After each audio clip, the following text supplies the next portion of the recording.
But yeah, so hold on. As far as the Trump, I did notice that Trump and the Pope has been having beef. It's crazy. And then here's the thing with this is, which is also kind of interesting.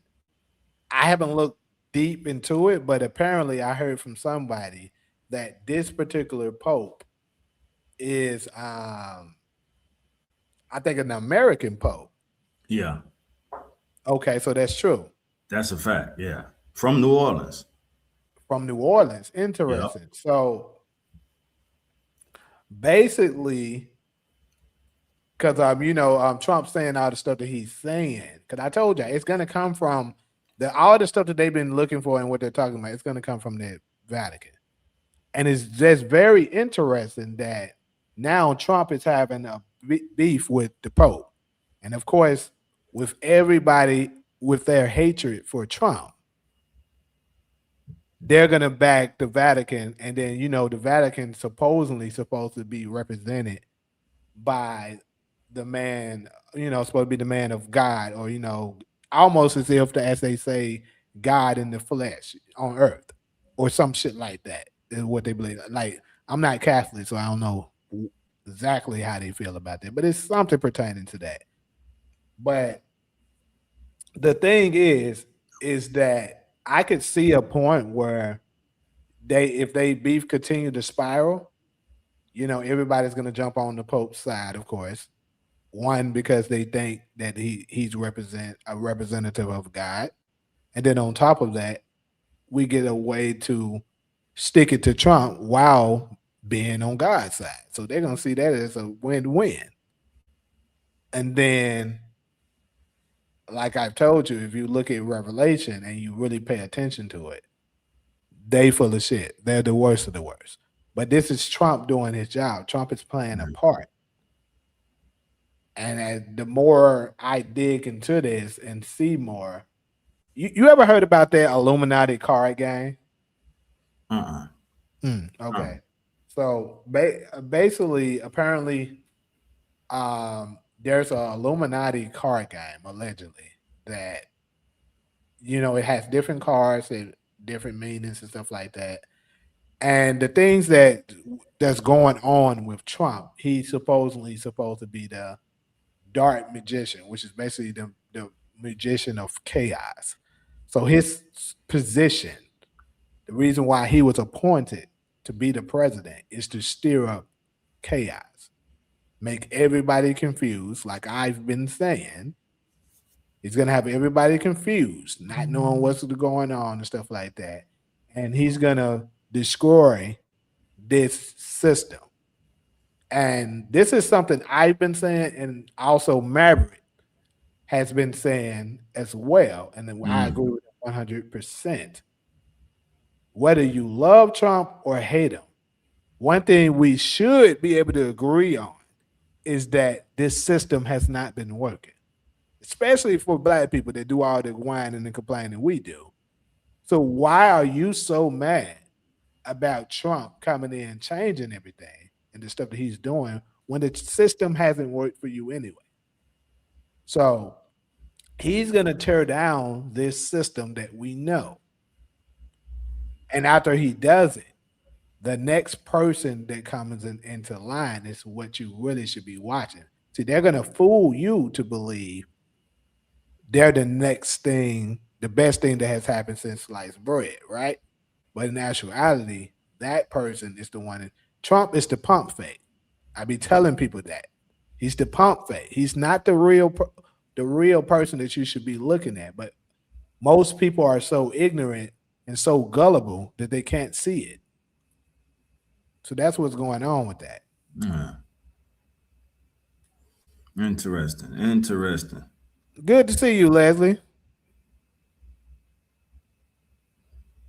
You're saying, so you say you believe he's the Antichrist. He's not. That's what I'm trying to tell you. He's not. He's the pump fake. Hold up. Let me ask you, who are you saying is the Antichrist? Are you saying Donald Trump is the Antichrist? Let me make sure I get some clarity to what you're saying. As G said, I remember years ago when he ran for the first time in 2015-16, I somehow knew he was going to win before it happened. Hard to explain it. Okay, so you are saying that you believe Trump is that? He's absolutely not. He's the pamphlet. I can get this is something I can 100% guarantee you.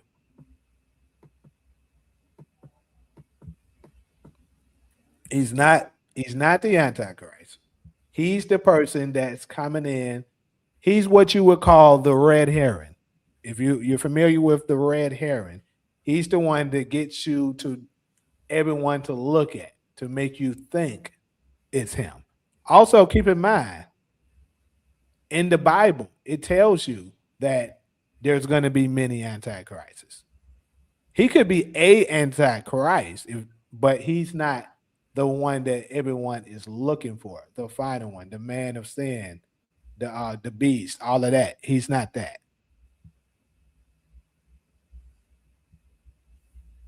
All right. What's good, everybody? Yeah, what's up, Cairo? What's up? I'm just listening to you guys. Good to hear you, Cairo. Ditto. Good to hear you guys too.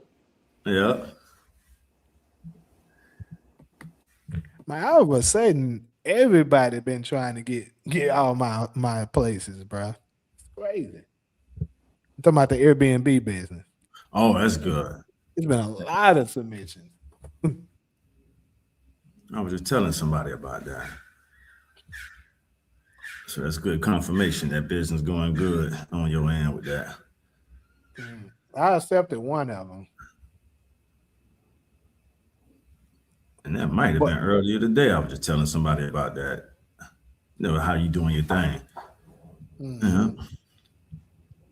So, also, really quick, even though that's not one of our topics listed, I want to just bring this up because I've seen a lot of people having discussion about it. I even seen a rapper. I think the rapper is from Memphis too, if I'm not mistaken. He was going off on Shaq and Charles Barkley because they made a joke about it for the Ice Spice situation. Anybody kind of familiar with that? I read the headline. I know somebody popped off on her. I didn't watch the video, but I did see the headline.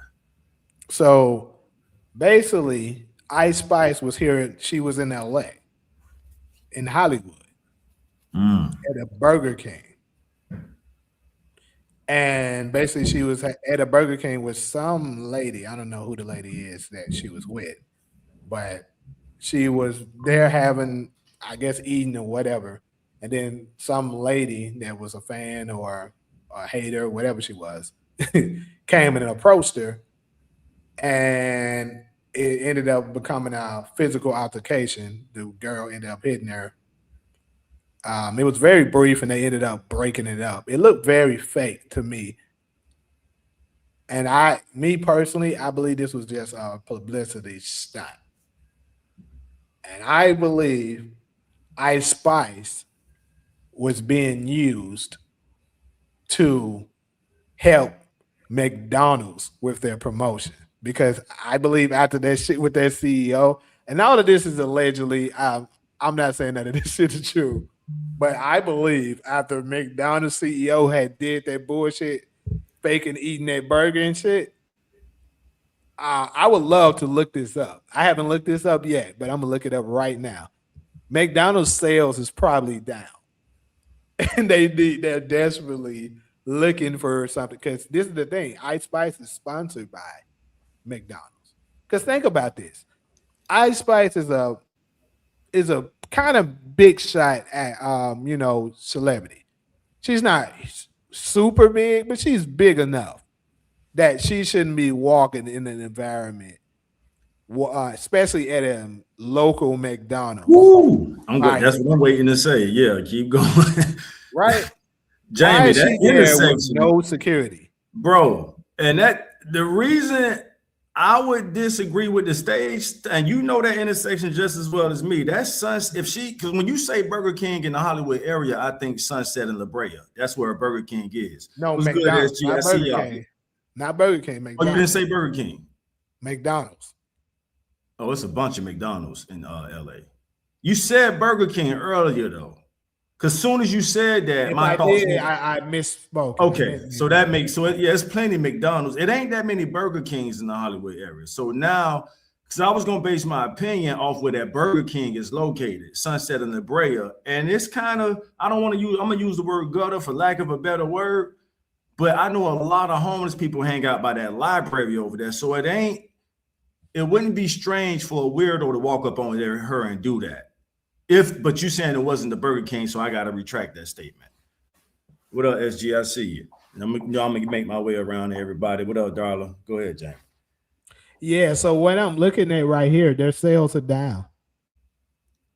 I didn't even have to look to know, but yeah, it's basically confirming what my theory is. Their sales are down. All right. And they're you because like if you can remember, for those of y'all that kind of been watching, if you watch, I don't watch a whole lot of TV myself, but I do recall the commercial. It was a commercial with Ice Spice in it, and she was doing a McDonald's commercial. So I believe that was a publicity stunt to pump up McDonald's to draw more attention to McDonald's. That's what I believe it was. Because like I said, it just doesn't make sense for a celebrity of her caliber to be there by herself and somebody randomly come talking about where you from? Where you from? I'm like, what? That was off to me myself when I heard that. And then Ice Spice said something to her, and she was like, and then the girl ended up swinging on her. She tried to swing back a slow ass, pitiful swing. And then they broke it up very quickly. Like I said, I believe it was a stunt. And I just wanted to get everybody take on it that's familiar with it. Yeah, that's a hard take to make because there's so many McDonald's in that area. I can't really gauge the area to see what type of neighborhood. Let me see which McDonald's it was. Let's do that. You got McDonald's almost on every avenue in the Hollywood area, but it ain't that many Burger Kings. But you said McDonald's, so yeah, that's a hard. I can't really make no opinion on that. Solo Cairo, y'all got anything on it? No, I thought what you said was funny. A slow ass, pitiful swing, because I saw it too, and I was like, "What the fuck?" I thought it was fake. I'm like, "This shit is." It was, bro. Yeah, when I saw the whole thing, because first of all, Ice Spice, you have a level of reputation, a high level of reputation. What the fuck are you doing at a McDonald's? You know what I mean? Just sitting there chilling, like it just didn't make sense to me. So that's how I knew it was fake. Because if I'm like Ice Spice and I'm globally known, I'm not about to be sitting in some McDonald's, dude, with one person. So Yeah, I just thought it was, I was like, this shit is fictitious. I didn't think it was real. Yeah, it was on Vine. It was the one on Vine. Todd. I know exactly what. That's kind of good over there too, though. I was about to say Vine is ratchet. Yes. Yeah, it is. It is. I know exactly what. That's right by the Netflix building. Right. Damn. So and you got a Taco Bell over there too. Yeah, they get kind of and a lot of homeless people. Yeah, a lot of crazy homeless people are over. She gambled at that one. Damn. So think about this, y'all. Think about this. You really believe Ice Spice, a person that's that big, walked up to a McDonald's by herself, no security? Because I know once she arrived there, she had them seeing the homeless people. There's no way she didn't. And she had to smell how bad and how ratchet it looked over there. She's not walking over there, driving over there by herself, bruh. What happened was security escorted her inside of the McDonald's. They did the little stunt, made sure it got captured, and they put it to the public. Guarantee you that's what happened. It's crazy what they'll do. The levels that big businesses and stuff like that will go to try to keep their sales. Yeah. Oh shit, bro. It is hilarious. Shout out to my boy Grandman. Appreciate the donation.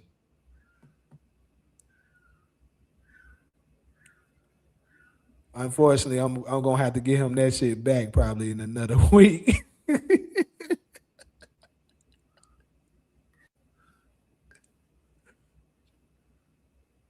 Yeah.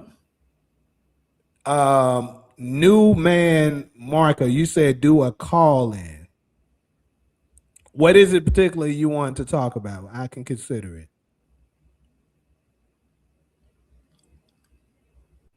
If you're black, do not support Trump.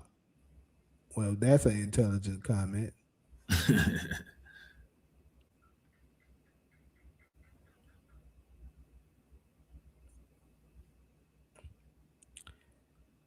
People back then said I was crazy, but I knew it would happen, and it ended up happening. Okay, you're talking about the election.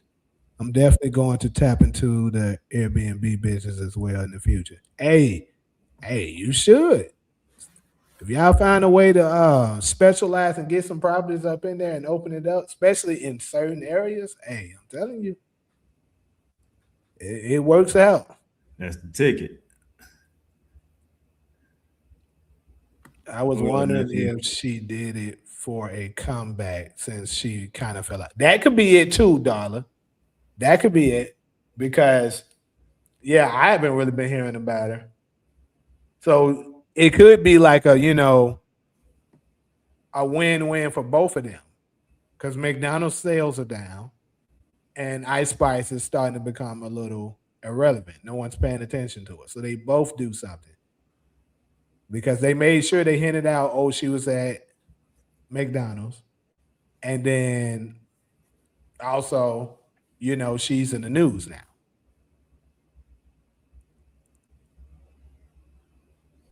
All right. What's up with your Island? I think when they have to pull up gimmicks like that, your career is over anyway. There's no if you gotta start if you have to resort to that, then your career is just over. Yeah. Oh shit! I just noticed because that's the pattern. Oh boy, makes sense to me. If you got to do that kind of clout, that's another thing, Darla. Yeah, it's like a 3. It's like a 3. I usually get a 2, but it's like a 3 here. Because I say it's a little long. Yeah. It looks nice though. Thanks, Cairo. It looks really good. Yeah. I like it full like that. You do? Yeah, you looked at that. I was like, wait a minute. He has hair on his head. Yeah. Because it's usually low, like you say. It is. And I'm gonna go ahead and share this with you and the world because we live. But I have a lady friend who like it low, but I have a family member who like it how you like it right now. So I usually cut it low and then I let it grow into like a baby fro. So this is like a 3 right here. And y'all know the baby fro looks nice.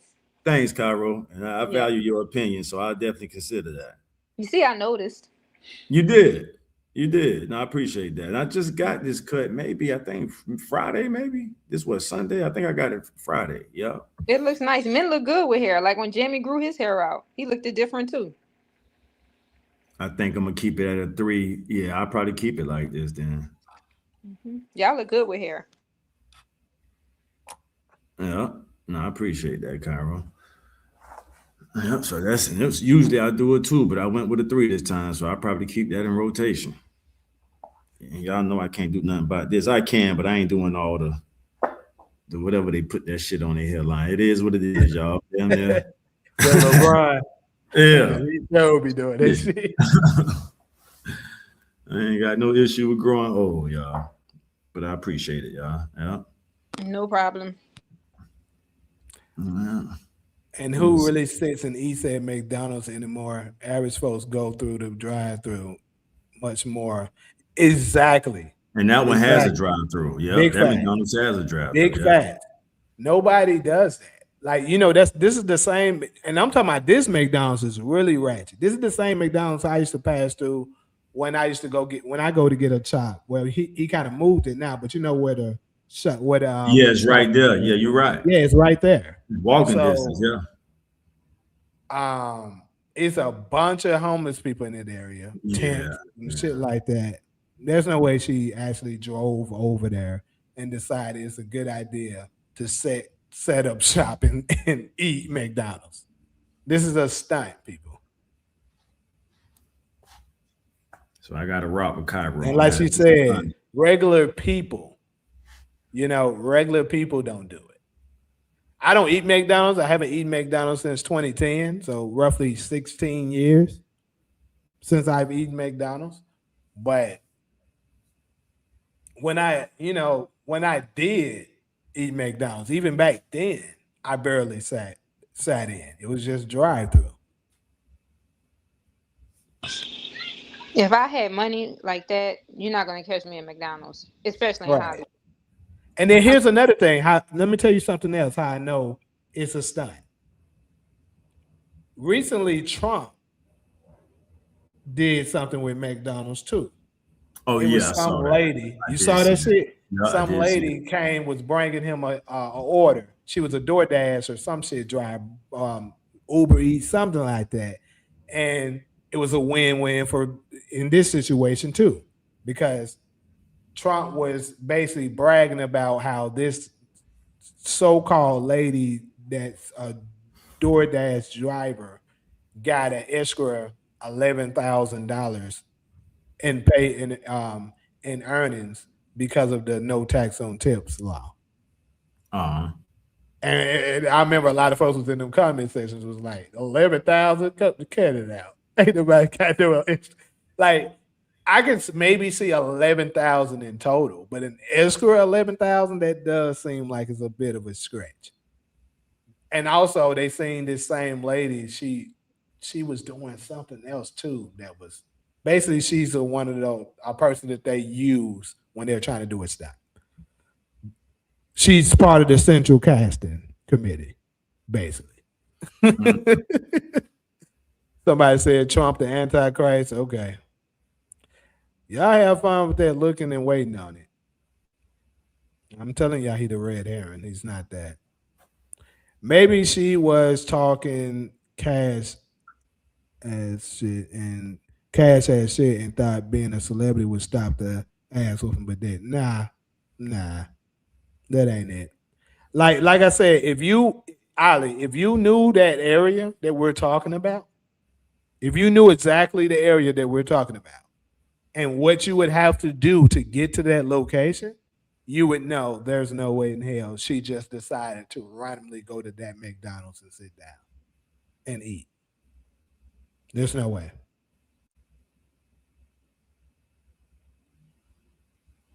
Ghosting. She's from another state. She's working to pay her husband's medical bills, supporting 10 grandkids. So I do know that the young lady spoke out or something like that. And I can agree that it was a setup, but what I'm saying is it was a setup to help everybody. It wasn't real. Yeah, MacArthur Park is a bad area too. You don't want to be caught up there. Yeah, most definitely. That's where ICE went at. Yeah, because there's a lot of them over there. Exactly. Hey, that's where I got to fighting over there in that area, actually. Oh, dang. Sure did. Years ago, probably like 2017, 2018.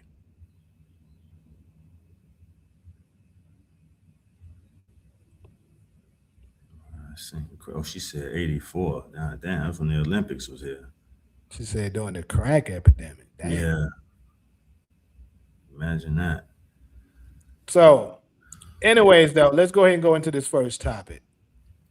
With black men being the most violent. So basically, I seen this video, right? It was this guy. It was some, you know how people do be doing street interviews and stuff with people, and basically this, I think it was a white woman, she was talking to this guy about how he feels about crime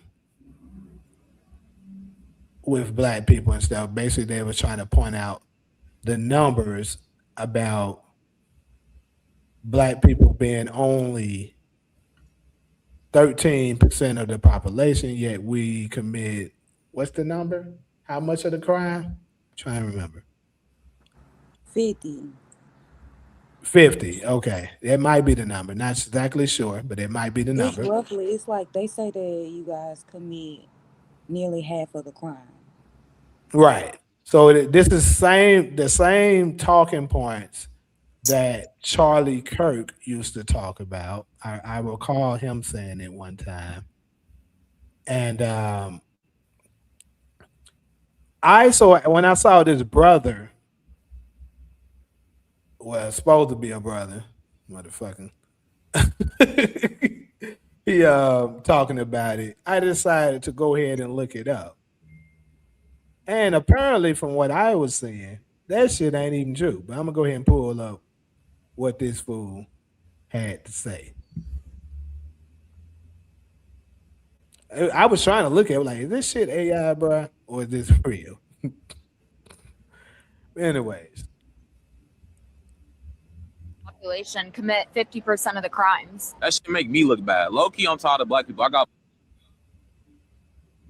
Population commit 50% of the crimes. that shit make me look bad. Low key, I'm tired of black people. I got black fatigue myself. Black people need to do better. Not gonna lie. It makes me look bad. I'm a law-abiding citizen. I like following the law. I love my civilization and society. That 13% can go. Throw them away. Why do you say that? How else we gonna get better? We gotta be harsh to our own community. Like, you can keep 1%, throw the other 12% away. I'm sorry. I hate my people, but I love them because I hate them. We always doing shit. Every time it's a black person in Brickell, they doing some fuck shit. We gotta look better. We gotta put on a better representation. How does 13% of the population commit 50% of the crimes? That shit okay. So very short clip. 13% of the population commits 50% of the crime. Like I said, when I looked it up, and I don't know, maybe I'm looking at it the wrong way or whatever. The shit ain't even true, first out. and then on top of that, he was saying just throw the 13% away and keep the 1%. What kind of math we doing, my nigga? But that's not even the point of what I'm making. Let me ask y'all, is this a big deal? Do y'all agree with this brother that's saying this? No, not at all. I'll start off. Homer Fish is hitting at something very big, but I'm gonna wait before I get done. Before I get done, shout out to you, Homer Fish. I see you out there. But my bad. Go ahead, Doc. Yeah, I go to the soul sister Allie C and just use her comment, so I don't have to. So Allie C say to the topic, black men are effortlessly the smartest, the coolest, the strongest. Violence comes out at the last resort from y'all. I love you, girl. And the only thing I'll add to that is social engineering. We've been socially engineered. Everybody know this. We've been socially engineered to even come remotely close to those type of statistics. So I always go to the social engineering answer, but I appreciate Alice C coming through as a strong black woman. God bless you.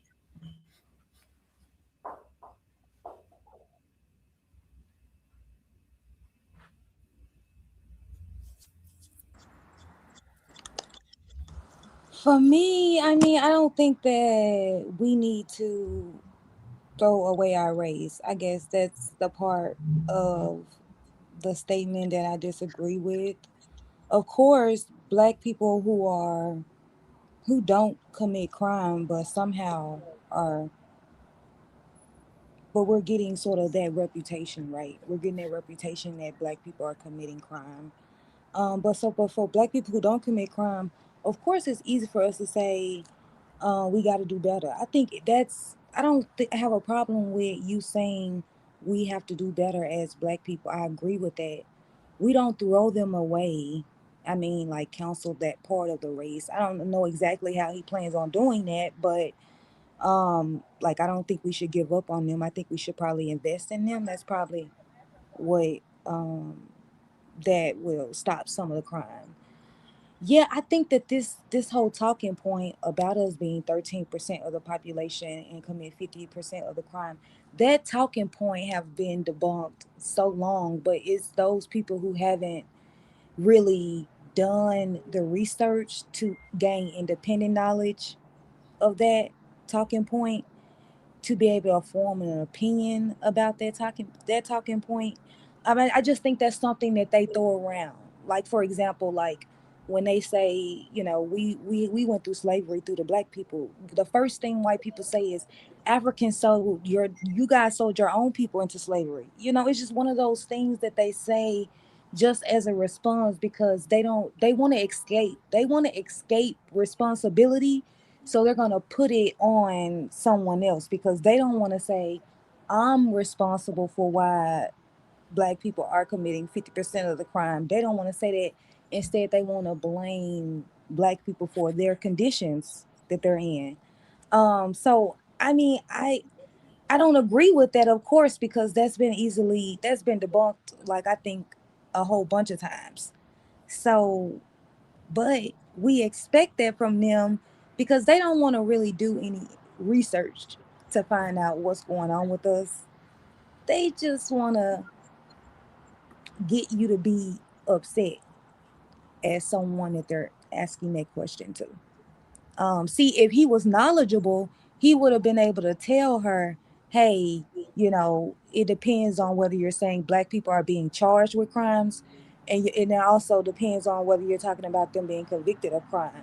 Then you have to talk about the amount of black men who are exonerated and how black people are nearly half of the people exonerated, but we only 13% of the population. So if he was educated as to why they throw around that statistic, he probably would have been able to answer that question better. But him being, what I would say, a little self-hatred instilled in him, he was ready to just say, get rid of all of them, leave the good ones, get rid of all of them, because I want only black people who know how to behave in front of white people on the planet with us, right? If they're not behaving in an acceptable behavior according to white people's standards, then I say get rid of them. So I think, no, I don't agree with that statistic, and she just asked someone who really didn't know. So we can't fault him for that. Yeah, he's pretty young. You can tell he don't look like he's older than maybe 23 years old.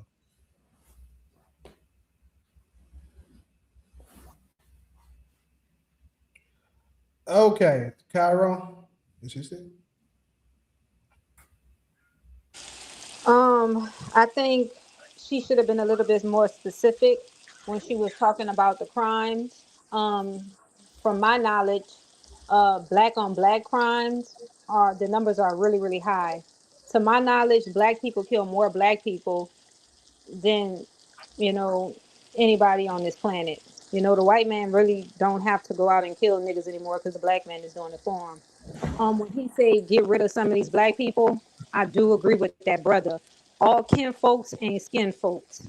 You got a lot of black people out here that's fake woke, fake conscious, and listen to what I'm telling you. They have so much self-hatred that they want to destroy anything that look like them. You have to be very conscious of them. Harriet Tubman said it too. I freed millions of black people, and I could have freed millions of more if only they knew that they were slaves. She had to knock a lot of black people off too. So I'm just saying, I don't go about that, oh, you black, we look alike. That shit doesn't even exist anymore. It's like us against them. You know what I mean? Black people are really, really dangerous, dude. You got to be careful when you deal with them because they have the most hate. I don't know why, but I done deal with some black people, man, and you just got to be careful of them. So when it comes about that crime shit, I think, you don't have black people going out here like murdering white people, murdering Asian people, murdering Mexican people. You got black people just really eradicating themselves. You know what I mean? So you got to be very, very careful when you deal with them. And it is a high percentage of black people, dude, that really need to go. That really need to go. And that's just my opinion. Yeah. So a lot was said, obviously. I can agree with a lot of everything that was said. I don't think nobody said nothing egregious to the point that I would be like, yeah, you out of your mind, you know.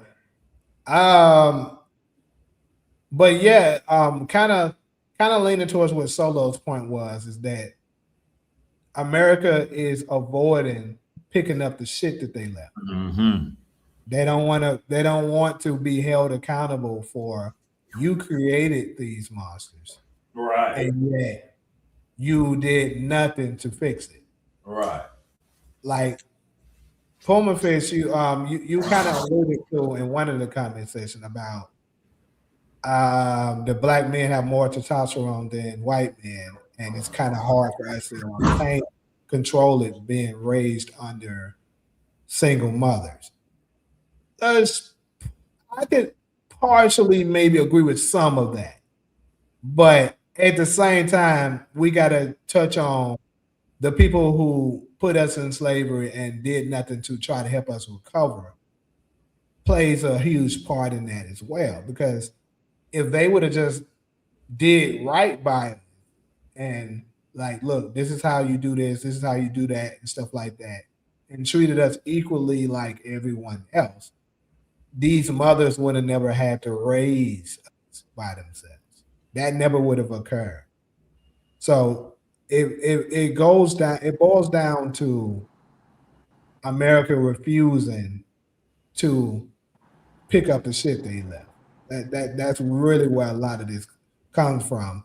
And also is the other point you made, and I think this is absolutely a big one. You said blacks are not 13% of the population; it's more like 35.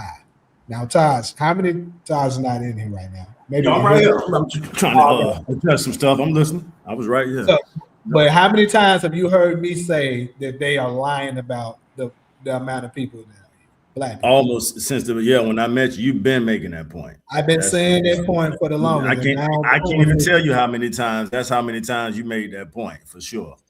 I was just trying to get CC to come on. Go ahead. I'm listening though. Okay, gotcha. So think about this. The truth is, what I'm saying is the 35% is probably closer to right. So if it's more of us, plus they put us in a situation where we're raised by single mothers, you're gonna get more crime from our group. And as far as the black on black crime situation, I mean, that's all groups. White men kill more white men than any other group. It's just how it works. And if you go to the lion kingdom, the animal kingdom, it's going to be the same with them. They're gonna even if a zebra is his favorite meal to eat, if an antelope is closer, he's going to attack the antelope. Right. So I'm saying this because black people, you put us in the hood with poverty. So we're going to kill ourselves more than we kill others because they're not in our area. That's what it is. But black men are not in white men area and they still killing y'all. What do you mean? You talking about white? I was going to ask you to clarify that too. What do you mean by that, Cairo? So when he said that, we are in our own area and we pretty much the only one around each other, that it's more easier for us to annihilate each other. But you don't find, what's the number of black men living in white areas? But white men still find their way to black areas to murder black men. But this is the thing. White men actually, if you look at those numbers, white men kill black people at a very low rate, despite what we may think. Before black men start killing themselves. True. I agree with that. Which is the social engineering part.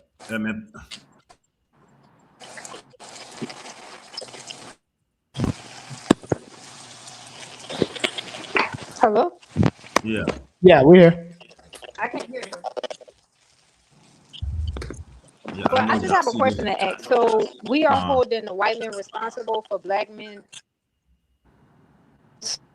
I would say you guys are saying that the white men are responsible for that. Cairo, I would give you a straight answer as in yes by saying, Can y'all hear me? Because I can't hear y'all. Yeah, yeah, we can hear you. You can hear us. yeah.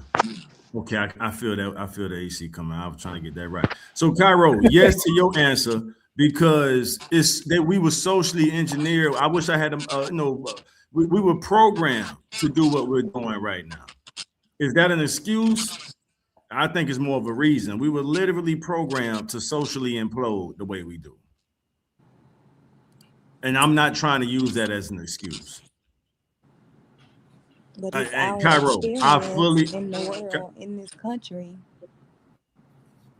Say that again, Solo. My bad. I was just saying, but that is our experience in this country. Mhm. Since we stepped foot in the United States, we have been treated once we stop working for them for free, it's been complete like genocidal tendencies coming from the United States government. Like they are wanting to really kill us off without actually lining us up Right. and Really. firing at Yeah. us. Like, they may get sued, they may start a war if they decide to do that to Right. if the United States was to do something like that to us in front of the world, it would start a war because other countries knows who we are. So they know if you was to cause harm like that against us, they will come to our defense because they know our bloodline, they know who we are, they know that that is an act against God. So what the United States have created is a system where they kill so many of us off per year in an attempt to genocide our population. Because once we stop working here for free, they no longer wanted us in this country with them.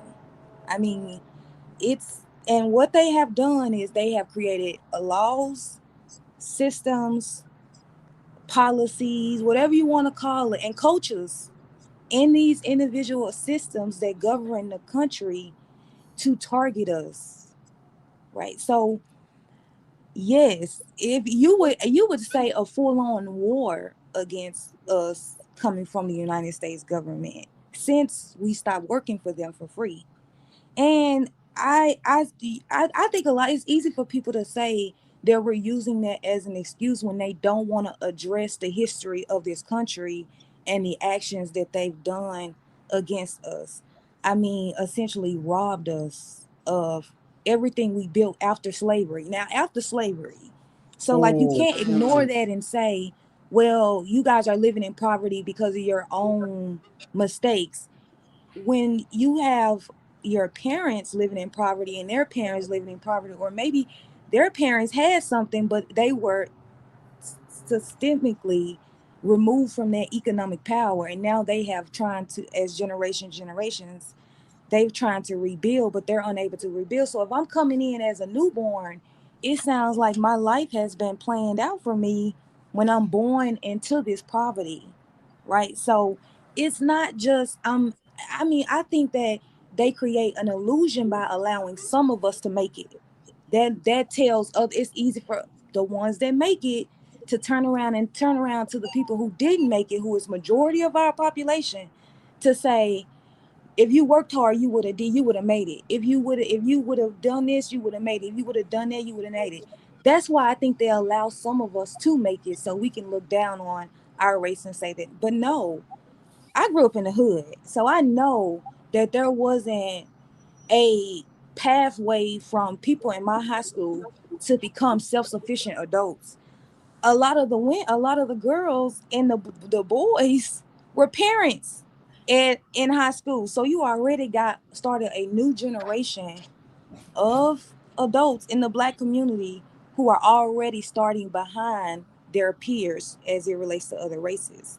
And so, I mean, you can even say, well, let's just say, for instance, if we were free after Jim Crow, right? But then you have to think about all the stuff that the United States did on an offensive basis, like the CIA and the FBI and all that stuff that they did and putting it in our communities and to create dysfunction.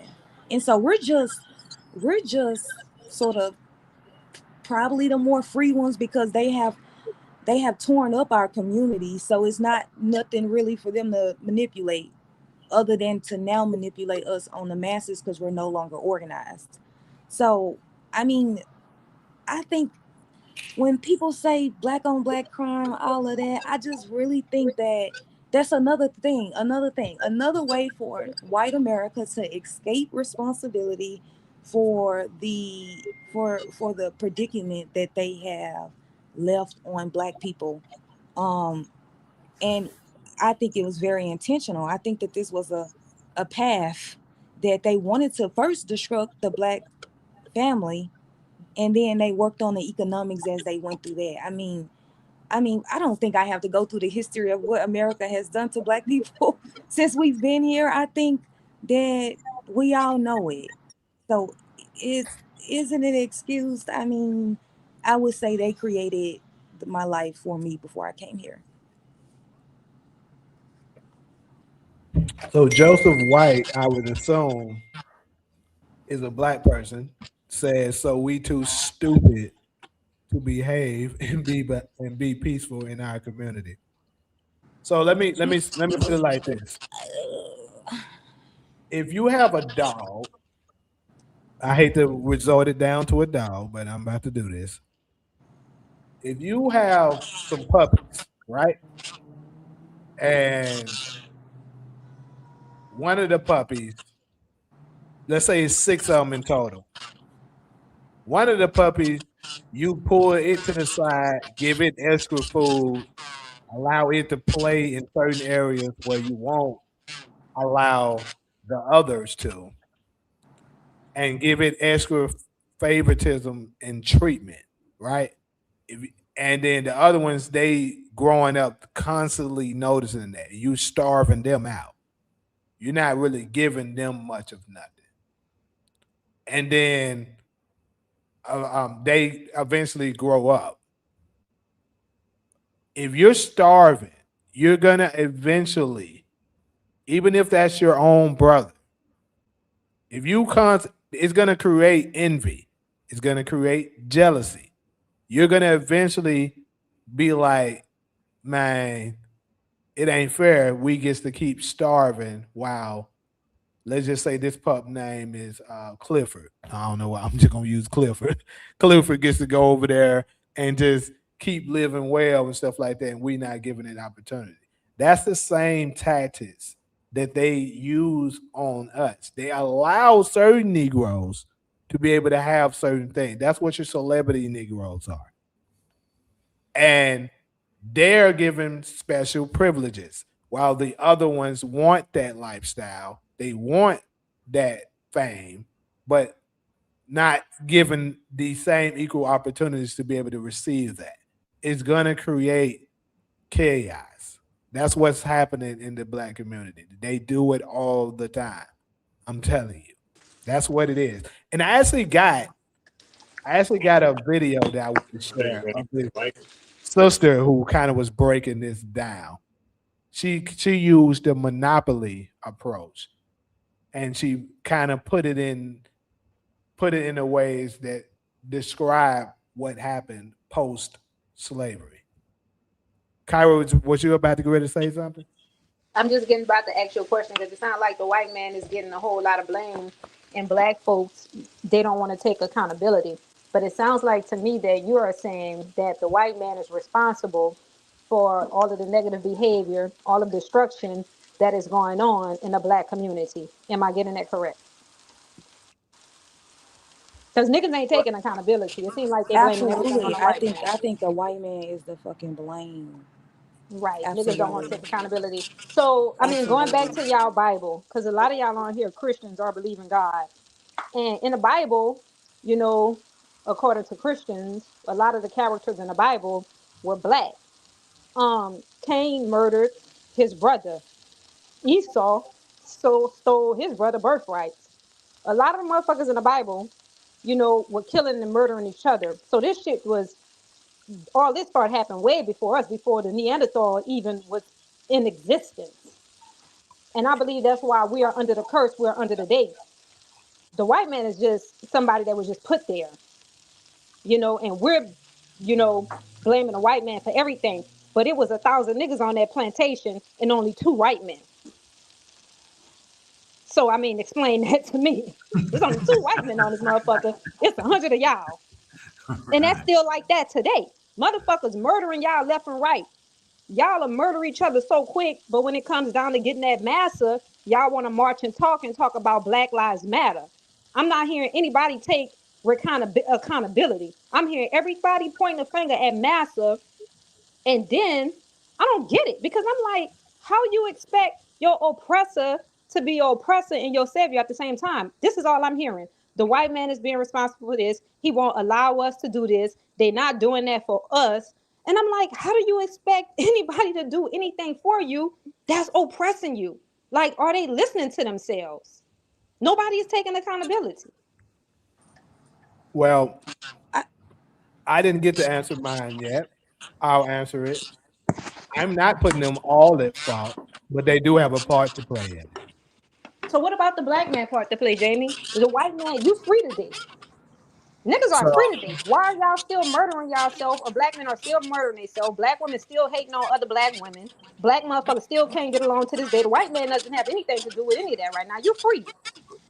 Well, that goes back to what I always say, that everybody's not going to make it because they refuse to change. It's unfortunately certain people, they're going to be part of that curse that has to be go down with the rest of the ships. But it still doesn't change the fact that they did play a part in what's happening. That doesn't change. That's why I use the analogy of the dogs with it, because that's what it caused when you are very selective about how you're going to allow certain people to receive certain incentives that you won't allow the rest. They're absolutely doing that. They withhold certain loans and stuff that they may allow other groups to receive, but won't allow us. It creates envy. So do you hear what you're saying? They are allowing. How would you, a grown man, like black men are grown people, like why are you waiting on your oppressor to allow you when you're free? Because the white man not coming to ask the black man, oh, if the white man want anything, they're not going to come and ask you, dude, hey, can I use your oil from your land? They're going to come create a war, murder you, and take your shit. They're not asking you for permission for anything. But the black man and black women are constantly asking the oppressor for permission. Why? I don't believe in asking for permission for shit. But you just say allow. When somebody allow you to do something, but when I'm saying allow, permission. Keep in mind the analogy, well, not the analogy. What I was using was a loan. A loan is something that they will allow a certain person to get. Like either they give you the loan or they don't. What I'm saying is permission, right? Sure. Okay. But what I'm saying is they are getting it without having to wage war, and you have to wage war.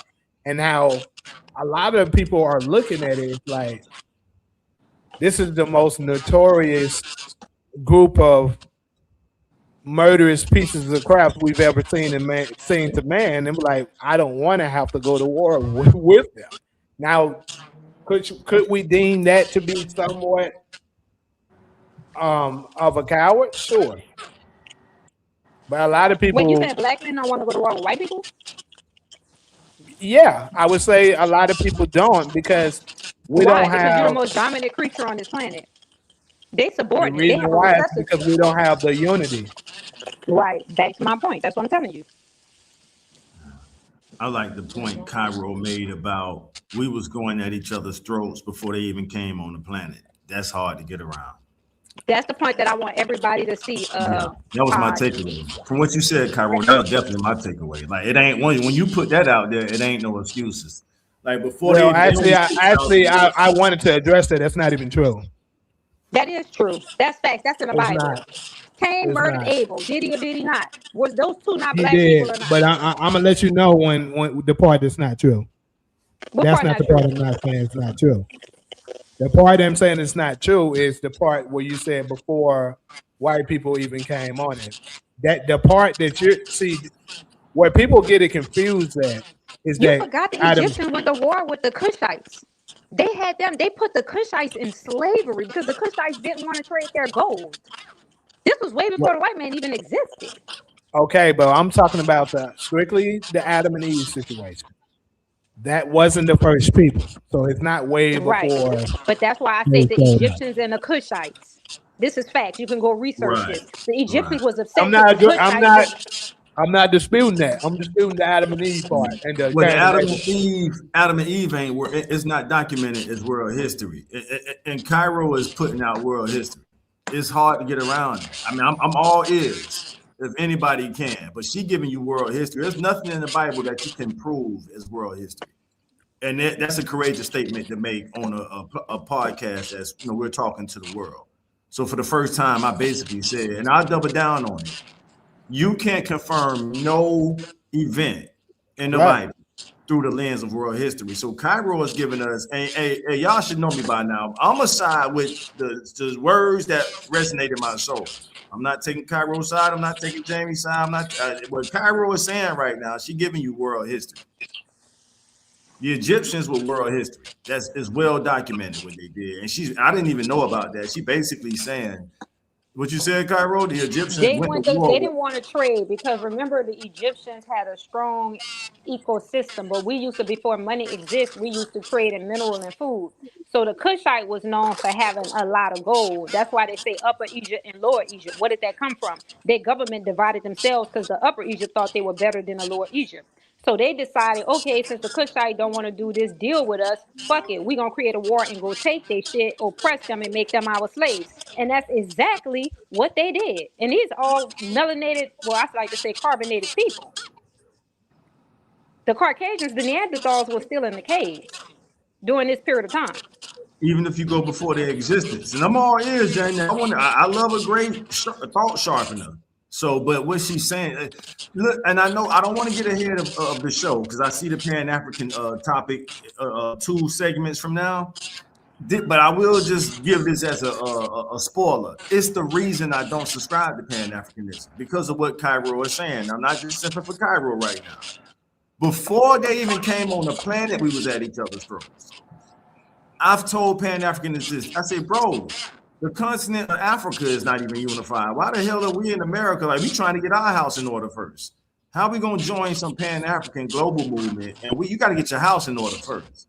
So that's why I've never subscribed to that concept. I've never seen it. And I'm not saying just because I haven't seen it, it can't exist at some point.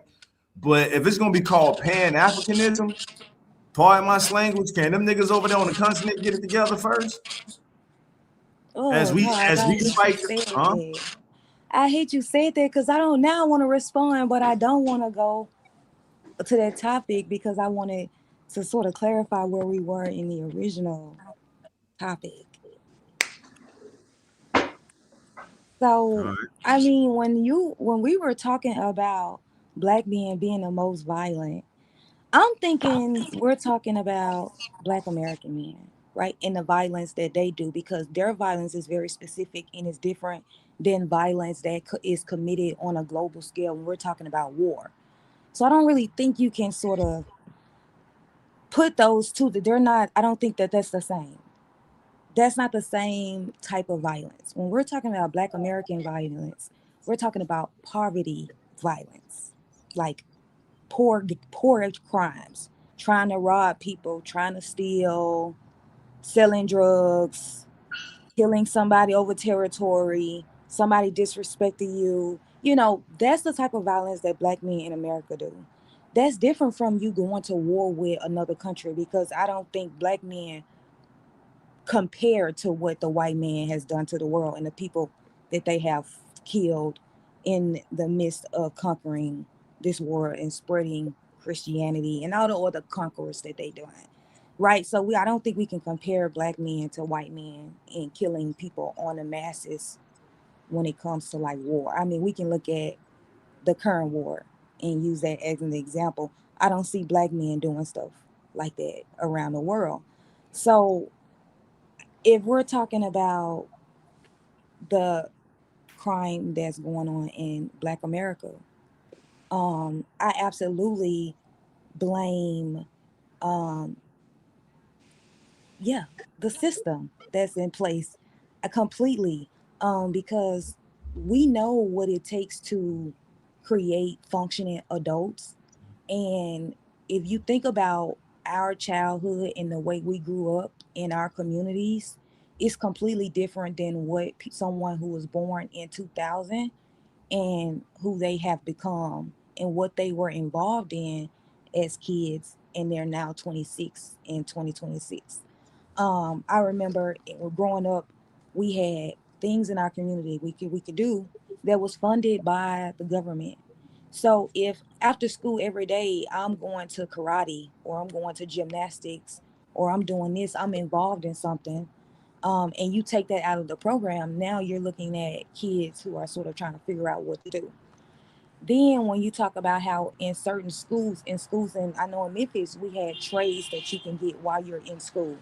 So taking these sort of resources out of the black community by by policy, right? By them passing funds saying, I'm no longer going to fund these programs. Then you say, okay, then we're going to take the programs out of the school. So we're not going to give you access to, because when you're talking about poverty crimes, you're talking about somebody who don't have the financial means to pay for shit. So they're resulting to crimes to get this stuff, to get their basic needs. And the issue is that we as black people, we are reliant on white people to give us basic needs such as a job, such as housing. A certain percentage of us, the ones who are doing this crime, they rely on the government to fund their basic needs. So when the government says, well, I'm not gonna no longer provide that for you, then these people rely on desperate means to meet desperate measures. So if you have to eat tonight, for example, you're not gonna starve. Maybe this it's been a week since you ate. You're gonna rob somebody. Or if you whatever it is that you're going through, you're likely to result in crime when you're no longer getting it. And that's just been proven. Like if you think about when the white immigrants came to America, they were involved in crime because white America wasn't giving them any economic power. It wasn't until they were accepted by white America that they stopped committing the obvious crime. They were running mafias and mobs, but they never get the stereotype of being violent, only black men. But we don't look at the way that they were running around killing people, organized crime too. So it was sort of worse than what black men are doing. So until they were granted economic power was when they were able to not resort to crime to be able to afford their living. And so if you starve a people, you say, I'm not giving you a job, because again, black people rely on white people to give them this stuff because we don't have our own institutions, and we can talk about that. But I don't want to go into that. I want to go into the system that was created by white people, that we have to rely on them for our basic needs. And if they're saying we're not going to give that to them, then the obvious, I mean, this has just been proven that they're going to result in crime. And that's what the government intended to happen. We're right where they wanted us to be based on the system that they have created in our society. Um, and I mean, this has just been studied. I mean, all you have to do is read our authors, read white authors. If you give them more validation, they have studied this stuff and they understand.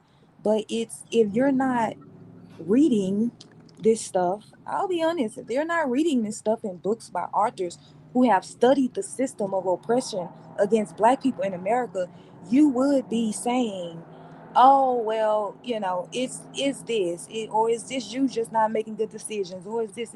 It's easy to say that when you haven't studied the cause of this. So I mean, it's to me, it's sort of obvious. what the issue is, and it's been studied for decades and decades. We don't have to keep studying it. I think we as Black people need to determine what it is that we're gonna do about it. And I think that requires us to create our own economic power. That's the only way that we're going to guarantee that every little Black boy in the community is going to grow up with a plan, so he's not having to result in violence to be able to afford his basic needs. He don't have to ask white people to do it because Black America is going to do it for him. And that's the stepping stone that we need, that we deserve. Those are the reparations. It's for us to create our own institutions where we're no longer relying on them to tell us no. Now, is it like Jamie made a good point when he said that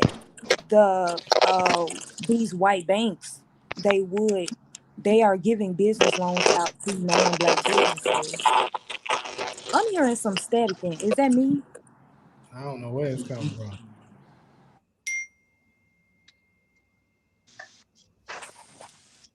I was just gonna wrap it up really quick. So yes, I agree with Jamie that these banks, especially if it's not a Black bank, you as a Black business, you go to them and you ask for a business loan to further your business. Maybe you're running it out of your house and now you want to get a studio, or maybe you want to get a factory and stuff like that. So you go to the bank, and you ask for a loan. They're likely going to deny you, right? I mean, of course, you can save that money up, but if they're not requiring other races to save their money up, they're willing to give them a loan, then of course that's discrimination. That's exactly what they claim that they're not doing.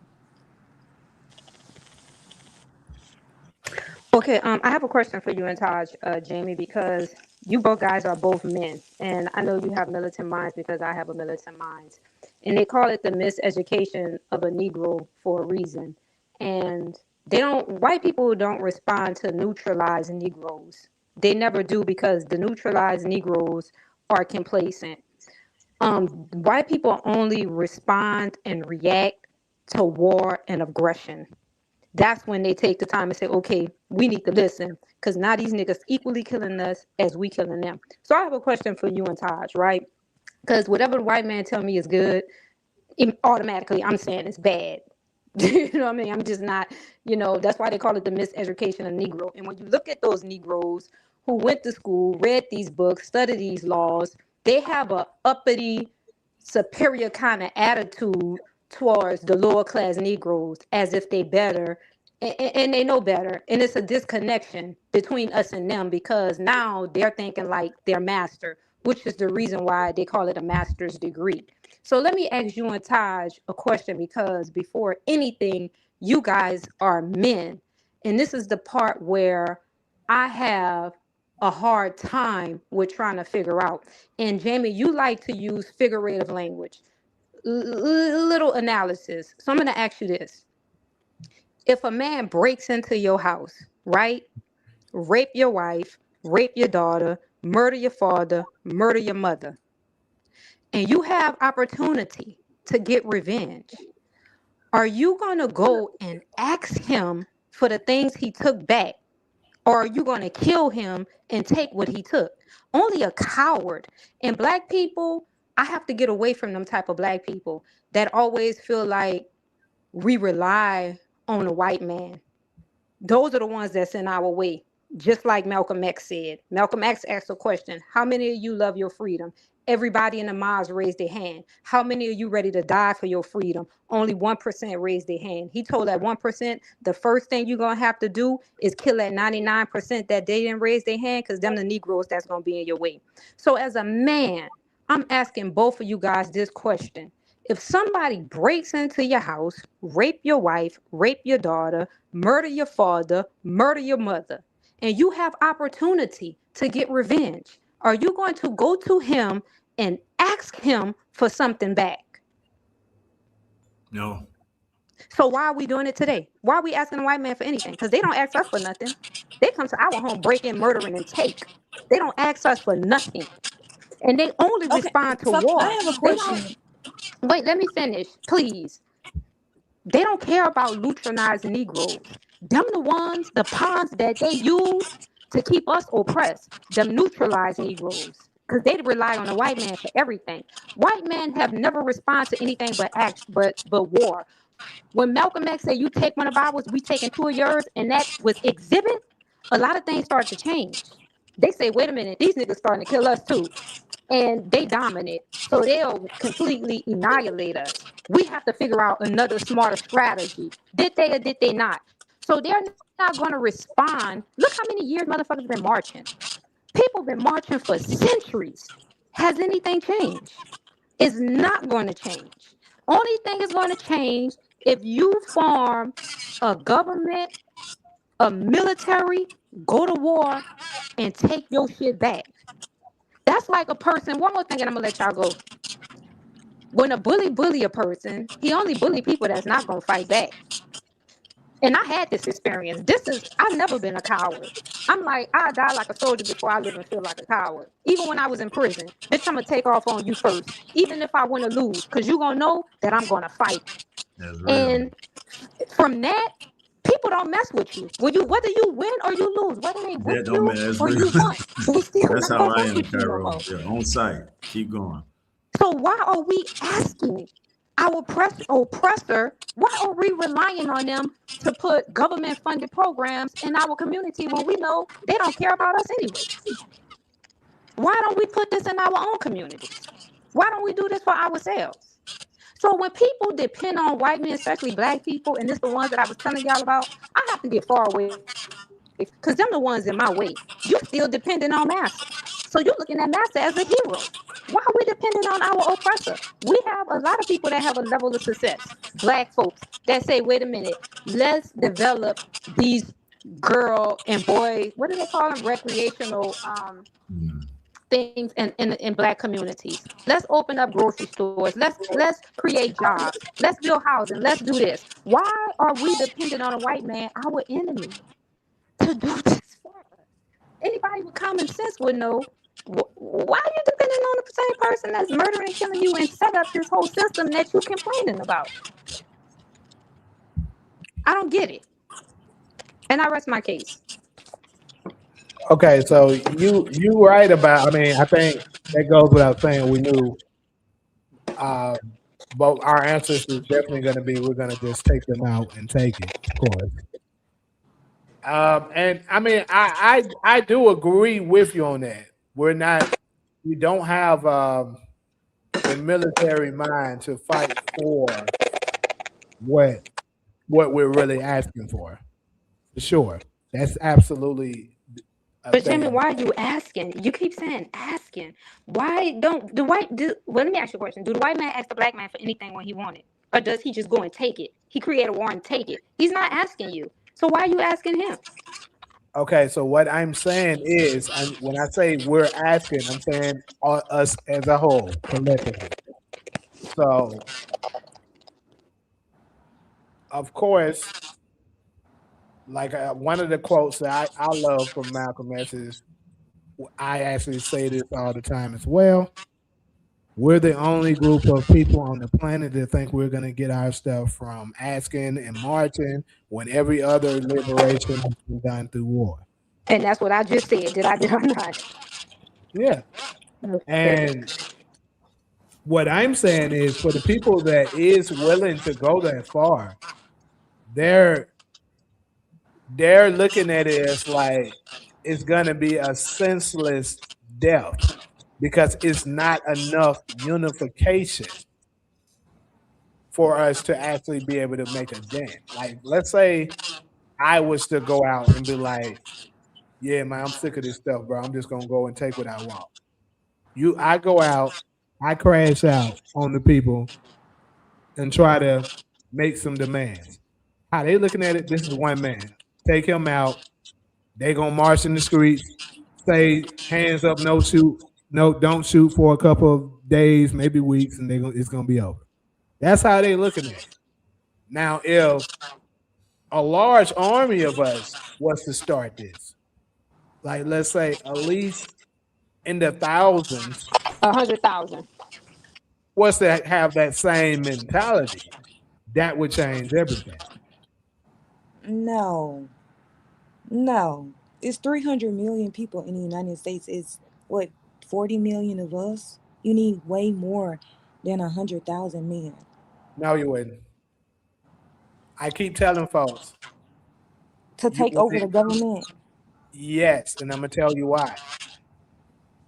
I keep telling people You it guys doesn't. not even getting through the state police. Yes, Y'all you not will. getting through the state police. It's 50 I saw states. one black man It's knock out 5 white dudes by himself. Black people, we don't know our power. They do. I know you, Jamie. I know Hold you on. surprised Let me as get fuck. done. Let me finish this out. Let me finish this.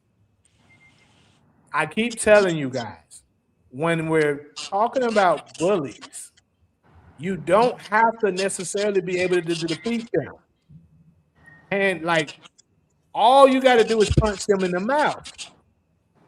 but you're Bullies not. aren't used to you punching them in the mouth. So if you do that and let them know we mean business, they're going to change their approach. And then you're saying it's 300 million here in America. Sure. But you got to factor in how many of them are children, how many of them are women, how many of them don't want anything to do with that, period. So a vast majority are going to be neutral. They're not going to even get involved with that. And then this is another thing. They will have to deal with having to answer to the whole world, not just the nations, the whole world of why the hell you slaughter 100,000 people. Because they Because started an uprising in our government and tried to take over our government. so what I'm saying is they don't want to have to do that. Trust me. If it's something that big, they're gonna try to go with a different answer. But the problem is there's no consequences for any of the things that they do. So I guess I'll go back to the 100,000 men. It's 50 states. So what is Mm-hmm. going to be 2,000 of y'all in each state? That's not enough people to take over a government. And that was my question to Cairo, is whether or not she was suggesting that black men should start a war with the United States government. And she kind of sort of answered that in her statement, so I didn't need to go back and ask that. But now we're here talking about 100,000 men is enough to go to war with the federal. I guess because you're not just going against the federal government, you're going against the population of white men who's going to be like, oh hell no. And it's not going to be a fist fight. We're talking about people who have arsenals in their homes, so it's going to be a gunfight, right? All these people that you're going to be fighting against, not even considering each state has at least one police station.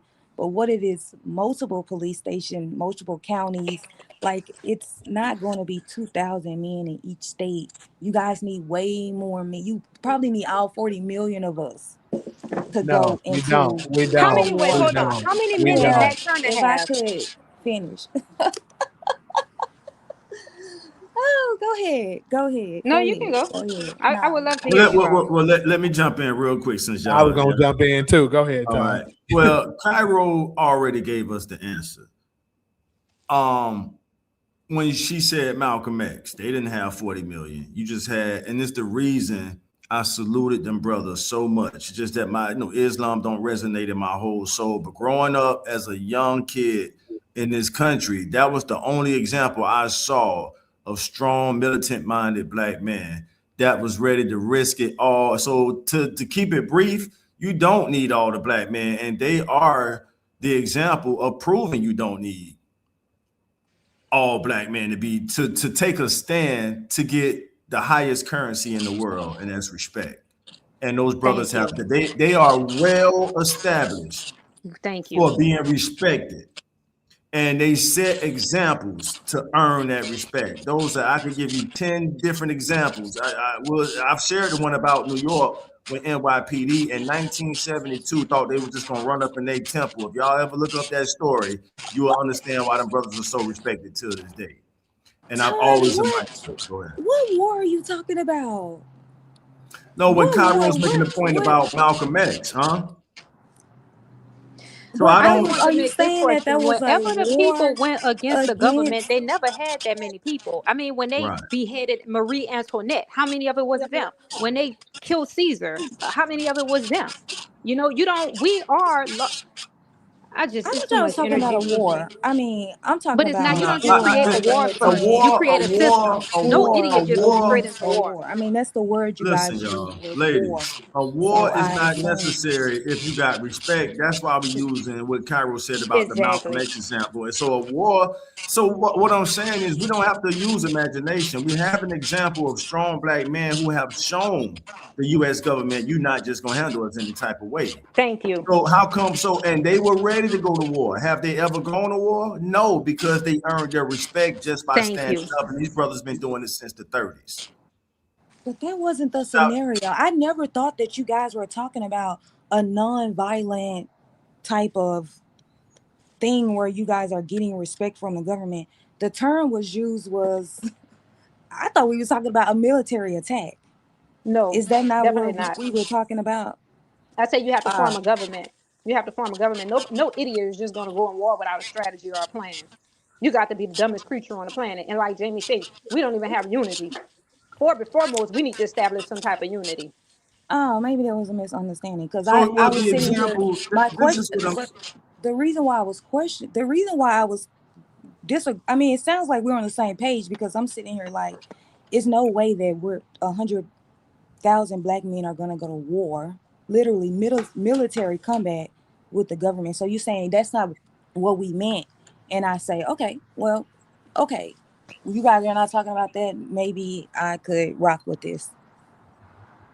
You'll be shocked and surprised how many black men are really actually to go to war with these motherfuckers. Black men are just not sitting around and just black men. It's a lot of people, but we need to, like some people say, the people looking for a messiah and some of this. Some people need a dictator, somebody to form this structure.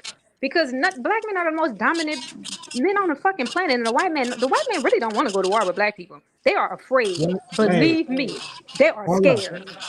Let me jump in real quick because what I was getting ready to say is that first off, the 100,000 would hold up. I'm gonna tell you why. Because first off, it's prophecy. It talks about if you're a believer in the Bible, it talks about in Genesis 49 that the rest of the other Israelites aren't going to do anything until Judah rise up. Once Judah finally rise up, the rest of them are going to support them. It talks about that. So if we were to do that, you're going to have, first off, you're going to have, believe it or not, you're going to have certain white people that's going to stand with us. But why would you want them to? That's not, you're getting aside of the point. That's not the point I'm making. Regardless if we want them or not, certain ones are going to do it, is what I'm saying. Because we're so influential that when we're doing something big, the rest of the world wants to be a part of it. So what I pulled up here, I'm sure y'all see it now. These are images of what I referred to you guys before with. This is July 10th, 2016. Memphis, a bunch of people in Memphis when police brutality, it didn't necessarily take place in Memphis, but we actually was a little concerned whether or not they would try to do that in Memphis. So a bunch of gang members, the leaders and stuff of that, got together on Facebook. I can actually show y'all some of the messages that were shared on Facebook. When we all planned, hey, this is what we're gonna do. And we all ended up coming up and we stormed downtown Memphis. When I tell you, them white motherfuckers were scared, and this wasn't just Memphis police. This was Memphis, Mississippi, and Arkansas combined. This is just images I'm trying to show you of the crowd that was there. It was a lot of us. And what I'm saying is, regardless if they could win it or not, bullies do not want to come to that kind of confrontation. So if you could show them a form of resistance, they're going to look at things differently. They're going to be like, okay, we can't keep treating them like this. They're not having it. So they want the same opportunities that we're giving to others, that we're not allowing them to get it. We know what's going on, but we're trying to act like it's not happening. And I'm saying a crowd of 100,000, that's a map. This here, obviously I don't have an exact number, but being out there, if I had to come up with a rough explanation of a rough estimate, let me say that, of how much was out there, I would say anywhere between 1,500 to 3,000. And this bridge here, Tequila, Solo, you're familiar with this bridge. This bridge here is a connector that you can actually come from Mississippi or Arkansas to enter into Memphis. So Mississippi police came over, Arkansas police came over. And of course, Memphis police was there. When I'm telling you, they were literally begging us, asking us, what do you want? How do we stop this? It was no kind of aggression until it got dark. And that's when most of the people started to clear out. Probably like around this time here, this image you're seeing up here. That's when they started getting a little aggressive. And it was Arkansas police that started getting aggressive. This right here, I remember this. This is Memphis police.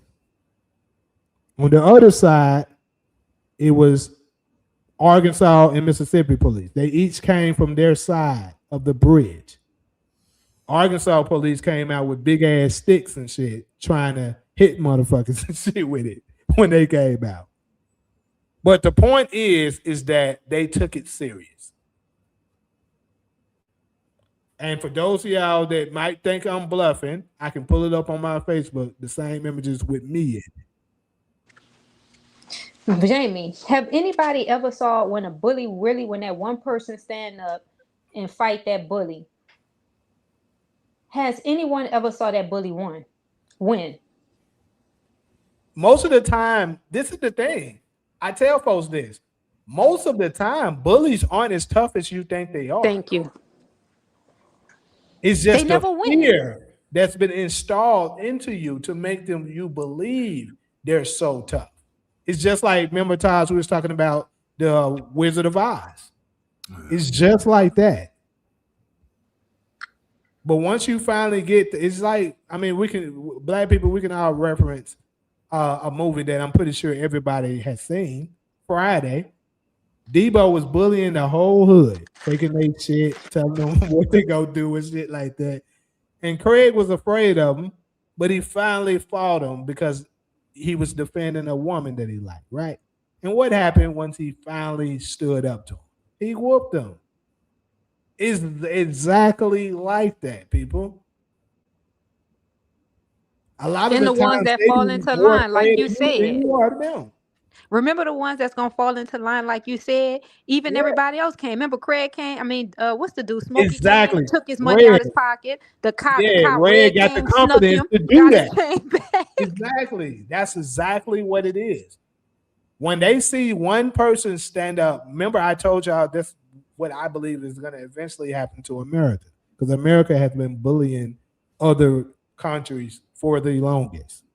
So eventually, once that one country finally stands up to them, and it looks like they have even a little, what they call it, blossom of hope or something like that. It look like they have any kind of chance of winning. the other ones might get enough confidence to be like, hey, I think we can take them. Because Iran, I'm not trying to talk and get off topic and talk about the Iran situation, but Iran has lasted much longer than what I would say majority of the world thought they would last, including America. So it's exactly like that when it comes to us with the oppression here. But do you guys think the oppression is bigger than us?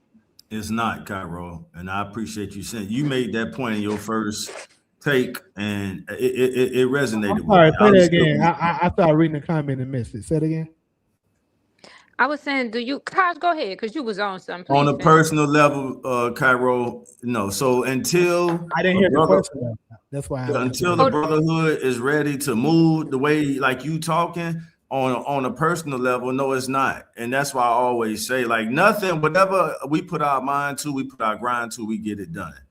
And until you have that brotherhood to tap into, you just do it on a family level, you know, and that's it. So no, that first, both, look, I appreciate everybody comment, but that first point you made, Cairo, resonated the strongest in my soul.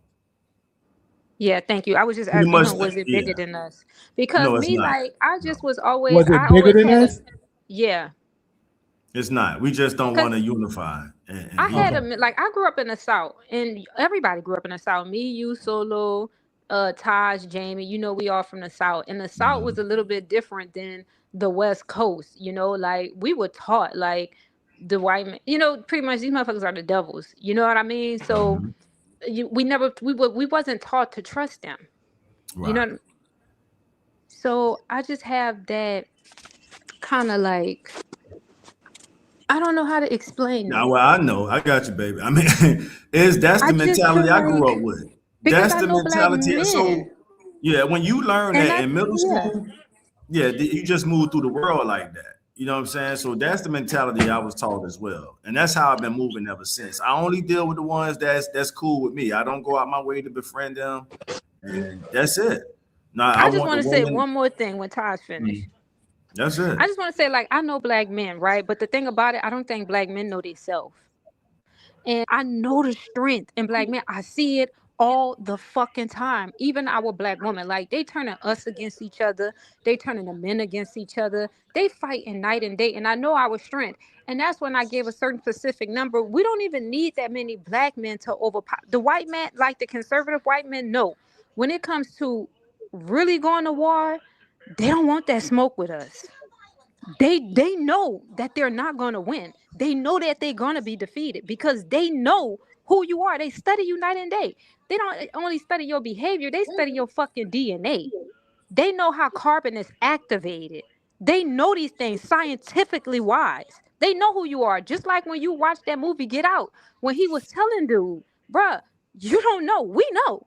You don't know. So that's when I was telling y'all earlier. I saw one brother. He was about the same height and size as Jamie. It was on YouTube. It was him and one more other black dude was fighting like 5 white boys. This one black dude knocked out all 5 white boys by his fucking self, dude. And I'm like, look at the power, the strength. Just what? And they was coming at him and he was dropping them. And he wasn't even big. So I'm just saying, like, we have it. I don't know if it's it is sorcery that they're using against us. No, Cairo, and you know, so let's go. And I'm hesitant to speak on this because I don't have no experience on it, but I have a lot of homeboys who do. When you go to the prison system, everything is divided on racial lines, and that shows you the power right there. So you got the brotherhood over here. You got everybody in a racial groups. And no racial group is really dominating the other. It's a respect factor. Like, yeah, if you hit one of ours, we got to hit one of yours. And that's just the reality in the prison system throughout this country. So if one race group was way more dominant than the other, you would hear about it. So it's like we got that example to pull from. So it's not like, you know what I mean? I think that's the best evidence we have that, Yeah, we just not, because one thing about that system, our people and everybody other human race group, they know they got to stick with their group. You almost can't play, you can't play both sides. So I think that's some of the best evidence that, as that song say, when words come to words, my people come first, and everybody clings to their people. And it's a respect factor. I'll leave it there. So since everybody quiet, it's not like when I was in a woman prison. Mm-hmm. Well, when I was in a woman prison, this is what it was. Like, no other race wanted smoke with black people. They didn't want that smoke. But they knew that united, they were stronger than us because they knew we didn't have unity. So that's how we would get defeated, because we didn't have unity. They had unity. It was no, oh, I'm the biggest or I'm the baddest. It's like we unified. But with black women, they always end up with going against each other because one always wanted to be the most dominant one. With other races, you didn't see that with them. Okay. So I'm glad you said that part, because that's not the case. And we would have to get somebody who could speak from experience from the black man side. Cairo, that's not the case when it comes to black men. And that's as far as I'll go, because I can't speak from experience. The furthest I've been is the county jail. I've never been to a state prison or a federal prison. So I'm not about to speak about their lifestyle, but what I can say with confidence from people who I know who've been through both systems, what you just said about the female experience, that's not the case with the male experience. They click that's up. As far as I go. That's definitely not the case. I got cousins who've shared stories of having to pop off on somebody from another race group based off respect. So there's no disrespect that's punishable by death in systems like that. So they know they know what. The main point I'm making is, if one race group was just super inferior, it would be total dominance. They wouldn't even be able to gather. And this is by constitutional law. It's the only law where, because remember, United States, it's not even legal to segregate based off race except when you go into a prison system. I think it's called, I forgot the reason, like a compelling interest or something like that. So they say, hey, we got to do this because it's just going to be. But why do they do that? But why do they do that? They do that because it's the only case where they allow it to legally. Remember this: we live in a country it's against the law to segregate, but you can legally segregate in the prison system because they know a race war can break out. So they don't do that just socially. They have the legal constitutional force to say, no, we gotta separate. This prison system is so bad, we have to separate by race, or else it'll be a race war.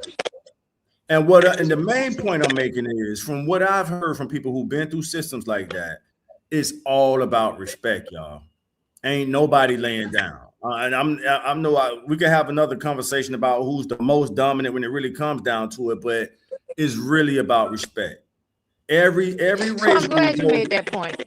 Yeah. Hey, come on, Cairo. You told me you got family members that ask them. They'll tell you. No, I'm glad you made that point, because I wanted to ask you guys this. Because living in New York is just like that, how you described. Everything is balanced.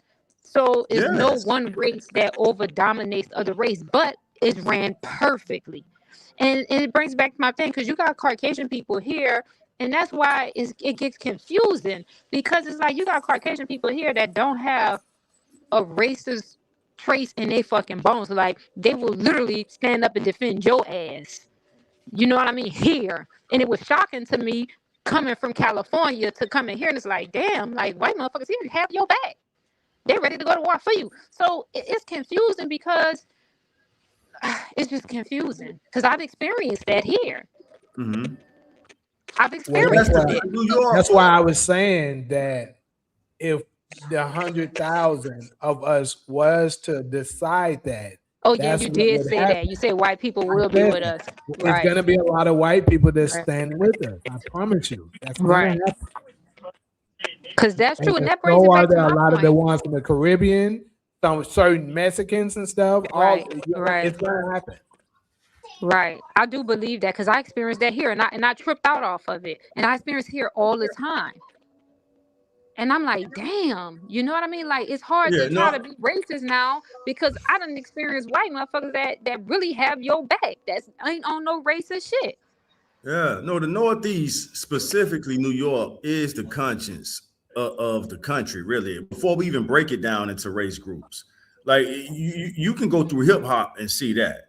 Like the first conscious rappers came out of New York. They deserve that credit. You know, regardless of what the rap map is right now, I could name drop groups because I grew up to a lot of them. Brand, Nubian, X-Clan, they've been conscious up there. So the white folks in the Northeast knew they couldn't make a New York nigga drop his head easy. No, they gonna look you dead in your eyes and match your wit word for word. And damn near school you on some shit. We got to give our New York family that credit. At least you know what else is crazy? What?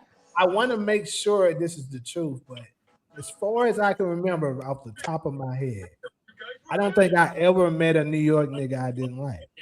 They all I always got along with them. They cool as fuck, Jamie. The women too. The women here, you know, in California, they be hating. The women here don't do that shit. Yeah. They don't hate on you or nothing. Yeah.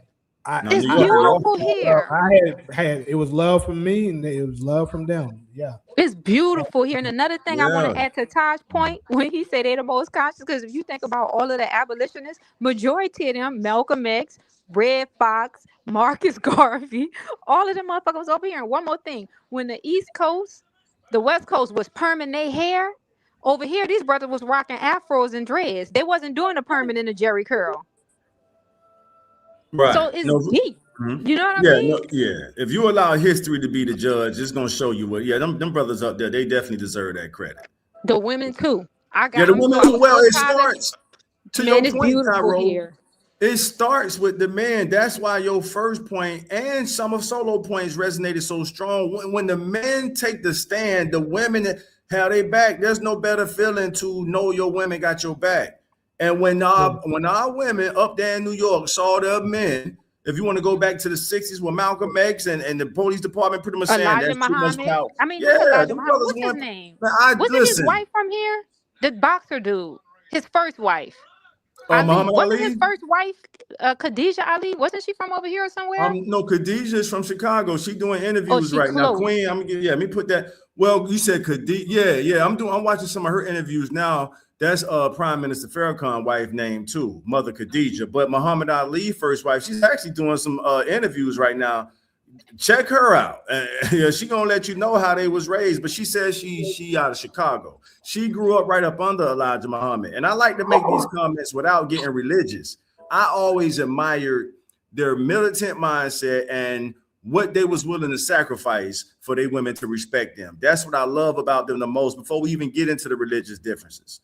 That's what attracted me as a young boy growing into a man in this country. That's the only example I saw of our men standing their ground, not backing down and willing to make the ultimate sacrifice. You can't name another. You know what else is crazy? You know what else is crazy? Because this going back to what Ali shared with us yesterday. Remember, she wanted me to play that quick clip of Pimp C that was saying a lot of these women go harder than the men. Right. I gotta say, because I was just remembering back to the date of what I was just showing y'all in Memphis. When that stuff was going on, the women was way more I'm talking about on our side, was way more aggressive than the men. Way more aggressive. I gotta say that, boy. But how we was like, hey, and this is when it got dark and the Arkansas police tried to get aggressive. And we had already decided collectively because they was getting real tense, the sisters were. And we was like, hey, if they touch any of them, we're gonna all go to jail because we're gonna get on their ass. We had already put that in there, like, hey, we going at them. They're gonna have to beat our ass and lock us up tonight if it happened. But thankfully, none of that happened. It just we got tense, and they, it was able to get everybody to just leave. But we asked. I think I saw that too. I think I did see that. Wasn't that, or was during that Marvin's? I don't know. It's so many situations like that I've seen, but I don't know. It was July 10th, 2016. I think I might have saw that.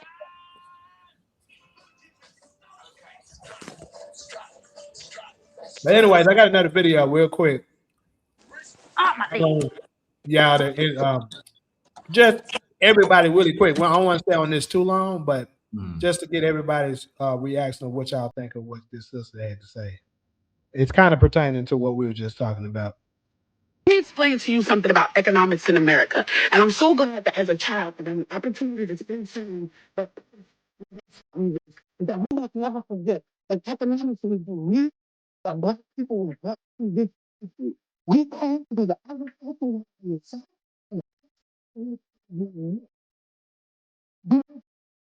what we came to do. We came to do the agricultural things and the textile was there. Now, the time right now, if I right now, the child that I want to complain, you.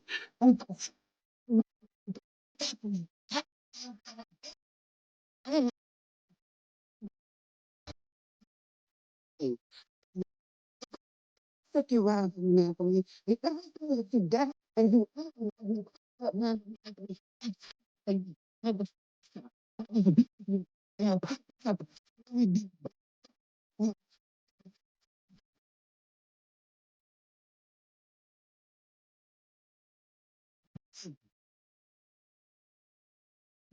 yeah.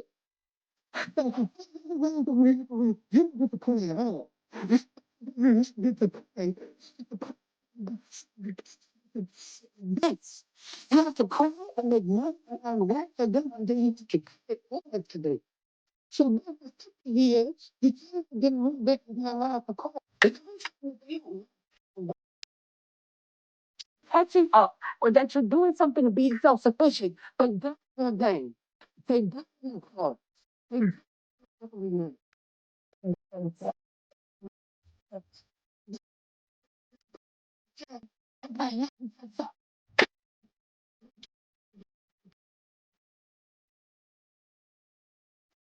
shut the world. You know, psychological warfare against you to try to opportunity failure.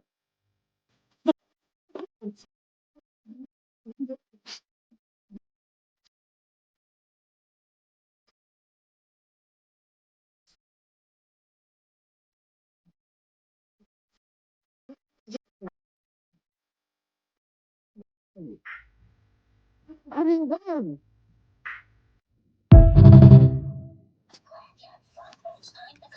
Okay. Y'all So like I just said, blaming white it's people. kind of in the lines of what we just kind of spoke on, you know. And it reminded me of this video. I was like, let me share that one. But go ahead. I was just saying, y'all just blaming white people. You say y'all just? Yeah, black people just blaming white people for not having any economic power. I mean, you can look at a video like that and see the analogy, but when we apply it to real life, what we get from people of other races and some of our people is you're just blaming white people. Yeah, pretty much how I seen it. She was saying that it's rigged, and the way they set it up, the only way you can really be successful as a whole is if they share some of the wealth. But Cairo's philosophy is like, I was just stop thinking asking that them when motherfuckers. Cairo, Well, I yeah. wanted to respond to I'm Solo when glad you you. guys finished. My thoughts went straight to Cairo. I'm like, yeah, I'm still with Cairo when it comes to that. Don't expect Because you your see how oppressors to she give you said shit. they burned it down after they did that shit to Black Wall Street. What did we do? Well, We True. didn't do and nothing. Black Wall Street's defense to a degree. I mean, it was somewhat. It was a battle until they started dropping bombs, right? They were fighting back, if I understand that history correctly, right? Yeah, they were. All Then they right. started dropping bombs from the Yeah, I sky. mean, shit. If you got the state power behind you, but at least as you said earlier, Cairo, and me and Jamie agree with you because I've heard him say this before. Even if we feel like we're gonna lose the fight, we popping off first because that's how we gonna create the narrative of the story. Oh yeah, the dude got the best of Taj, but when Taj knew it was on, he popped his ass first. Yeah, it Exactly. ain't gonna be the story ain't gonna be he just pulverized Taj from beginning to end. Nah, Taj had enough heart to pop on his ass first, and then it went the way it went. So that's it, y'all. I'm gonna take a quick bathroom break and be And right this back. is the thing. Typically, when that happens, like I said, they're gonna respect you from then on. Because for me, I've been in altercations where it's been some dudes that I was thinking in my head, damn, I might can't beat his ass, but I'm damn sure about to try. You feel me? Exactly. And Because I'd have been scared and still took off on a bitch. yeah, I'm scared to exactly. death, but I'm still taking off. Fuck It's that. I one don't care. dude that I know for sure was a boxer. I see the nigga, you know, boxing, hitting the damn punching bag, and I seen him beat somebody ass a couple times in the gym. Ooh, He was trying to take my necks in the basketball court. And I was like, nigga, you ain't finna take my necks. I don't give a fuck what you talking about. Did y'all And fight? then he was talking shit. I'm about to tell you the story really quick. He was talking shit and stuff saying he next, and I'm like, nah, you ain't. And he got mad. I said something to him talking shit. I can't remember what I said to him, but he got mad, got in my face, and pushed me. I sprung on that nigga immediately. And we started going at it. The good thing is he socked me. I ain't gonna lie, that motherfucker got a hit behind him. He socked me, and everybody broke it up before it really, really escalated. But this is the thing. He was the one walking around with his eye on swole after that shit, not me. Good. And he respected me ever since then. I told you. Like, and it wasn't the fact that he was afraid I can whip his ass. I'm sure of that. It was that he respected me enough that he was like, he ain't gonna let me hold Do it. it no more. Exactly. That's what it was. And it's the same when it comes to this.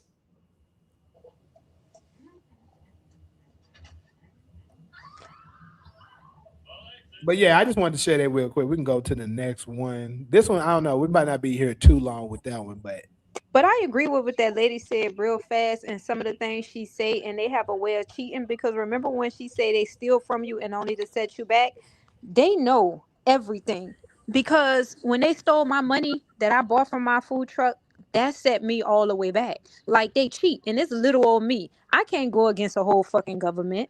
You know what I mean? What I'm gonna do? Y'all done stole my money. Y'all set it up, had me talking to the CIA agents and the federal agents, thinking it was a legitimate company, and it was all a scam to steal my money.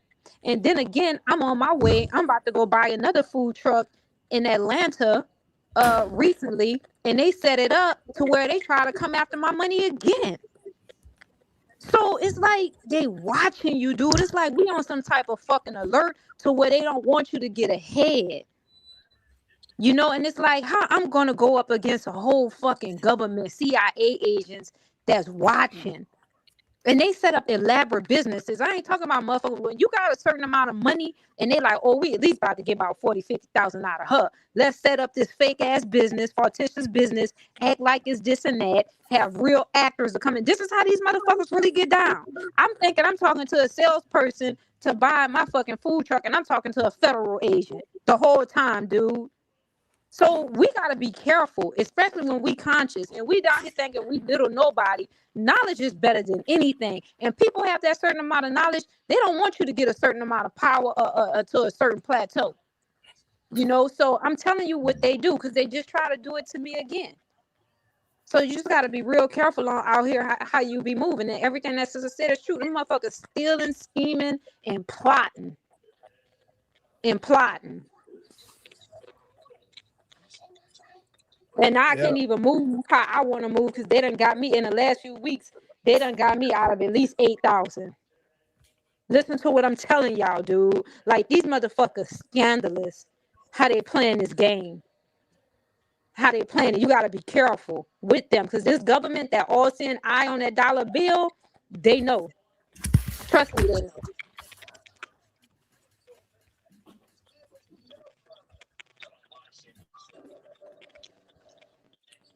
Mm-mm-mm. All right.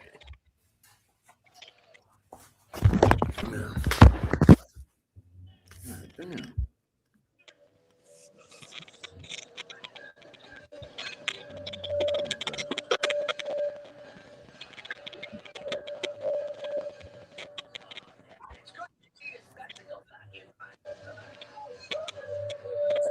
So I'm about to do it. So we're gonna go to the next one and talk about the Grand Canyon.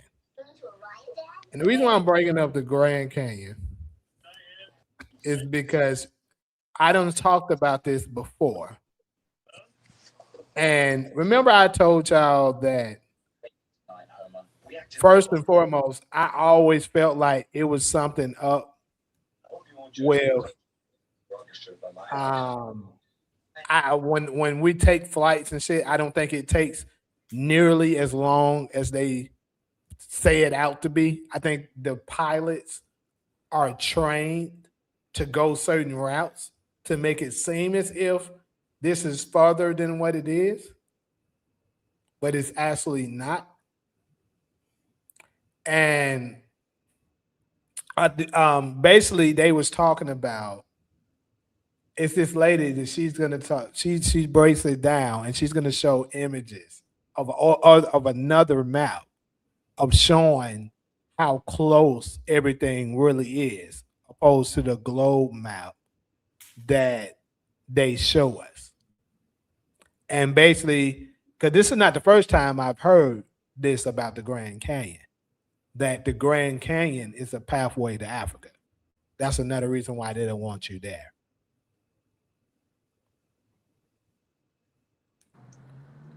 But it's weird. I'm searching for that right now. I'm confused On like what you're saying. So like, can you like explain that to me? So basically, what I am saying is, to use as an example, you know, you've been to Africa several times. You know how it typically takes, 15 hours, 10 hours, whatever it takes to get there, right? What she's saying, and what I believe it is some truth to it, is that it doesn't really take that long to get there. There's another path you can take to go straight there from here in America. But they're lying to you. Huh? I'm saying, what is the other way that we get to Africa? So one of them that they said is that the Grand Canyon is linked to Africa. If you go through the Grand Canyon all the way, the parts that they're blocking off and won't allow the public to go, it will lead you to Africa. Okay, and so when you say lead me to Africa, are you saying that we're going to teleport there, or we're going underground and keep walking all the way till we lead to Africa? Some people are saying walking, yeah. They say it's an Egyptian tunnel. It's an Egypt tunnel. Yeah. I'm reading it right now. Yeah, walking. Because they found a lot of artifacts. Well, what I'm reading, they saying they had found a lot of Egyptian artifacts hidden under the Grand Canyon or something. Yep. Trying to find it right now. So like physically walking. I feel like they be crazy. So the allegation is that there's a way in the Grand Canyon for you to follow a path that's gonna lead you walking distance to Africa. Mm-hmm. Okay. And you're gonna be physically walking? Yeah. And how long is that supposed to take? Now that I don't know. That wasn't said exactly how long the walk is gonna be. Okay. So how do you get past the ocean?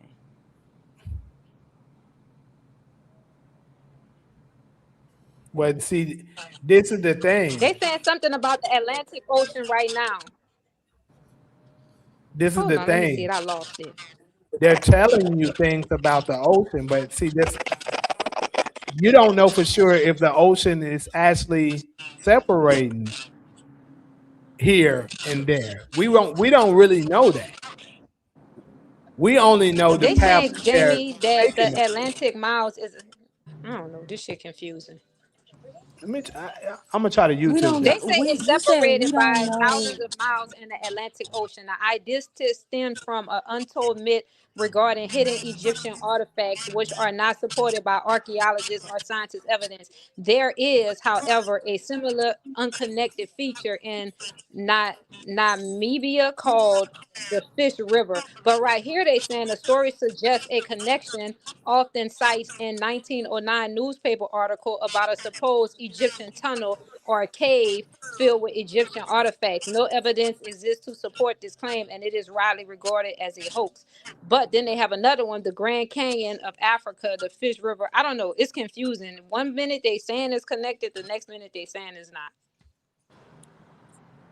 Because this is the thing.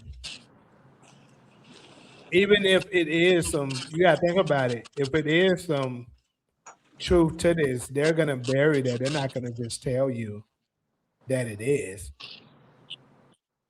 They saying it's true right here. They saying an Well, archaeologist found all type of Egyptian artifacts uh in the Grand Canyon, but the government is hiding it, trying to cover it up.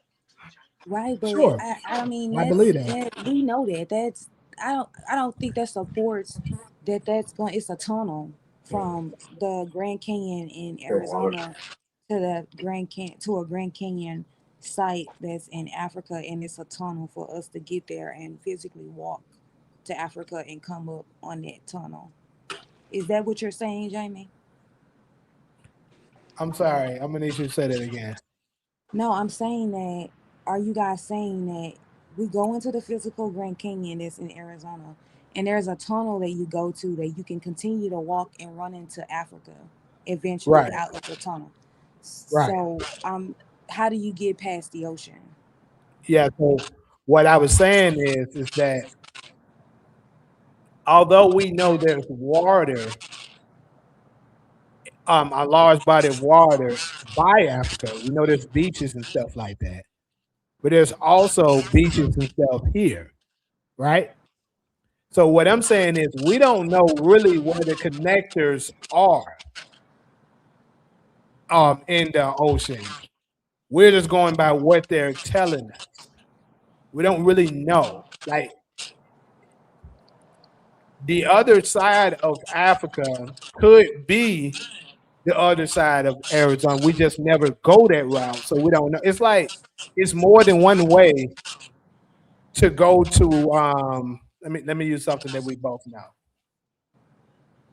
Like it's more. You know how it's more than one entrance to Beale Street. One side you may go across and you see the river on, and the other side you go on. The river's not over there. Still, but if they block that side where the river is at and never allow anyone to go over there, you'll never know that it's another way to get there. You would think this is the only way to get there. But then you still do have that ocean. So How how do you you get getting past across the that? ocean?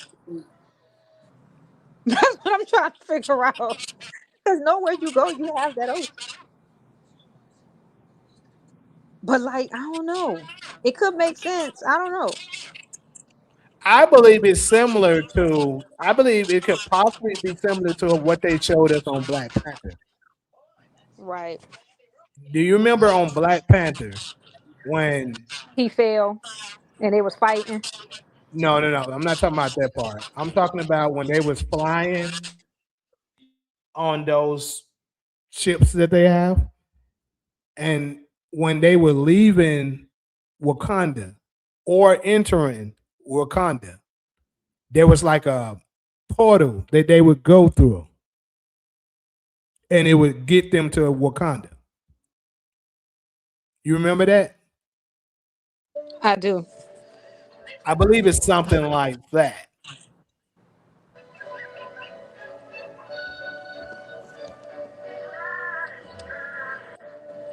But if you're going down, I'm gonna have to. Somebody. I don't know. I don't. I mean, I see what Solo's saying and I understand what Jamie's saying because I do believe in sorcery, but I can't talk to about everybody like that because they think I'm suffering from psychosis. But y'all might think that I'm suffering from psychosis. It is actually portals that people, these deities come and they go through. It is. Yeah, I'm telling you, they're using sorcery. And it's all over New York. It's all like you see it when you go to the buildings, but it's esoteric. If you're not into it, you'll miss it. You'll be like, what the fuck they got that hand right there with that wine? Like, if you don't I know, want to then find that one. I don't Fuck, know. man. I really want to find that one because it is other lady. She explained it very fucking well, and she showed the images. Because the key to it is that what I'm trying to say is they're lying to us about how Right. far everything is from each other. That's the part. That's the key to it. You can't pull up a map right here for all us to see it with the countries, the continents, how they divided, then the Atlantic Ocean, the Indian Now I Ocean. can pull that Because up, we're but it's a way it's a certain map that she had. I'm so mad I don't have that no more. I know I hit download on that shit. You talking about that white lady? No, You talking about that Caucasian lady? No, it was a black lady. Because this white lady showed another map too, and she said that that they've been lying to us about the map and the places that they tell us is this. It's actually not. It's in a like she said this two times, and I don't know if you heard it, but she was saying that actually New Orleans, in Miami, she was Florida. She was saying that it was like, I don't know if she said it was like the Caribbeans or something, but it was another white lady. She had a map too, and she was saying the same thing. And the same thing with Jimmy's saying right now about how, and a pilot, I don't know if y'all remember that a pilot came out and said this, that they are trained to go a whole opposite way. It doesn't take that long. That's to what get I'm to a talking lot of- about. He said it. He said that. I saw it. Yeah, that's what I was saying. Like the pilots are deliberately manipulating us by going another route to make you think you're flying over so much water. But they're going the route so that you can see all that fucking water. But it's another route that they can go straight to it. But they're manipulating us because, like I said, we don't have access to any of this. So we don't know.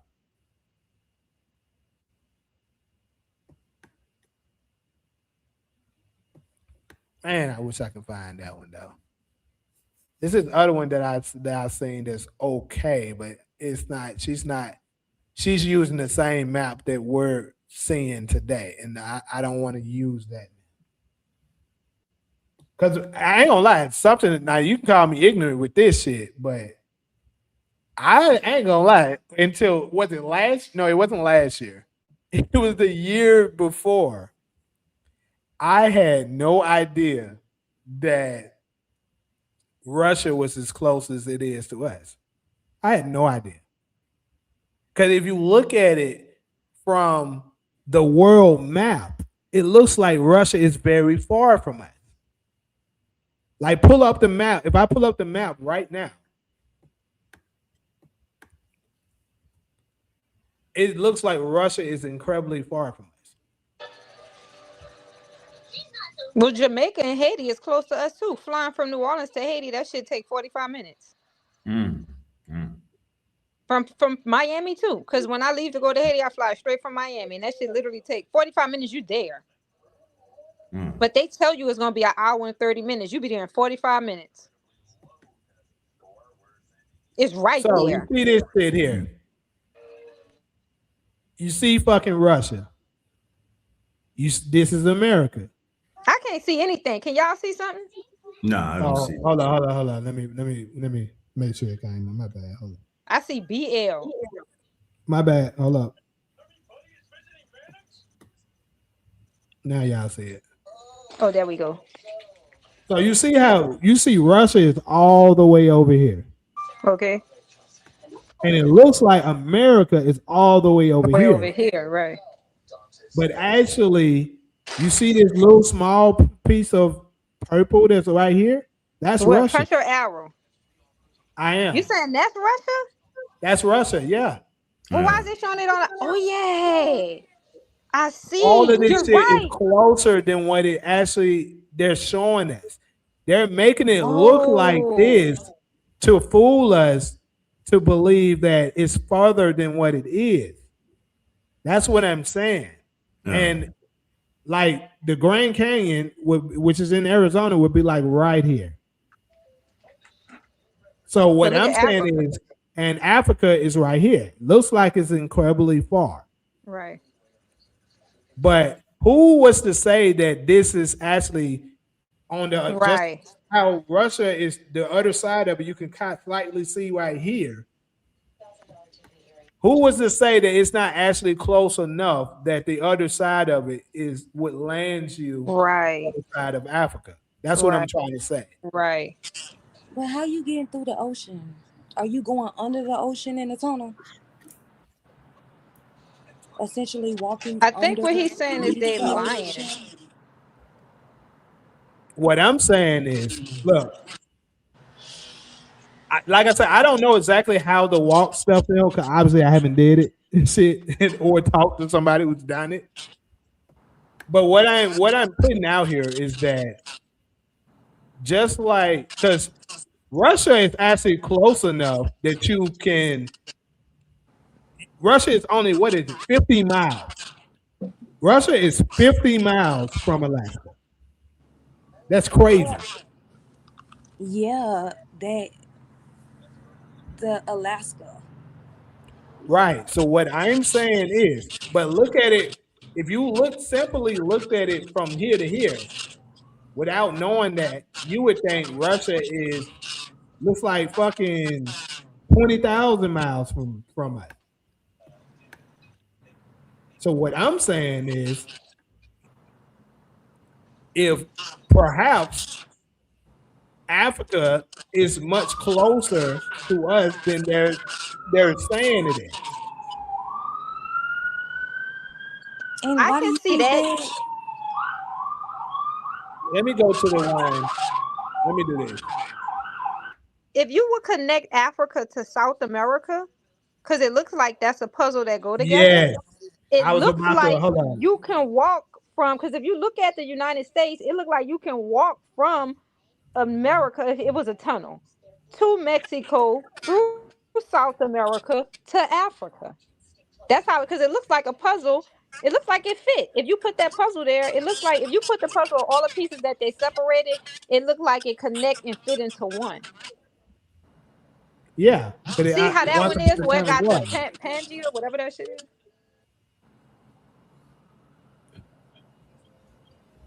Like you see right here, South America, Africa, North America. But which one are you on? Because it's a lot of them. The one that I'm. You see my mouse? No. You don't? Do you see it, Taja? Solo? I don't see shit. I see the different maps on the far right. Okay, let me. But I don't see his mouse. Hold up. Yeah, it's on the far right. Hopefully they know the same one. All right, right here. I know y'all can see it now. But which one are you on? Because it's a lot of them. I'm clicking another one that you should be able to see it. Damn, what the fuck? Why the hell didn't it move? Give me a second. What you looking at? Because you look serious. Yeah, no, I'm catching up with the comments. I usually be in the comment section, but today I was kind of lacking, so I'm just catching up what they was talking about. Because I mean, y'all kind of over my head with this one. I don't really know too much about the I've heard of Pangea and all that, but I'm just waiting to hear something that stand out to me. Why the hell this thing is not? So y'all see the one that's on the right. Stop. Somebody said a movie Apocalypse. Somebody say Stargate. I don't know why when I click it, it won't go to it. But anyway, y'all see the one to the far right. Do you see that one? Hello? Yeah, I saw that one. Yes. That's one. Oh yeah, all the landmass together. Yes. And y'all see my mouse here? Yes. So as you can see on this one, Africa is right next to North America and South America, right next to it. So according to America, Arizona would be here, right? Right. And if you go through the Grand Canyon, it could be a pathway where you go all the way around without avoiding Right. water. That's what, without hitting water, is what I'm saying, and land here. Right. So are you saying that we're not divided? The land is not divided as the map's showing us, but instead Yes. we're clumped in together like that. So what do we see? Why do we see an ocean in Florida and in California? I figured somebody was gonna say I figured you was gonna go there next too.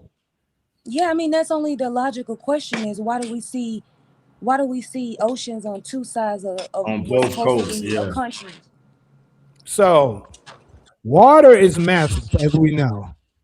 What? Like I say, I'm not. This is a map of when it was all together, like as they say, millions of years ago. Even though I don't know if that is to be the truth.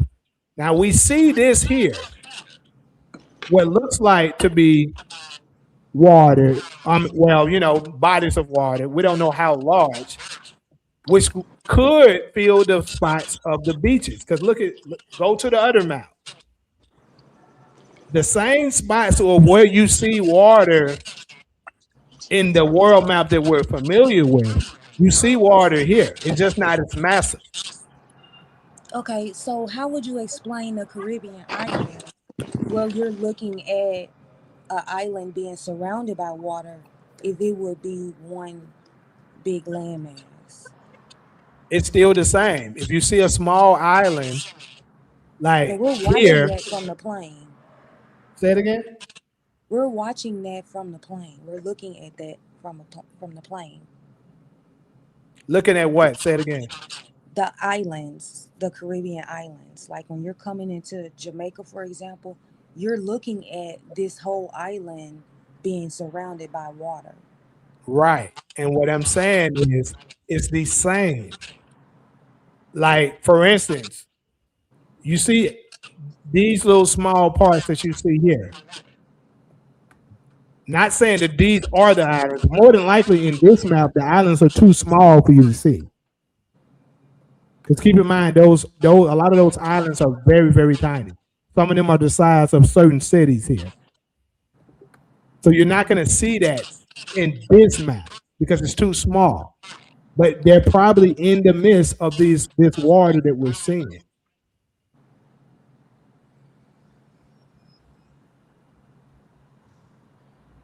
So what is this? Is this like something you believe, or is this a conspiracy? I'm just bringing it to light that of what people saying that it is a connector between it, and I just wanted to get everybody's thoughts on it. I've heard this Pangea concept before. Because this is my thing. It's got to be a reason they don't want you to go there. Think about that. The same with Antarctica. They ain't just telling you can't go there for no damn reason. We can't go where? Through certain parts of the Grand Canyon. Certain parts of Antarctica. Does that mean that it's a tunnel that's going to take you to Africa? If they're saying this part of the Grand Canyon is blocked off, does that mean that it's a tunnel to Africa there? I mean, it don't necessarily mean that, but what I'm saying is it's got to be something there major. The reason why they don't want you to go there. Well, it could be tunnels. Because most beaches are man-made. So prior to them making that beach, they could be covering up something. Most popular beaches that we see today, like California, all these other places, that shit is man-made. That's not natural. Talking about the beaches? So it could have been, yes, fucking right. You didn't know that? Them things are man-made. Them not natural. You can Google that and research that. Google to tell you them things are man-made, so that would make sense. They could be covering up tunnels that we don't even know about. Because most popular beaches that me and you go to, they're man-made. Some beaches are naturally formed, but majority of the popular ones, like in California, the ones that's here in New York, them bitches are man-made. They're not naturally made. So they could be hiding something, like tunnels or so forth.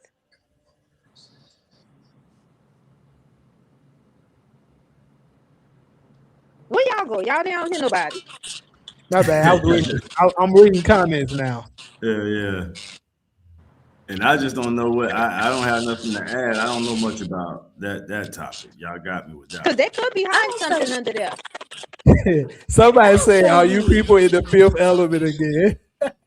I'll say this: the Grand Canyon. Okay, it's a wonder of the world. Been there. Is it a part of the Grand Canyon that they tell us that we can't explore? Probably. Is it artifacts from the people who populated this land before America was established as a country? Probably. But is it a tunnel that's going to lead you to Africa? I just don't see how that's logistically possible unless you can explain to me how you get past first, how you walk the distance, and how do you get past the Atlantic Ocean. And then if it was the other way, how do you get past the Pacific? So, I mean, I guess that's where you sort of lose me, which I haven't done the evidence on it or nothing like that. But I'm just saying, like, just to start with trying to convince me, not saying that you are, but just to believe something that I don't know. I'm looking at the logistics part. So maybe I agree with probably everything about the Grand Canyon except the tunnel that leads you to Africa. I'm just saying though, if it was like this mount, you can see how they get there. Yes, but obviously the world isn't like that anymore. I Like don't the know. Have you seen landmass, the land have shifted over time, and it has spread it apart. Maybe they're lying about how far apart it is, but it's definitely not one landmass. Otherwise, I would have moved to Africa a long time ago. Or they just told you after it's that far, you never challenged it or found a way to be able to see if that's the truth. So you just went with it, like the rest of us. Or the option that you're trying to convince me of makes no sense, and I can't be. You can't change my opinion on based on what you presented. No, I'm not trying to change your opinion. Though. I was just saying. I know, but I'm trying. But you're trying. But the theory that you're up against with this proposal is the theory that they've laid out for us, that the continents are separate apart, whether no matter how far or how close. But that's the theory that you're working with. Is the theory that's presented on a map right now. And so, even if you were trying to present this as an idea, I'm first looking at the logistics part. Is that possible?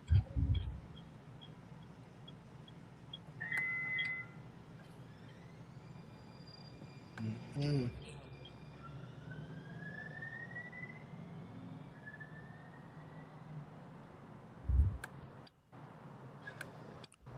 All right, we all caught I up. just challenge one thing about me though, for sure. I challenge everything now. Bro. I think they lying about every motherfucker. Them motherfuckers can be telling me the sky. If they was the star all of a sudden pushing to us, the sky is blue. We all know it's blue. We all know it's blue. If they keep saying that shit enough, I'm gonna come up with a theory that it's motherfucking green. Shit, But it's up to you to believe it, right? Right. yeah, for sure. I'm just, you know.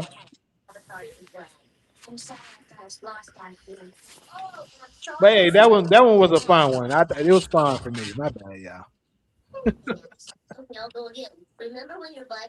We'll move along though. Yeah, funny story. One day I was really bored, and Dad left a steamroller idling in the Is driveway. that the Simpson? Oh yeah, let me put it. Yeah, he watching. My bad.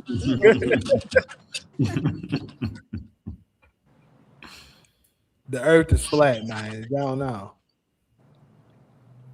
But Jamie, you just predicted, you just showed us that the earth was round when you said Russia was on the other side. Nah, what I'm saying is that all of that shit. You just said Russia was on the east side of the world, but somehow it's so close to the United States over here next to Alaska. How would that be if the earth is flat? What I'm showing you is that on that map that they were showing us, it always looked like Russia was farther away from us. That's all I was just showing you. Never saying that that's the actual map. Jamie, if the earth is flat, why ain't nobody fell off yet? Fell off where? The earth. Why would we fall off?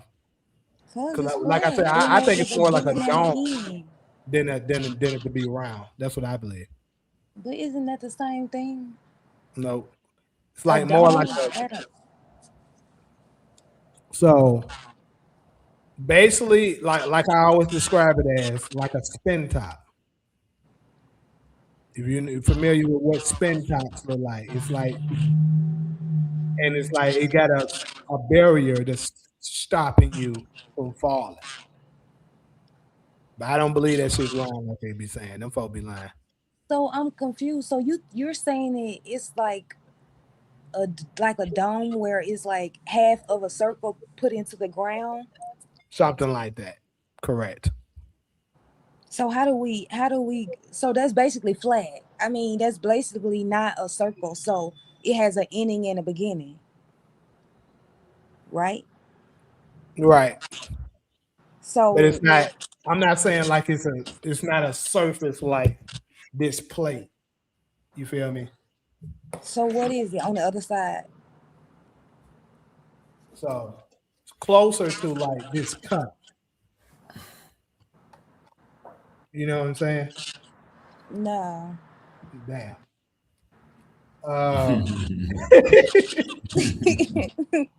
Like this bowl, at least. But flipped over? No, like this. But what's on top? That's the barrier that I'm talking about that stops you from going. That's the reason why I know the motherfuckers never went to space. They keep lying. You don't believe they went to space during Apollo 13? Absolutely not. Absolutely. Why not? Because they've never shown any proof of it. I don't know. They haven't. I'm telling you. So Every you think time they made the whole thing up? yes, I know they're making it up. Why would The they? motherfuckers are in. Every time they go to space at Warner Brothers Studios, at Tyler Perry Studios, This at motherfucker dirty. Disney Studios. That's when they in space. Them motherfuckers are not actually out there. So you don't think them people actually went on the Apollo 13 Fuck mission? no. Fuck no. Those lying. Exactly. Pull my fist. Talk your shit. Space When them rockets launch, motherfucker. where do they go? Wait a minute. When them rockets launch, because I remember, where are they going? Them motherfuckers go up. Them motherfuckers go up, go to wherever the designated place that they said they set for them motherfuckers to go where we can't see it no more and come back. That's what they're doing. Jamie, I don't even believe they So did you don't that. think they went to the moon? No, they absolutely have not. Hell no. Just because they don't have any, but didn't they bring back space rocks or something? They found a rock that was in Africa somewhere. Wait, but didn't dude take a picture and put the American flag there? Dude, I'm telling you, that was in the studios. That's where they did it at. But why would they make that up though? Look, because they wanted to beat the Chinese. Yeah. They needed a win because they had been losing. And they faked that they did it in a Hollywood studio. A lot of people who was whistleblowing in there was. Why you pause? I'm waiting on the answer. Oh, I was letting her talk. Oh, I can't hear nobody. Somebody talking? Yeah, she was talking. Oh shit, let me log out and log back in. Yeah. Yeah, I saw. I actually learned it from Candace Owens. I want to say I knew I loved now, Candace. or Tucker Carlson. I think Tucker Carlson. Somebody interviewed the man who been studying it, and he was talking about how it was a CIA project. They was gonna fake it, and they did fake it. I mean, See, I think the clear evidence is the fact that we ain't been back. If we went the first time 50 years ago, and then they lied why and we said they ain't lost been back? evidence. Remember that? What you say? They said all of a sudden they lost the evidence that they had from the first time. Please, our technology is at its finest right now. If they Right. ain't got the technology to do it now, they sure the hell didn't have it to do it 50 years Them ago. folks lying their ass off. They never win. Yeah, I think it was like a money thing, just like the one that the space thing that just happened now. They see they got a video where they're claiming, I don't know how true it is that when that rocket went out, them astronauts went down like a zip line. It was like they never were in that rocket when it went up there and it came down. They also was like they was interviewing them live or something like that, and they showed that they were on a green screen and they wasn't actually floating around. And Warner Brothers Studios, like I And said. And they I've saying never every seen this mission before is that she's fake. talking about. The only thing that they can send up there is a satellite. They have yet to send a human up there because they don't have the technology to protect you from the heat. Apparently, that's up there once you get through certain levels to the space. They Exactly. don't have the technology to save your life. They can send equipment up there, but they can't send a human without the human dying once it reaches a certain portion out of space. It gets really hot. It's all a lie and the Yeah, money. no, that made me think. So I finally hit something where I can kind of add. So what about the Elon sending the rovers to Mars? Y'all think that's fake or that's real? I wouldn't be shocked if it's fake. I wouldn't be shocked if none of all that shit Elon Musk is coming up with is fake. Elon Musk is a scheme that Ty set up. Yeah. I don't know. I think I'm like gonna I have said, to I give think it they up. can send satellites up there. Can they send people? Is the question. That's the only Hell thing I no. want to. Well, that's the only Look, thing I want to hear about is them sending people, which I was at they have Sony not. Studios, right? I was at Absolutely, Sony one they time, competing for their contract. and Sony's had some stuff there. There was some space shit that looked it real as fuck. At least what you would think it would look like because of what they show you. Wait, So, Jamie, can you send this to this phone number because I'm keep cutting off and cut off? Can you send that to that other number that I sent you to? all right. Bye. But yeah, like they've had some stuff in there that looks so realistic that you would think you're actually there. And I was like, bro, if they can fake something that looks like this, and I'm sitting here looking at it, they can definitely fool the public to make you think that's what it looks like.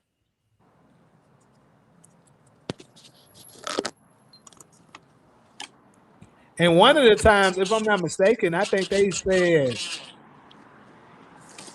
something was left in the image that proved that it was fake too. I can't remember. But yeah, them folks hustling, bro. They lying their ass out. This shit ain't real.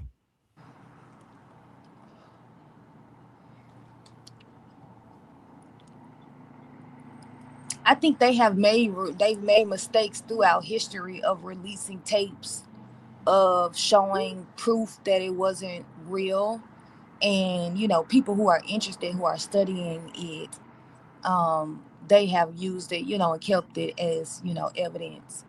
I think a guy was just on Piers Morgan debating about it. The guy that I watch that people be interviewing talking about it.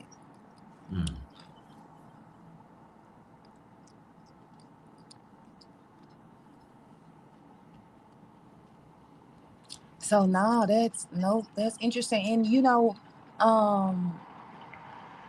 it's Look what Pumafish said. He said, I live in Florida. I see those rockets shoot off and then they curve and drop down in the ocean once they are out of sight. Wow. Now, I had no idea of this information, but that's what I believed they probably were doing, and I believe him 100%. That's what they're doing. Yes. Yeah. So that must be Space Coast. Puma Fist Yeah. that's what they call the Space Coast. That's like Central Florida. And I Yeah, believe because they're that's doing the what same NASA thing with is. air flights. Right. They're doing the same thing with air flights, bro. They going certain routes, making Well, they you have to go think. certain routes. You said what? I said, but they have to go certain routes. I didn't say they didn't, but what I'm saying, they're going certain routes to make the flight longer than what it actually is. It doesn't have to take that long. So why do you think that? Because this is closer than what they're telling you. That's why. Give me an example. So let's say you're trying to get to China. China is like a 15-hour flight, according to what they show us, when you're on the plane. China probably is only 3 hours away, probably, if they want this, like the route straight to it. But what they'll do is go, because keep in mind, the Earth is 70% water, 30% landmass, just like our bodies is. So they're probably going the route to go over all that water, which would take longer because there's so much fucking water for you to cover. And then they'll take that route to go to then a designated place to go to China. All right, we in China now. When they could just fly straight over there to it. But that's what they do.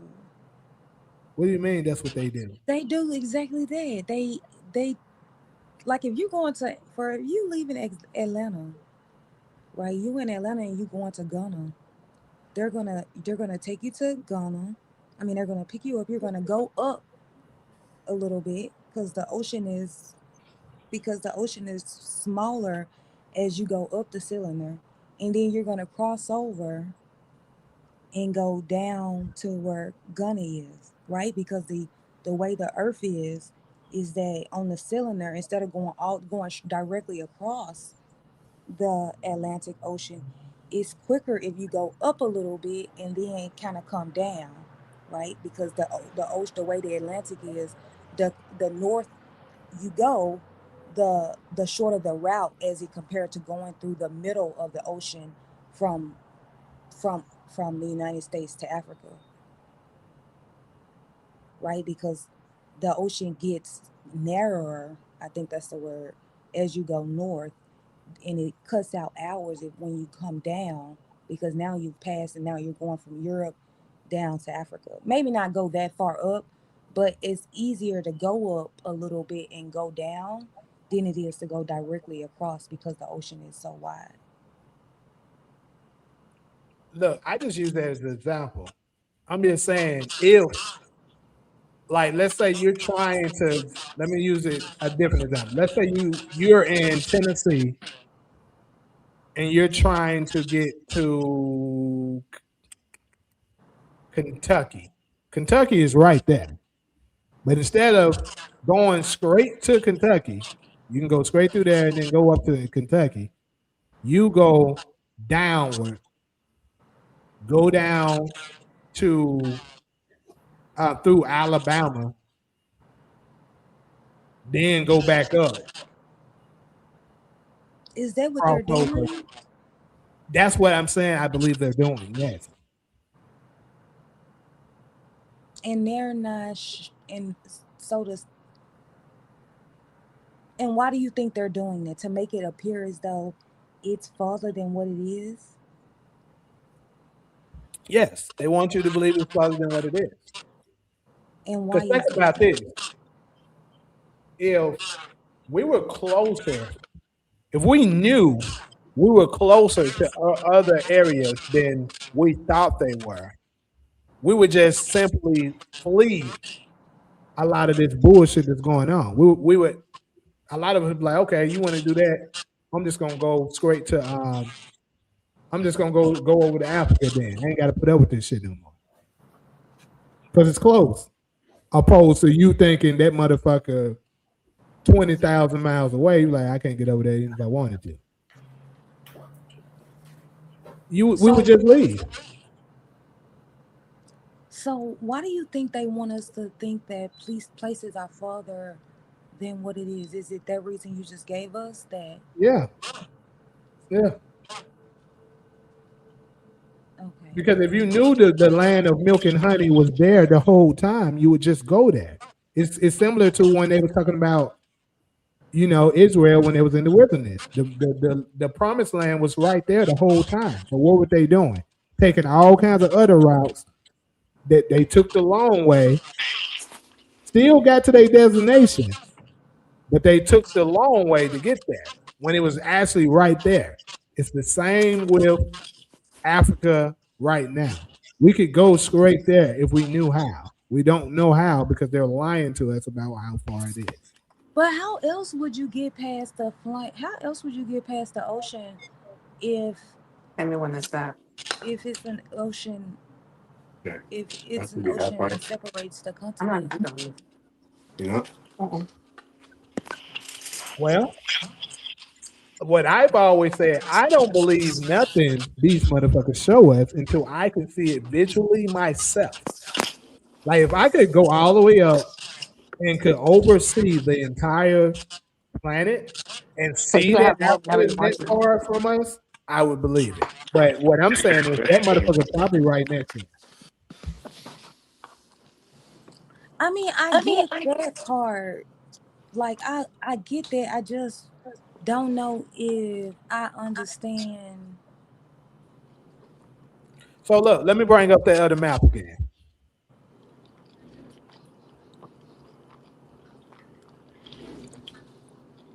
So let's see if it up because I know it'd be tripping sometimes. Okay, it is.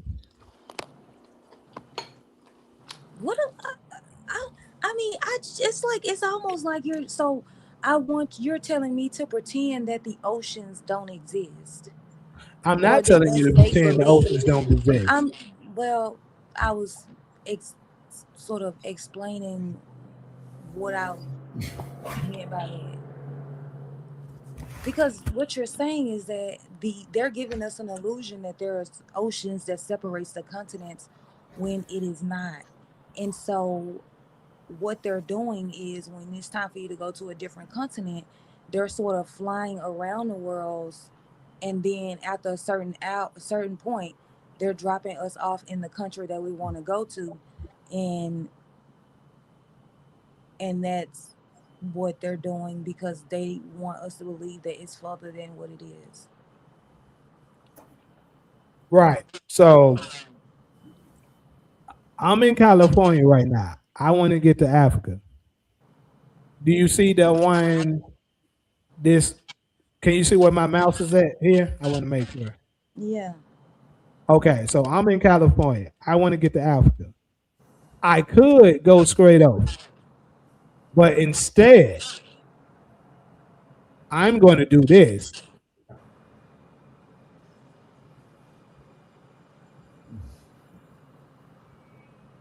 Now I'm here.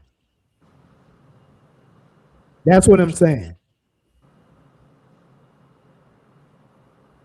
And they're doing that with everything. Who taught Harriet Tubman about them underground tunnels? You said who did what with her? Taught Harriet Tubman about those underground tunnels. I believe the Quakers, right? Because that just go back to kind of proving point to relate it to what you were saying. We know that they have secret pathways to get to most places closer. But it will only be logical if they will hide this information because they don't want us taking that route because they know it's easily Right. accessible. Let me tell you something else. Because it reminded me of this. You know, when it comes to the Epstein victims, right? Right. They always said, matter of fact, y'all remember what's her name? Ali Carter? She said that whenever they were going somewhere traveling, They would take them through underground tunnels, and it would be like they'll start off in, let's say, DC, and next thing you know, they're in California. She said they were doing that. So it's the same here.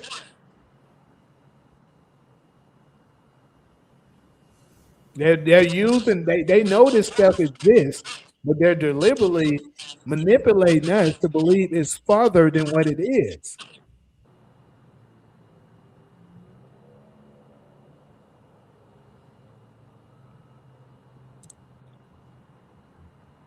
But this is the thing that I want clarity too. Who developed those underground tunnels? And why were they developed? It's a good question. You know, that I don't know. I couldn't give you the answer to it. Because But that's pretty deep. Because Harriet Tubman freed a lot of slaves during the Underground Railroad, right?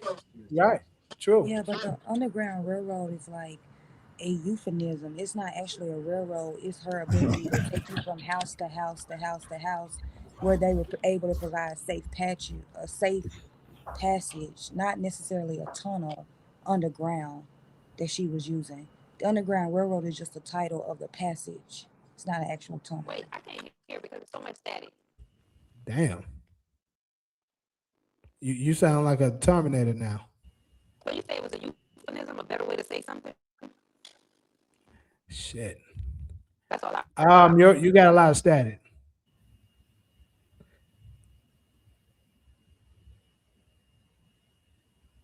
You say Harriet Tubman is out. You know, I've been hearing that Harriet Tubman in general was a myth. I mean, I don't know how true that is. So again, that's why I don't speak. If I don't really know nothing on it, I don't say nothing. But I did hear that.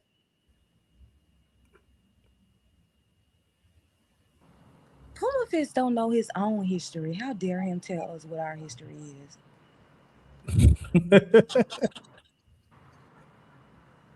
How dare him? He said Solo is AI. Am I AI, Jamie? I don't know.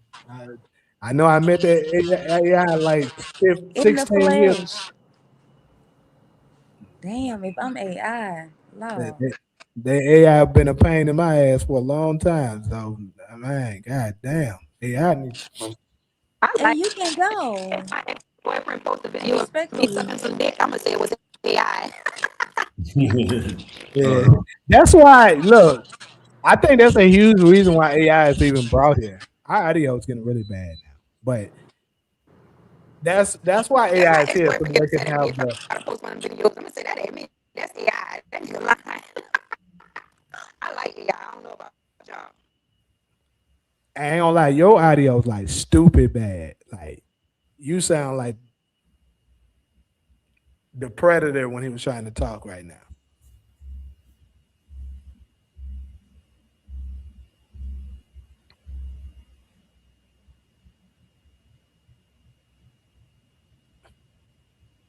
But anyways, though, so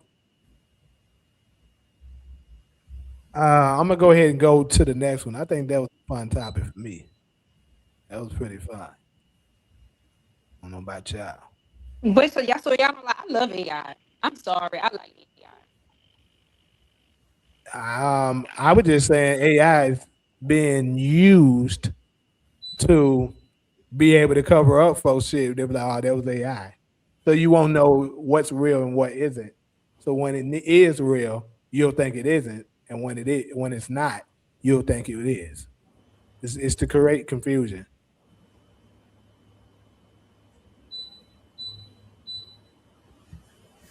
There we go. Keep in mind, like I was telling y'all, Trump is the author of confusion right now. That's what he is. The dark magician, the bringer of chaos. That's what he is right there. So we're gonna redirect this over to the something else I've been hearing. It's been tough. They saying the Pan-Africanism is a lie. It was Oh, a myth created to basically manipulate blacks to keep them from having ownership of this land. So I got a video. This is part 2, but hey, we're gonna just share part 2 of this video where this guy was talking about it. And also, what's his name? Captain Tazaria, he basically said the same thing.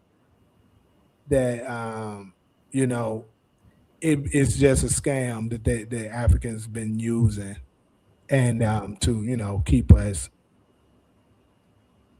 under some kind of spell, but it's not actually true. Not saying I believe or don't believe it, but anyways, let's go ahead and go to that.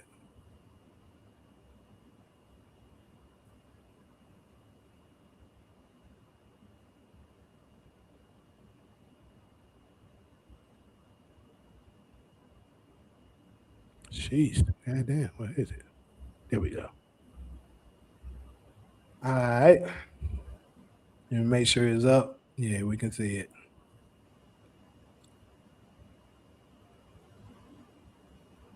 Damn, hold up. Believe this. Did you know that white people created Pan-Africanism?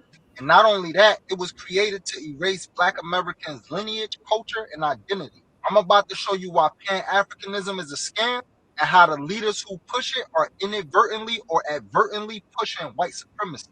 W.E.B. Du Bois was a prominent pusher of Pan-Africanism. He was the first Black American to get a PhD in Harvard University. And guess what the subject was that he got his PhD in? You guessed it, history. Not only was he indoctrinated with one-sided narrative of history, he went to the highest level of indoctrination on that subject. See, Pan-Africanism was created by white people to take Black Americans off their homeland, which is America, and ship them to Africa. This is how the country of Liberia came about. And that's why the Liberian flag is similar to the American flag. And it was pushed by a racist group of people called the American Colonization Society. The reason I mention them is because 2 white races that was a part of that organization directly funded W.E.B. Du Bois.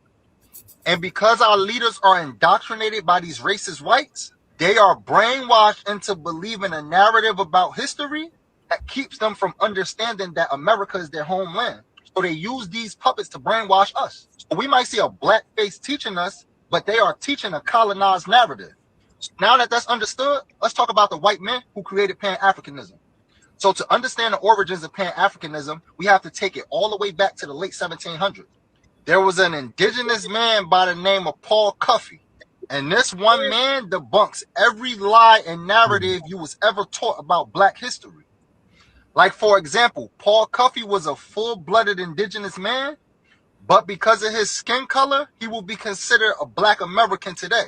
See, history likes to make it seem like all black people were slaves during this time and poor, but he was neither.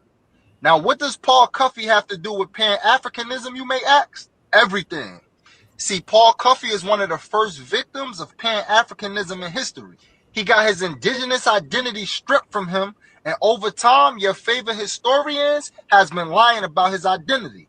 Paul Cuffey was a Wampanoag Indian, and Wampanoag Indians was the Indians that the Pilgrims came across. You know, the Thanksgiving story. And here are historical depictions of how the Wampanoag Indians look.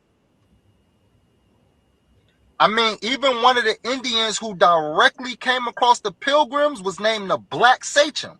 And this is a picture of his granddaughter. If you want to watch the full video, click the link in my bio for the link. You ain't gonna believe this.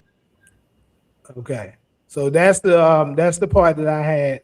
I'm gonna fish you out of your goddamn mind too, bro. I'm just letting you know. I saw that bullshit comment your ass, but whether you intentionally trying to or not to, that you are, man. You are that. Just letting you know. That's some bullshit. But anyways, though, opening it up, what do we think, people? Yeah, Pan-African. I never went for it. I understand how strong cultures are. People love their cultures, so I just never subscribed to it. From the time I was introduced to it, it never resonated with me. Is it for the reasoning that the guy pretty much put out there? No, that's all new information to me, especially the connection he made with W.E.B. Du Bois. I'm familiar with the history of Liberia as well, the country, but I didn't know, according to him, he said the same people that set that up, I think he said sponsored W.E.B. Du Bois scholarship or something like that. But yeah, that means I'm familiar with Liberia being, I think they got the land in 1822, and this is all before the Civil War. And it was already shipping, blacks from America back to Liberia. But for whatever reason, after the first or second trip, our ancestors were like, nah, we ain't going. And we ain't going for it. And they stopped going. But you still have a group, I think they call them Amerigos over there in Liberia. And then when Black Americans stopped going to Liberia, then the indigenous continent tribes or African tribes populated what we know today as the Republic of Liberia. And Liberia is the first nation. No, I always get that wrong. First modern nation, because Ethiopia and Egypt is like the first and second nation. Because it was all kingdoms up until that point. So Liberia is like the first nation country on the continent of Africa, after with the exception of Ethiopia and Egypt. Created by America. He's absolutely right about that with the flag and all that. Liberia flag, just like the U.S. flag with one star. So, but yeah, the Pan-African stuff just never sat right with me.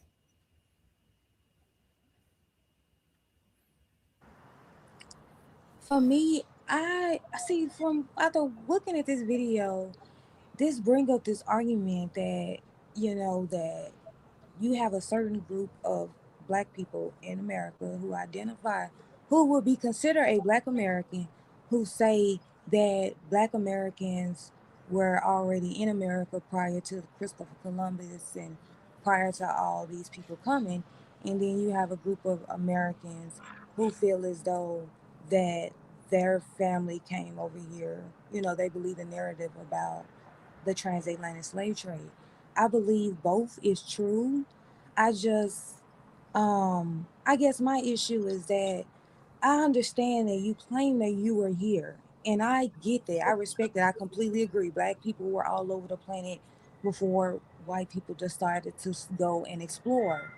So, is it possible that Black Americans were here? Yes, and I completely agree with that.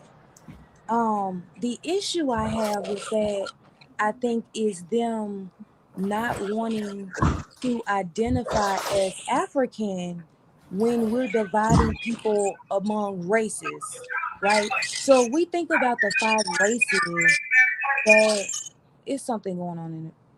If you think about the 5 races that we divide people on, you have the Black race, everybody that's Black, that you look at them and you say you're from the race Black. Then you have the white, you have all these other races, right? When we're dividing the people up in on that level, you are considered an African. So I don't really understand that argument as to why it is that you would probably have an issue with or denying that you come from Africa, whether you came on during the slave trade or if your family was already here, because when we're dividing you by races, you're not going to be I guess you would be a Native American on the 5 races, an Indian, a Indian American. Like, what are you clicking that box? Or as a so-called Black American, are you picking Americans as your race?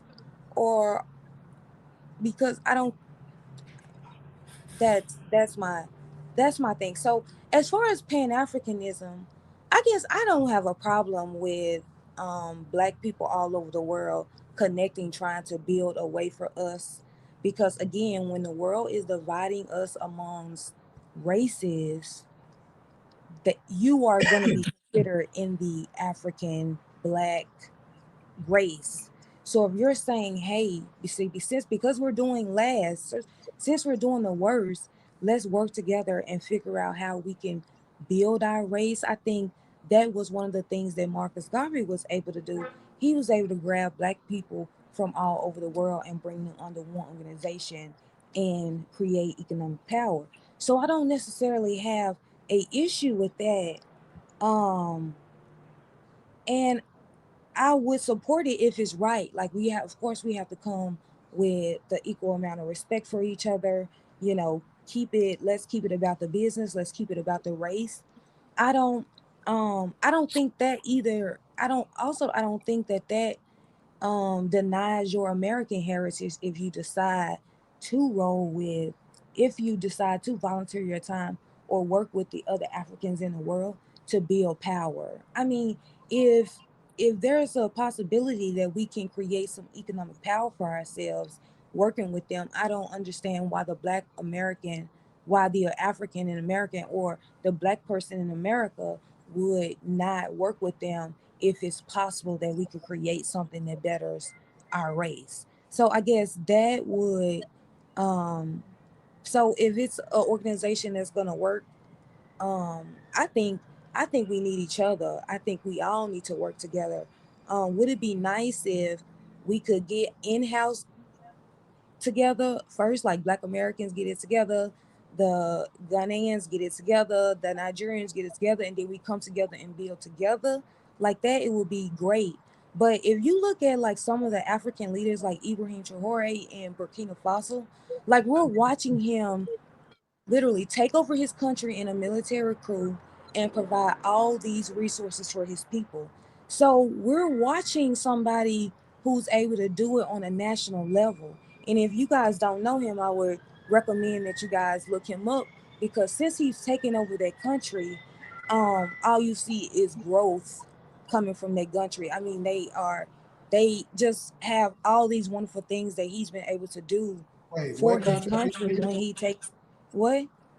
What country are you speaking of? It's Burkina Faso in Africa. So he took over in a military coup, and he's just been providing all type of jobs. They build railroads, they have factories, they have all this stuff that he was able to take out. He kicked out the French and was able to just revolutionize his country. So we are watching Lumumba and what's his name in Gaddafi. We're watching that in our time.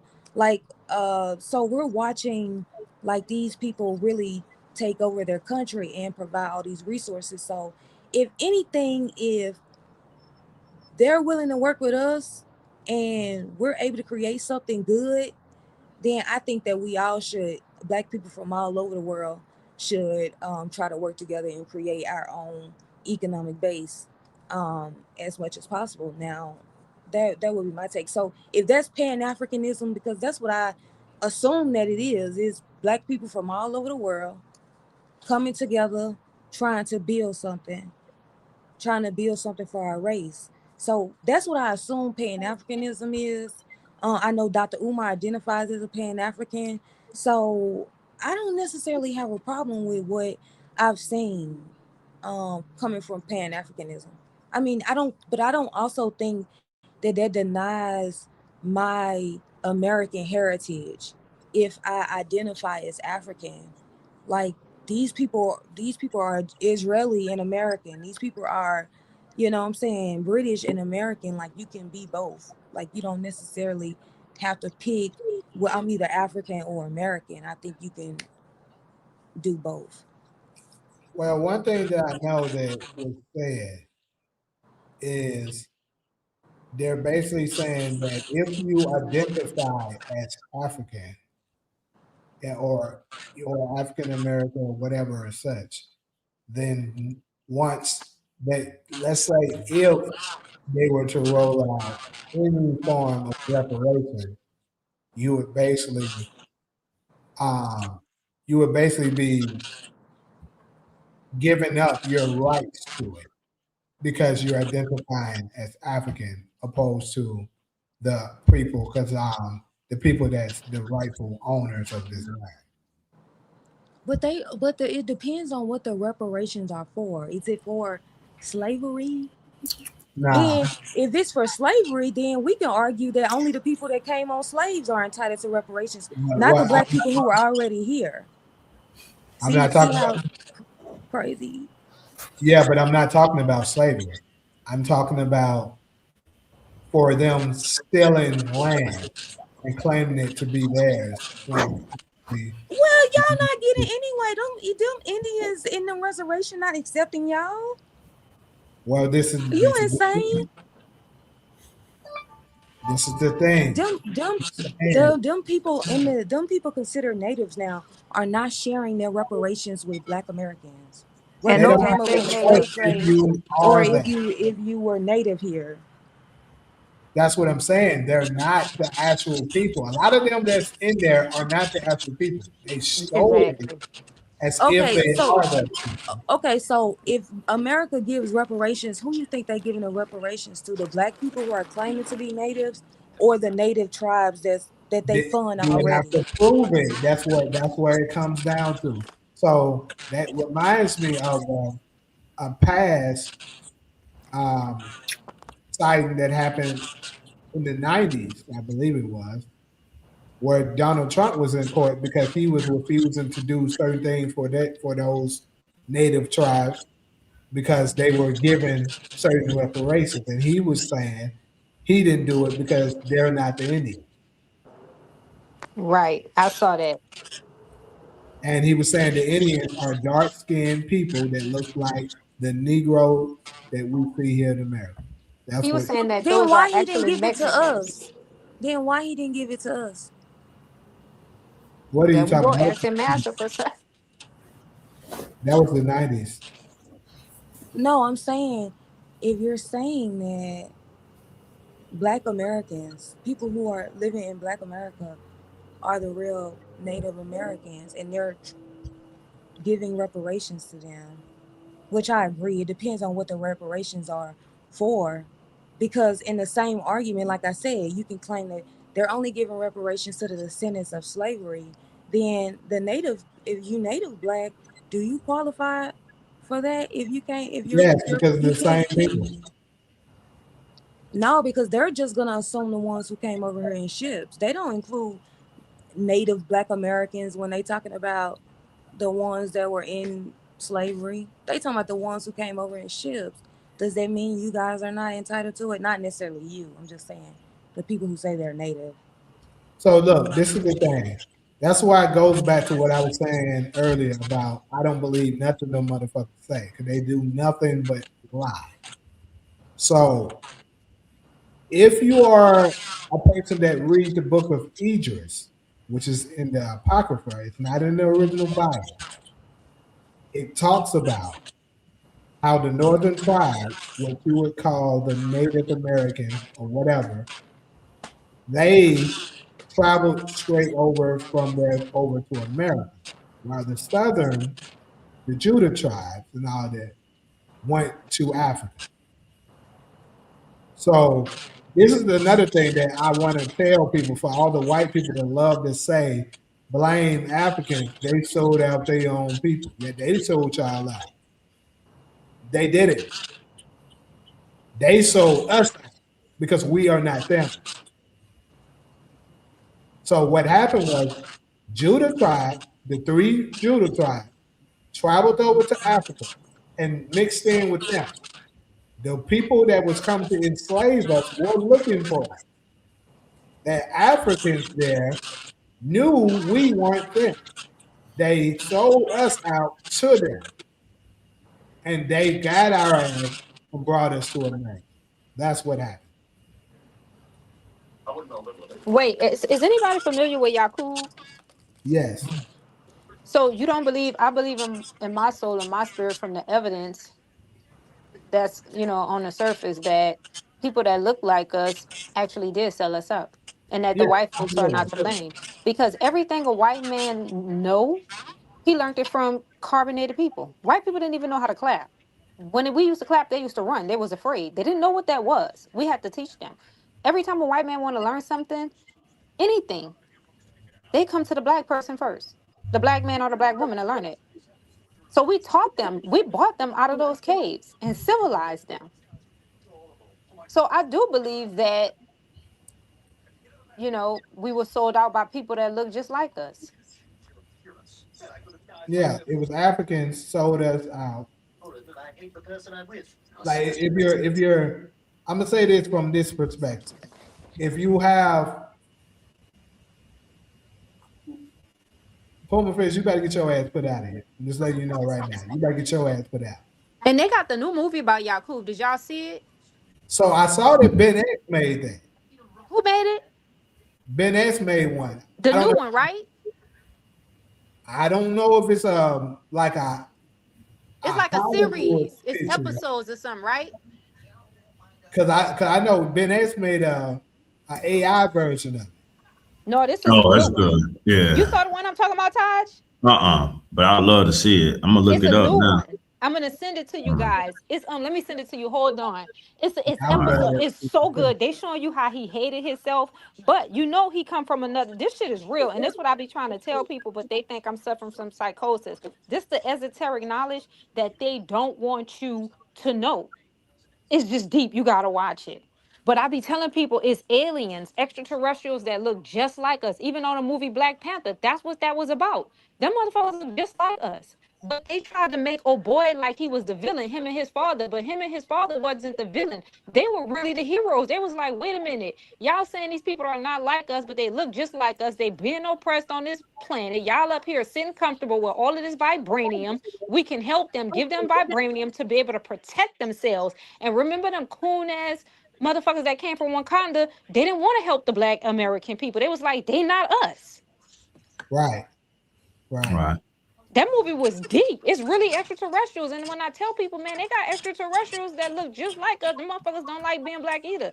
Because it's a galactic war with them. And a universal war. We here on a little government war. But it's too deep for people because they don't have that esoteric knowledge. So you'll lose them. But let me send y'all the new series about Yakub. It is so phenomenal. Yeah, please. It's so good, y'all. Yeah, it's really good. Put that in the chat for sure. It's good. And it's not AI. Puma is having a fit in the chat. Puma, I know this. I told him he better get his ass put out. That's unlike you. Not the way you was crying about white oppression. Oh, Puma is having a rage fit. Because he's saying that white people built America. They were slaves. You didn't get that job. Puma, this is the thing, bro. Puma, you didn't get that job. Now you mad. This is the thing, bro. Despite, let's just go with what you're saying. White people were enslaved. Cool. Where? Did they go? That's why I said let's just go with it. Did they go through the same atrocity that we went through? Were they hung off trees? Is there evidence that they were getting their backs beat by the whips? Were they having their people raped and stuff like that, invaded by another group of people? It wasn't happening. So shut the hell up. Puma said we were slaves. Did you guys receive it? Yeah, we got it. Oh, you get the group chat? Yeah, it's good. You guys gotta watch it. I probably watch it tonight. Yeah, it's Ben X, like I said. It's Ben X. Oh, that's him, right? Yeah. Yeah, but you know you don't know if it's new. It's new. It's the episodes. No, I didn't say I didn't know it was new. I just said I know Ben X was making one. I think if white people left Africa, Africa would be all right. You see Ibrahim, what he's done. He kicked the French out, and that country been thriving ever since then. And this AI, Tyra. Just Google Ibrahim. That's a phenomenal AI. That's AI? And you will see. Oh my God, Imran is. Oh my God. That's phenomenal. AI. I didn't know that. I thought that was. Oh my God, AI is advanced. Jamie, you need to do us an AI movie. If it's this advanced, huh? Yeah, it looks good for sure, but it's definitely. Shit, I want a big ass afro. Make my character. And I want some ass. It takes a whole lot of work to make these. That shit look real. How you show that to AI? Yeah. The people Absolutely too? is. Yeah. Damn. Yeah, I'm gonna watch this. I'm gonna check. Jamie gotta make us AI now. Jamie, you gotta do it. If AI this advanced, dude, I'm about to sit down and tell you how I want my character to look. Yeah. See how they have cast us out. Now, if you will choose me as your king. But anyway, so yeah, I'm pretty sure that's AI. Because that's what Ben X been working on. He's been working on AI fans.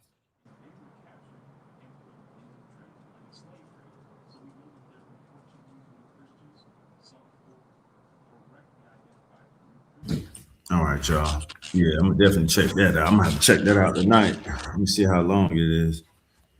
Oh, It's goodness. little episodes, Todd. Or is he doing episodes? That's good. Mm-hmm. Okay. Yeah, that's only a 6-minute episode. All right, let me see. All It's right. good though. Yeah. Because Yakub, people don't realize that. I think Yakub is an Anunnaki. Mm. And he hated himself. He hated being black. And this is a galactic. You know what I mean? Yeah. Yeah, I see it.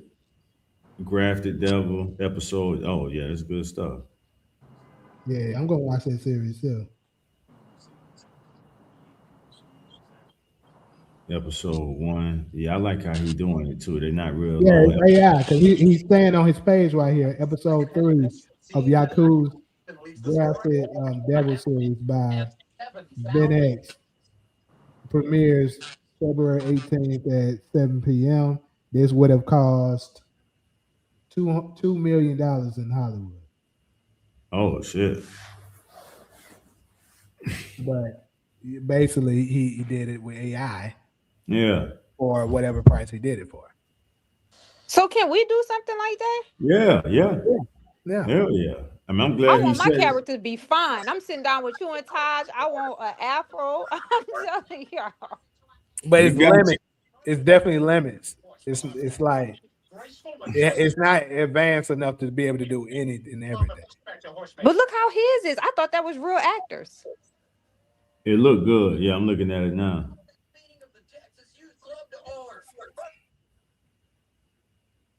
The last one came out 3 weeks ago.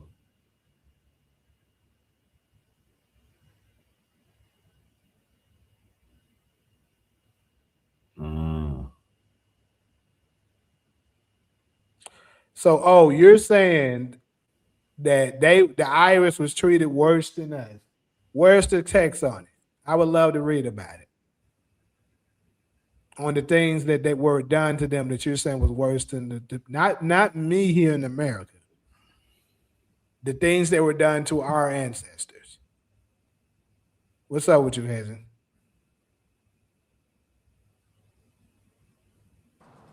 That is white people trying to escape responsibility for chattel slavery in America.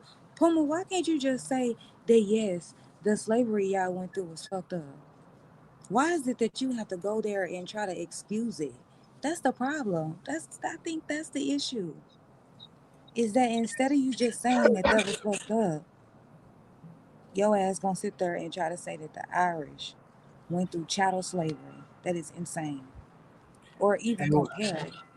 I don't think we've ever said that white people have never been a slave before, but I just don't think the comparison of whatever it is that you're talking about is the same as what was done to us. No, don't get Dollar said something good. I thought was good. She says Puma is craved for attention. Yes, I definitely think he wants attention from us. He likes it better when we talking to him.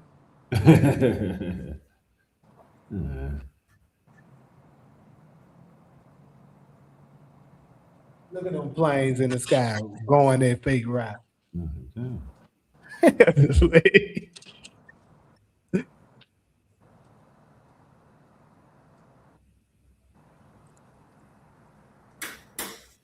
I mean, I don't even care if we're unique to slavery, to be honest with you. You making a bigger deal out of it than we are. Yeah, just like he been oppressed more than we have.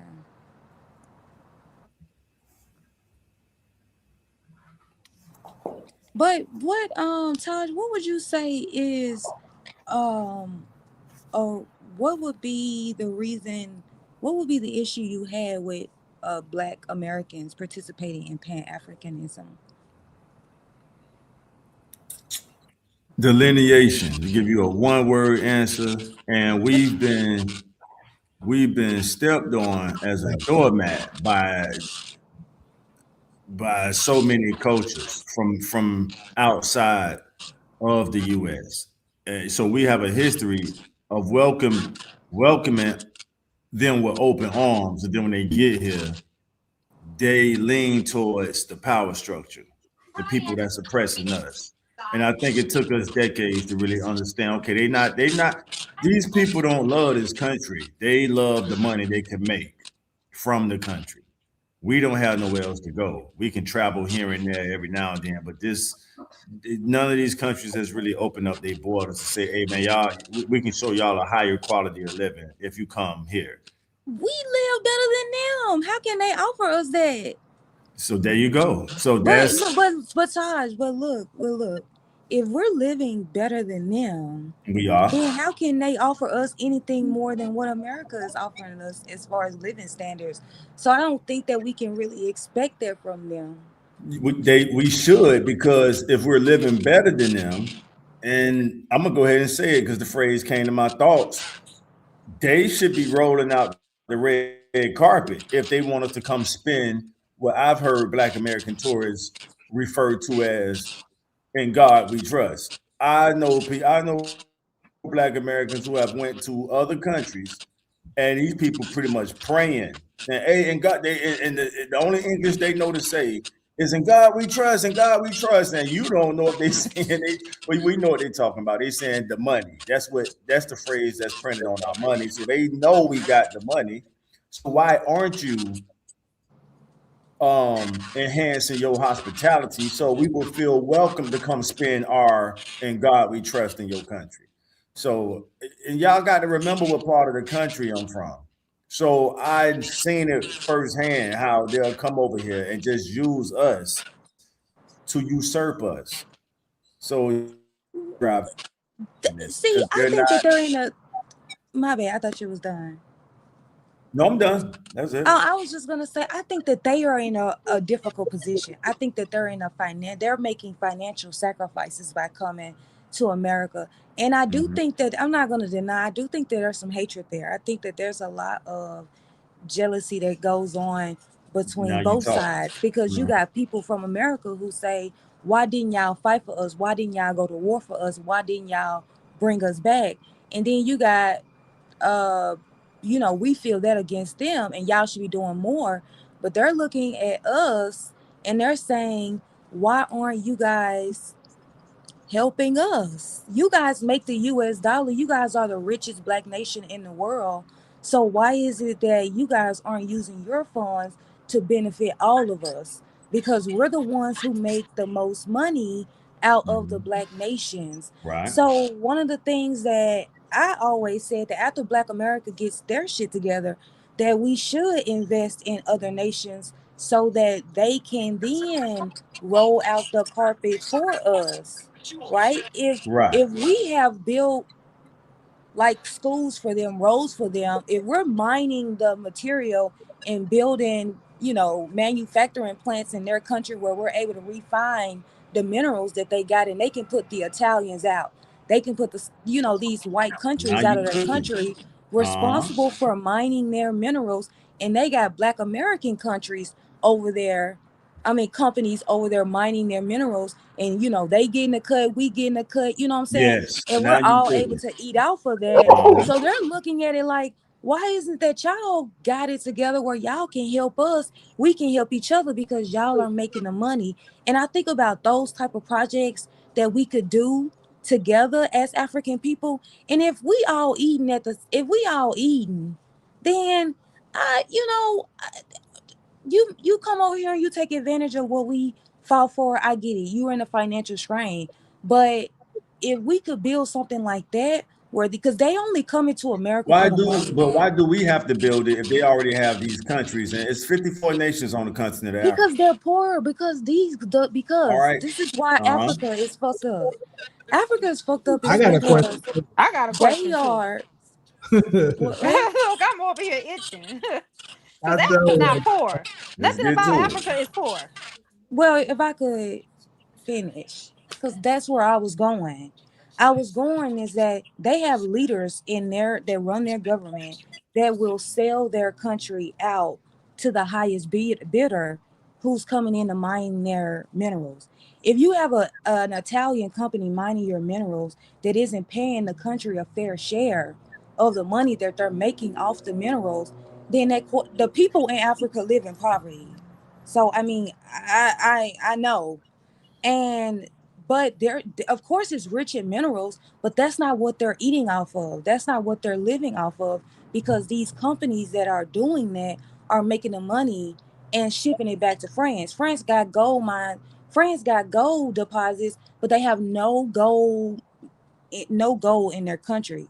It's because they're stealing it from African countries, because Africa don't have companies that can go in and mine their minerals without, because they don't have the financial capital. So I'm saying if Black America could provide that capital and we can be doing the mining and sharing it with them, We're they can not be even eating, being we can be. invited, Solo. We ain't got no structure. Why would they invite Black America to do anything when Black America don't have their own system? Like, we're still asking white people for a hospital, for a grocery store, for a bank. Like, what can we offer them if we're Money. not organized? We could But offer them how, money. Taj, when we don't even we don't have our own institutions, We don't how can have we? to. Taj, We they're not what? asking us because we're not financially, economically doing anything We other than spending giving our money. money to other races. How can they ask us for money if we're not organized to provide it? They can say, okay, I'm Black America, I want $500 million right now. How the hell you finna raise 500 million from Black American right now? Even though we got it Business. right All right, we now. got it. We We definitely got got it. it right now. How Yeah, are we you right now. about to raise it? Right. 2 trillion from Black Friday to Thanksgiving. Every year we spend $2 trillion. So the same way they come over here and build businesses in our community and send the money back to their country, is that not a structure? Whether it's a corner store or whatever type of business. That's their goal to come here, is to build a life in All their country right. so So they can do it go in your back. But country and we're invite talking us. about, but Todd, we're talking about creating a infrastructure. We're talking about big companies that need tens of millions of dollars, not send $1,000 every week and I can build a little corner store in front of my house and sell it.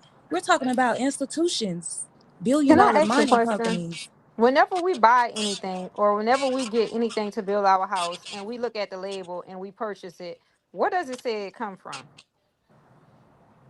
The money? No, like let's say if you go into the store right now Oh, it and you comes from buy it, China, made in it China. comes from. So where the fuck are China getting all these materials from? Good Right? question. Where are they Right, getting it great from? question. From I would say Africa. Africa. Yes. Right? Come on, So this Pyro. is the thing. Right. American people are Americanized. When I leave outside this country, I hate when I see American people. I'm like, here these motherfuckers come. Right? Because they try to act like they better than everybody else when they go to the country and they see how these people are living. But then actually what they don't realize and what these people don't realize is they live in 10 times better than you. For example, when I went to Haiti, everybody say, "Oh, Haiti is so poor, it's dangerous." Bullshit. That's a fucking lie. If I had enough money, I would have never came back to America. Never came back to America. And the people in Haiti think that they are poor.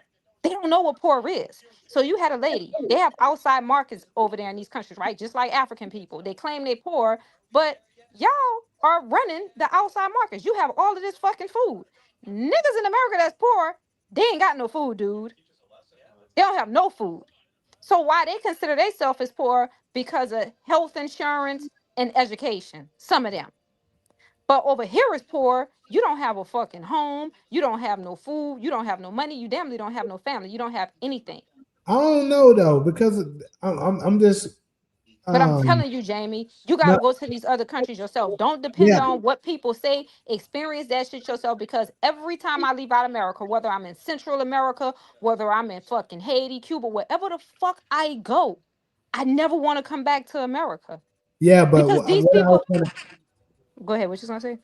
what I was gonna say is that I'm just saying, like, people that I know, like, obviously, Haiti. My homie Haiti is from Haiti, Exactly. and And I'm he was just the one who saying, telling me, "Why the fuck you going to Haiti? What's over there?" He's been so negative. And when I went, I was like, I do not want to come back to America because I told you, their definition of poor is yeah, different but from he ours. talked about what I was gonna go to is that he talked about a lot of hunger and stuff like that, and other Haitians that I know of that's from Haiti said the same. That's why I I'm wanted to telling you, I was interject. there. And them people ain't hungry. Don't get me wrong. What I loved about them, for example, they different from us. They united. So, and it's just different. Like, for example, right? Two things that stuck out to me. When you go shopping, your word is everything in Haiti. Your word, they big on loyalty. So if you don't got the money right there, no problem. Here, take it. Bring that shit back tomorrow or whenever you see me. It's good, right? Then when you give one person something, they not like this little kid. I gave him like $5, but $5 in Haiti is a whole fucking lot to them. You know what I mean? So I give him $5. The next day, this little kid came back damn near with the whole fucking village. Okay, like American lady with money. I You mean, know we what I get mean? that. They do that. But But then, I'm glad you used the word village. I was gonna ask Solo that, but I put it out to the panel. Like, can a working class Black American in the United States afford to fund a village in any poor part of Africa? It depends on how much money the Black American makes. Let's say And working it class. depends how much So is let's say working 30, class. let's say 25,000 and up. 20,000 is poverty. I keep telling you that, Taj. That Mhm. is no money To on an us, it's average no money. scale. Right. So you saying that's no money to them over there? No, I'm saying that you can't live off that and afford to pay for them. All right. So let's raise it up. So let's go to Let's 30,000. just say, the average, hold on, the average money that we make in America, the men, is around 46,000. Okay. you All right. probably, I mean, you probably could probably spend, you probably could send probably like $100, $200, but you're gonna be struggling because you're struggling already off the 46, right? So it Yeah. depends on, but You somebody said like struggling here or struggling somebody there? living alone like me, making 80,000, I probably could afford to send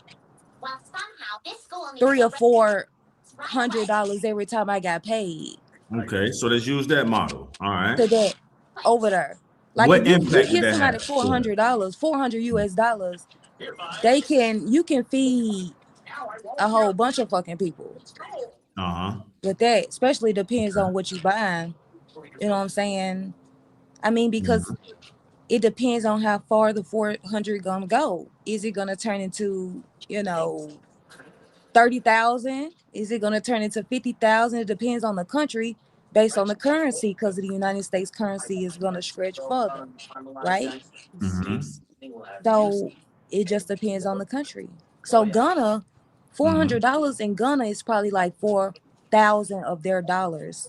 Okay. You probably could feed a family for a month with $400, but I'm Now, what about probably economic saying development, though? Because feeding is one thing, but business development is creating an economy, which it now is self-sufficient. Because that's really the goal. Because at some point, you're that's going the to say, I goal. can't afford to feed y'all no more.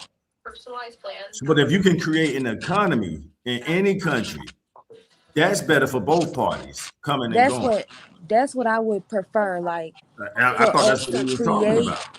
you know what I mean? Like is to create an economy, like Right, where that all the part, money not to passed just through us. right, like because you would get Black Americans' attention stronger with that than just saying, "Hey, we need y'all to sing." We barely feeding our families because it's Nah, expensive yeah, here. no, I don't agree with that. I don't agree. I think we need to create a system over there, not or a company over there that's over there doing a specific job that allows us to build wealth and Right, create other stuff, right? Not us just sending, donating $400 to a family. Nah, I don't. No. We need to pool that right. money together and create Business. a Let's do system. business, not Yeah. donations. Let's do business. So Nah, I I'm how not think can talking we? about business. donation. I think business, how you say it, the thing is the average American, they don't have any money saved. And I'll give you an example. I don't know if you guys do this, but I do this. Like, for instance, I'll end up in like a suburban area where you think these white motherfuckers got money, right? And I'm going to the bank just to go pour some money out. Then I'm like, let me look at the receipt to see how much these motherfuckers got saved. I done went about 10 receipts and these motherfuckers broke as I'm like, damn, these motherfuckers ain't got no money saved. You know what I mean?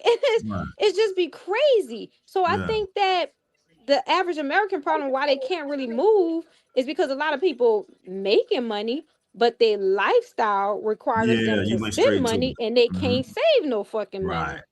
money. That's true. That's Because real. I have friends that own houses and all this shit, and they ain't got no money. They call me like, "Hey, can I borrow Right. $1,000?" You know what And I Cairo, you mean? know what really expose it when no, unfortunately when we lose somebody and now you got a GoFundMe page. But That's if what we I'm look at your telling you. social media lifestyle, you living like the celebrities. As Dude, soon I as got a somebody, friend right now. She bought a house in Atlanta, dude. Oh, I hate for saying this. Her brother just called me like, she trying to go in the store and steal diapers. damn, She bought a house in Atlanta, got a Benz. Always get it during tax season. Shit got. I got friends that own houses, and they still haven't paid my money back yet. Like, hey, I need to borrow 3,000. Hey, I need, and I'm like, bruh, and I ain't. It's been a whole year, and I still haven't got my fucking money back we yet. definitely put lifestyle first for sure. But I'm the type of person I'd rather have a whole lot of money saved because I don't That's like being that's the broke. way it should be. But unfortunately, we put Black American economy put lifestyle at the top of the list Not when me. it I comes to like credit. having money because when you got Yeah, money, no, you I'm don't with stress about nothing. You have you. no Right. stress. You can move how you want to move. And And I noticed that because I got a lot of, I'm telling you, I know a lot of people on homes just riding around in Benz ain't got no fucking money. That shit for sure. Like my friend, he ran out of gas and had to come get money from us. Still ain't pay me my money back in a 2022 BMW, dude. That's yeah, living above our yeah, means. but he Now, still had a 2000 and something Benz and had to borrow money and then get my damn money back. yeah, that's us living above our means. Like, so let me use one of Jamie phrases. Niggas love to stunt on niggas. And now to Solo's point, a part of our stunt would be, yeah, nigga, I got a whole village over there in Africa somewhere generating shoe, whatever the product is, or service. It could be a service. Motherfucker, you know how you call somebody and you hear Indian accent? How come it ain't an African accent of us funding that economy? Yes, Solo, we ain't talking no donations. We talking economic development, business development. How come we don't have no call centers that we could fund? A data center. That's business. You call this number, You ain't got no money saved to be able to buy them businesses. That's when I say you are speaking in general. That's why. but Cairo, that would tap into us since we love to flex on each other and floss on each other. That would add to that lifestyle. Be like, yeah, y'all heard what I said. Like, yeah, now I got a whole village over there in wherever country that it would be affordable. You call this number. If you think I'm playing, call this number and wait till you hear the accent that answer the phone. Boom, Hear it you get all the the African time. accent. That's That shit gets business. on my nerves. I be talking about like, where are they from? I said, man, can you repeat that? I can't understand you. Digital labor. They'll make a killing with us if they just offer digital labor. Now to Solo, to your point, if they don't have laptops and stuff like that, we work on that. Hey, we're gonna sponsor this data center. Now you got we might start off with 5 computers. Handle this business for us. While we over here in America making the money, we funding the business. As long as we see that ROI, we doing good business. Now, before you know it, it's paying for itself. That's the goal, and then profit. But then Taj, the government blocks you too because I have I'm a glad friend. you said that. And I I think was sending somebody in the money comment section said that all too. the Keep going. time in Gambia. I was sending money to them in Gambia, right? and then I had needed them to send me something back, and the government was on some hater shit, like So wouldn't there's your allow answer. us. Mm-hmm. Go ahead. Wouldn't allow us to get it back. But their currency, it depends on what country in Africa, is kind of similar to Haiti. Because my friend wives are over there, and they wouldn't allow him to send the money over there. So I had to go to Western Union to send the money over there all the time. And American dollar in some of them countries over there is stretched pretty far, just like in Haiti. Like I can buy a mango for 10 cents in Haiti. When I was in Now we Cuba, talking, right? yeah, when I So was in Cuba, $20 can feed 2 people for like 3 days. right. But Cairo, to your point, if we're trying to set up a farm market, a fruit stand, whatever, and the government is baller blocking, back to you, Solo, what can we really do? If I could, let me fit in 2 comments real quick. So Darla, yeah, we know Darla's from Ghana. There were families from Ghana. There was a microfinance. This is what I'm talking about, Darla. Damn, I got to scroll up now. And then Tony Crump made a good point too. So this is what we need. See, now we get into it. These are the stuff I need to hear. I'm trying to get to you, Darla. I got to scroll up. All right, there was a microfinance program. Now we're talking that was successful at one point where African small business owners were given $300 or more to help them start a business. Not sure if it's still functioning, but that's what we need to learn. Tony Crump, you can get probably 30 laptops for cheap. Now you done created a whole business center, the Taj Hollywood, whatever, data center, in whatever country it is over there in Africa. But to Cairo's point, if that government is baller blocking my business development, how long you think I'm gonna tolerate that shit? Hey, I tried, y'all. I tried. I know Americans are expensive, but if we can find a village in Africa where they say, Todd, you sponsor the 30 laptops, bro, you won't have to send another email in your life. Deal. So y'all gonna check all my emails. You're gonna handle all the digital labor, do the editing, boom, boom, boom. That's what the Indians are doing. Who y'all think is behind Fiverr? I don't think I don't think they would have an issue. I mean, if you go to Africa right now, you see a whole bunch of races open up business. It's literally a China. I was in Senegal, and it was a Chinatown mall. It was a China mall in Senegal. So I don't think they're gonna have an issue with us opening businesses in their countries. I know in Ghana they got a big population of Black Americans who live over there, and they have businesses. All right. So I don't think that's We if need the anything blueprint. they like the fact we coming over there and investing. Well, I Right, saw but that when I researched online because I was going to go to Africa, right? But then I researched when I saw all the white people over there just living comfortably. I was like, no, I don't think I want to go to Africa. I end up going to Haiti instead. Because I'm from America trying to run away from white people. And then to go to Africa, it's over there flooded with them motherfuckers. But that's at the time, when I was experienced. So I was like, no, I'm going to stay away from Africa. But what I did see in Ghana, how she said it was a lot of Black people that were going over there, but the Africans was asking them, like, why are you guys coming over here? Because I guess they wasn't doing too good over there or something. Because I have to research places before I go. You know what I mean? I can't just go any fucking where. But the lady, pretty much the Black lady was like, but it's weird because you had to, I don't know, it's just weird. But I researched it like a few years ago, and I was like, nah, like I ain't going to Africa because I felt some type of way. I'm like, the white people over here oppressing us, then y'all just allow them over there just to live freely. And it was kind of fucked up the way I saw it, you know what I mean? But when I went Look to at that. Haiti, Right. that shit was 99.9% Black, and they ain't fucking with them white people like that. You're not coming over here dominating. You're not coming over here taking Right. pictures It's in trying to their make our country constitution. look bad. You're not Uh-huh. doing like Haiti don't play with them motherfuckers. Right. They That's in don't their play with constitution. them.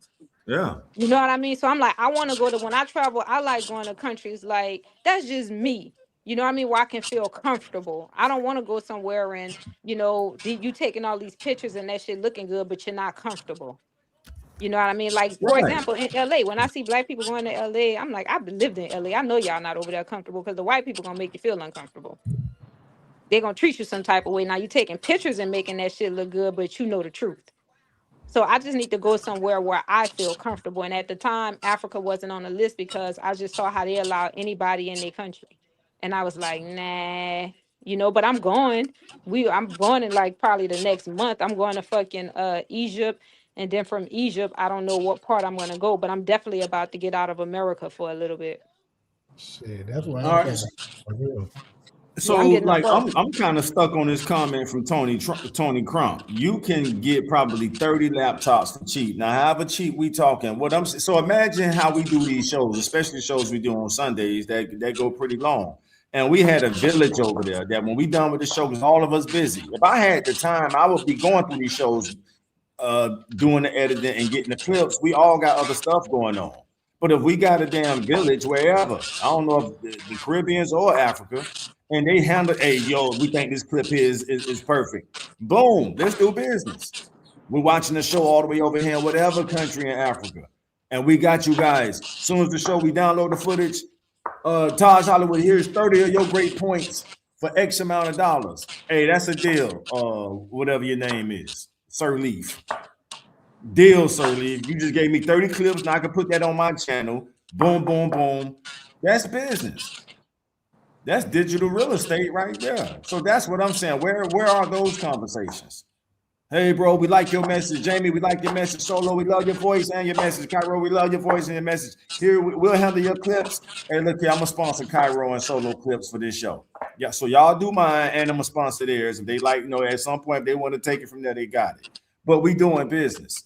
Because we getting paid off the clips they're doing for us. The average person ain't about to watch no 6-7 hour live, and just sit there. But if we got somebody breaking it down, chopping it up, now we worldwide. Jamie get invited to go here. Solo get invited to go there. Cairo, you know what I mean? Hey, we love this point you made.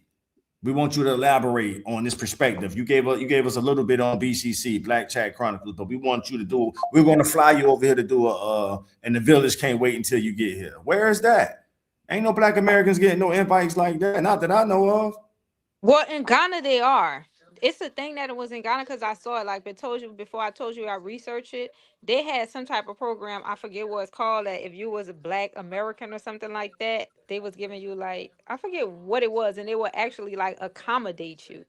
But I didn't get too far into it because I was at the time I was just Then when I saw it on there, I mean I'm just on YouTube, YouTube researching it, and then it was the Black Americans were going over there, but then they was breaking down the pros and cons of living there, and they was trying to get more people to bring more. Because for example, Jamie, fucking Sophie actually have a business in Senegal. She went out there and opened up a restaurant because Senegal is cheap as fuck.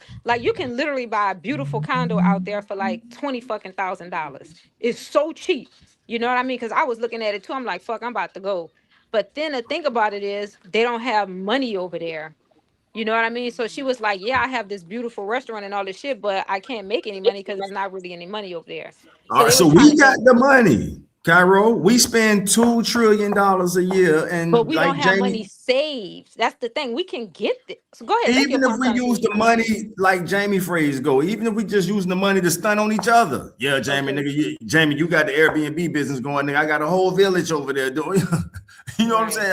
So I'm with you, Cairo. So you're right. We don't do a good job saving. Even if we pulled that money out of our floss budget, out of our flex budget, just so we can, because we love stunting on each other, right?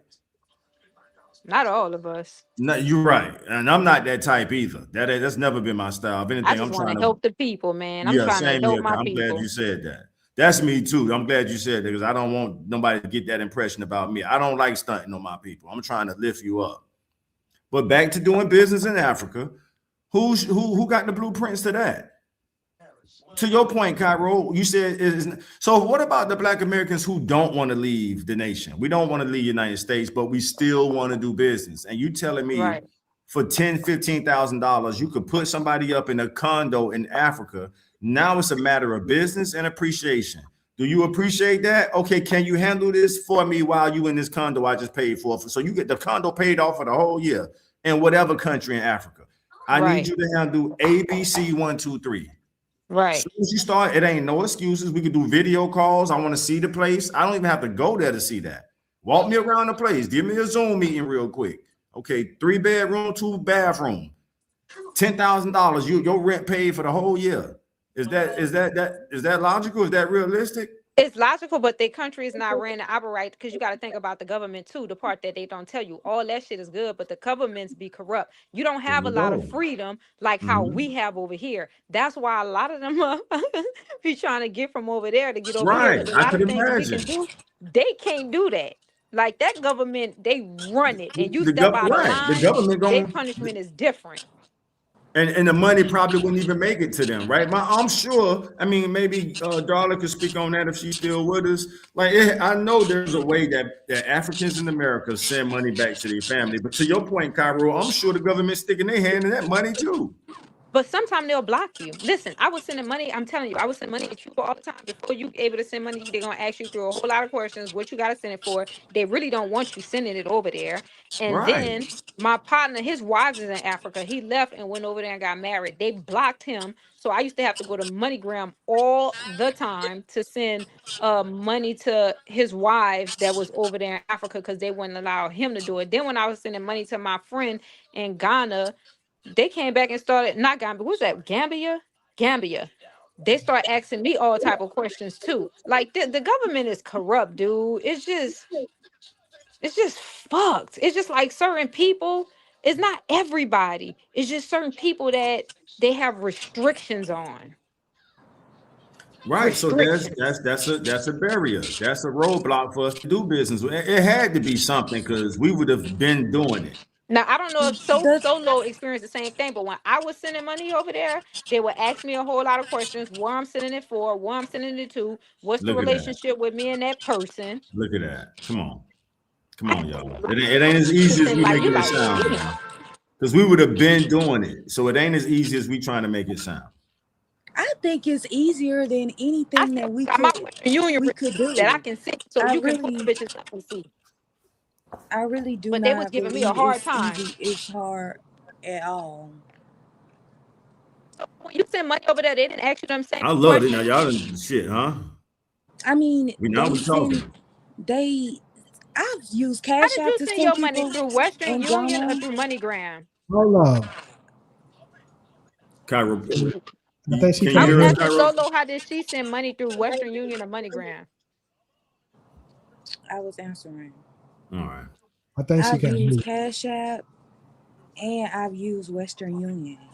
And And they they didn't ask you ask the you all them same questions? questions. They asked me the same questions that they would ask me if I was sending this to anyone. The basic Western Union questions. Cash App, they didn't ask me. The only thing they asked me, "Are you sure you know this person?" I said Right. yes, and they sent it to me. I mean, that's the stuff that they ask anybody when you're sending money, especially if it's the first time. Um, my experience, I just don't have the experience in Africa. Like when I go to Africa, those people love us, like literally love us. I know that they like to portray um a lot of propaganda, what I would call propaganda, because what they don't want is for Black Americans to start investing in Ghana. They want other races to be looting out of Africa. They don't want Black Americans to be investing in Ghana because they know Africa is where the wealth is. The rare earth minerals is what is in Africa. So I think it's very easy for you to do business in Ghana. They're not gonna ask you all those questions. They're not all up in your business. That's just my experience as a tourist, I guess. They're not like they're not you don't go through the system in Ghana that you do with America. You're not like, don't, like Darla said in the comments, you're not like profiled in Ghana. Like I get nothing but good experiences from Africans when I go to Africa, whether that's any African country that I've traveled to. Nothing but love. So All like right. So let's turn that love into some business. But I that's gotta that's ask all her I this say. too. Uh, Have you let, ever tried to get Also, anything back from Africa? Or have anything from Africa shipped to you? Because I have. And the government not going for it. At least not with me, they didn't. Yeah, like and I know people in Africa who know people that go back and forth. Like to go back and forth to Africa to send stuff and Like it's like common practice. Like I don't think that is something that isn't happening. That happens every day. They Like didn't let us in it. They Americans are would not shipping let it come shit, through. Africans are shipping shit. Like I'm with Not Darla. I'm Like the shit is very common. Like it's happening every day. All right, so I'm ready to put my money where my mouth is. Like if the price is right, I I if the got something to say. go ahead, Jamie. Mine is real quick, but all of this is y'all talking about is another reason why they don't want y'all to know Africa can be accessed through the Grand Canyon. Yeah, they're not gonna let you send shit back. I'm telling you, I tried. I was sending money over there, everything. We're And if trying you to could get go shit right back to over the here. source, it would be so much easier. They not gonna let. I'm telling you, I've done it before. I No, know. listen to what I'm saying. I'm not talking about that. What No, I I'm get exactly going what you're back to saying. the. Oh, okay. I agree with that. That's what I'm telling you. Like, yeah, they know. That's why they That's be why they don't. blocking it. They wouldn't want us to have a direct source. I want to get some clarity real quick between Solo and Kyra. I want to make sure I understood what y'all was saying. So are you Solo, are you saying I could cash app somebody in Africa right now with no strings attached? I cashed out a guy that I met in Africa. From the US? No, he not from the US. This nigga is really Nigerian, but he live in Ghana. But I'm saying you cashed app him. You were in the US when you cashed app him. Yes, I was in All right. the US when I did both transactions. Got you. All right. From So that's Western Union and from uh-huh. Cash App. So Now, when I Kyra. went to United, when I was in Ghana, my Cash App did not work. So Cash App does not work for me, but they have other apps that you can use. It's not called Now Cash App. that It's I know called of. something Okay. else. You know, All but right. it's possible. It's not foreign. You know what I All right. mean? So So like all you gotta do Kyra. is get the right app and All you right. can So transfer now money. got you, Solo. So So I now was sending money. middleman. I have to pull up my Western Union so I can send it. But I send money to a few countries in Africa for my friend because his wives are over there. You know, they have many Like, wives. like I I just would I had would like love to just do it through Zelle and Cash Out, like what Solo said. I don't really want Well, to do I the did Western Union mine stuff. through MoneyGram and Western Union. Even when I was sending money to Cuba, Cuba was the hardest for me. They almost blocked my ass, right? Because I was sending a whole lot of money back and forth to Could Cuba, imagine. and Right. it came to a point where they was like, you know what I mean? Like really try to shut that shit down. But then when I was doing it to Africa, the feds even got on us one time too because we were sending a lot of money back and forth to Africa. You know, because they had already blocked him. The feds blocked him, so he couldn't send it. So he had to use me. And the feds got on us to the point to I was like, you know what? These motherfuckers sitting outside my house in a van. Like, I ain't trying to go back to prison. You know what I mean? So I'm gonna have to fall back. But they I'm was just asking me, yeah, they was asking, they're gonna ask you hella questions. Do you know this person? What relationships do you have with this person? It was just they make it difficult, you know what I mean? And it was a lot. Even when I was in Haiti, they blocked me, dude. Like they blocked my credit cards account and it was just weird. Like I had to have money sent through me until I contacted the bank so they can lift that shit off. Like it's just it's difficult. all right. It sound easy, but it could be That's what difficult. we're trying That's to all I'm figure out. saying. We're trying to get to the money. So I know my fellow Black Americans in United States are too expensive to hire to do what I would need done. It's something as simple as go back to the first show we did on Black Chat Chronicles and start coming out, and comb through that shit and get the coolest clips. You see what I'm saying? And then I'm asking, who would have a problem with me sponsoring a data center in Africa? Would the US have a problem with that? Would the feds have a problem with that? Would the governments of Africa have a problem with that? It's the African government because they listen. Only thing over there is Africans, and I'm telling you, when we are trying to have sitting back, it was Africans that was like they corrupt too. We They know wasn't that, allowing right? none of that shit to come But back, dude. Then the stuff that they did was about to try to allow. They was trying to charge us so much. if So I'm I was making the like, payments through the Cash App, who's going to get involved with that? Solo, you saying you got experience from sending Cash App payments from the United States to Africa with no strings attached, same price, same cover fee, Yeah. whatever. Yo, yes. All Yes. right. Yes. So I'm Yes. for Yes. educational purposes, as Jamie taught us. I'm asking who would have a problem for me to set up a Taj Hollywood data center somewhere in Africa. It's 54 countries over there. And this Taj Hollywood data center, their job is to extract the coolest clips of statements I've made over the time of us working on Black Chat Chronicles. See, what I think you're talking about is starting a business. Like, of course, like when you're over there, like as a non-citizen, you will have stuff that you got to do, like complete an application. Maybe you got to start something equivalent to your LLC that's based in Ghana. Like, so you're talking like sending money is sort of different from starting a business. So if you're going to be starting a business, I would assume that there's going to be a process that you need to do in order to over there to get the land, to get the center, you know, all of that, you know what I mean? So of course it's going to be a process if you're trying to do that, right? Especially if you want to own it as a non-citizen.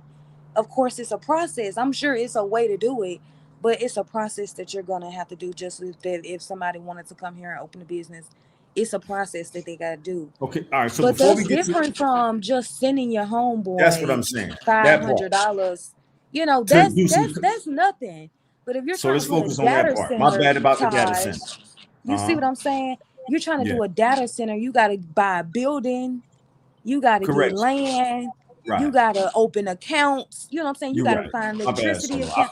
You see what I'm saying? Yeah, so I went like, too far of course, can you send money to Africa? Like if you had a family member over there that you was building a house, which a lot of immigrants, that's what they're doing.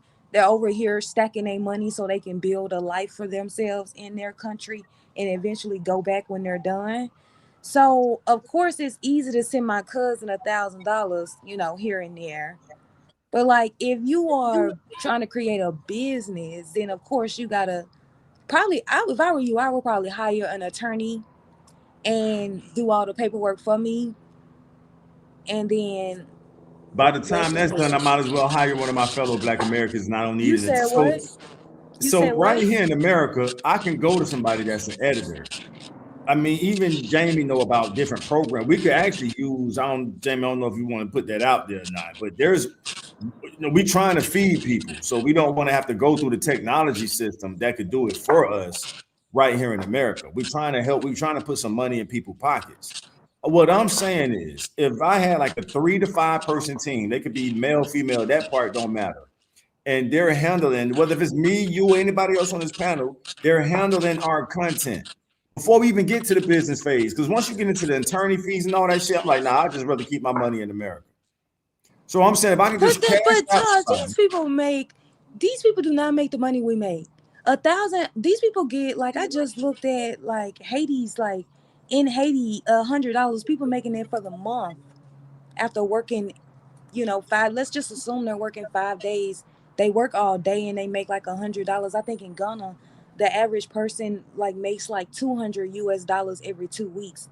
An attorney is not gonna be that expensive.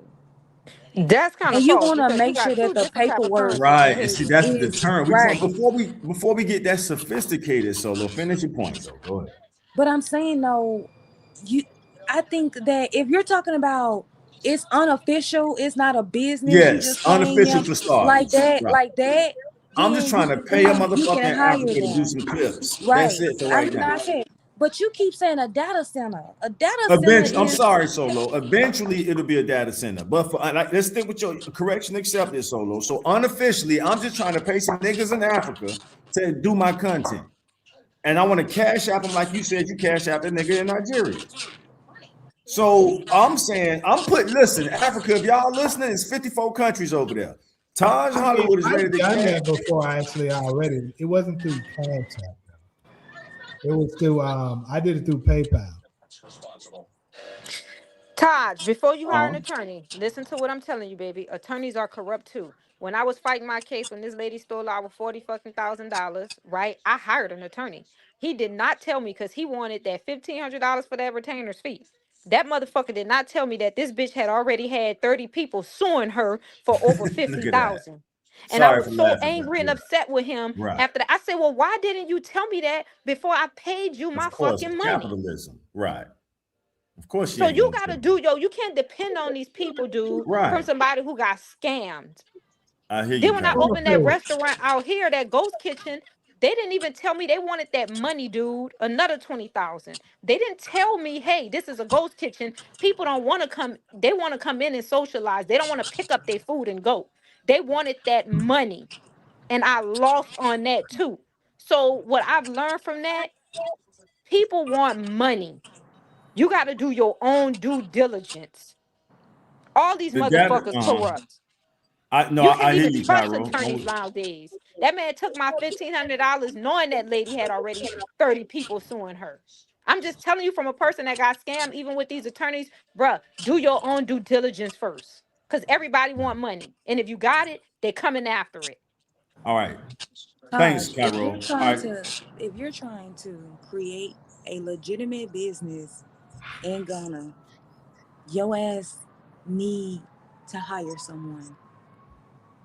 All I'm saying is All do right. your due diligence on who you hire. Understood. So let's say, Darla, let's say you got some cut. Now, from what I'm understanding, Ghana is developed to the degree that our currency is not is. I mean, Ghana's doing all right. I think I heard Solo say that. Like, so it's not like you really saving that much money if you was to go through Ghana. But Darla, to answer your question, It's still reasonably priced though. So like, just look at it's still reasonably priced though. Like if you look into housing, like you can go get something for 60,000 and be living like a king over there. But we're not trying to move over there yet. No, we're but trying to I'm just do talking business. about I'm using it as an example for the market as it compares to the United States currency.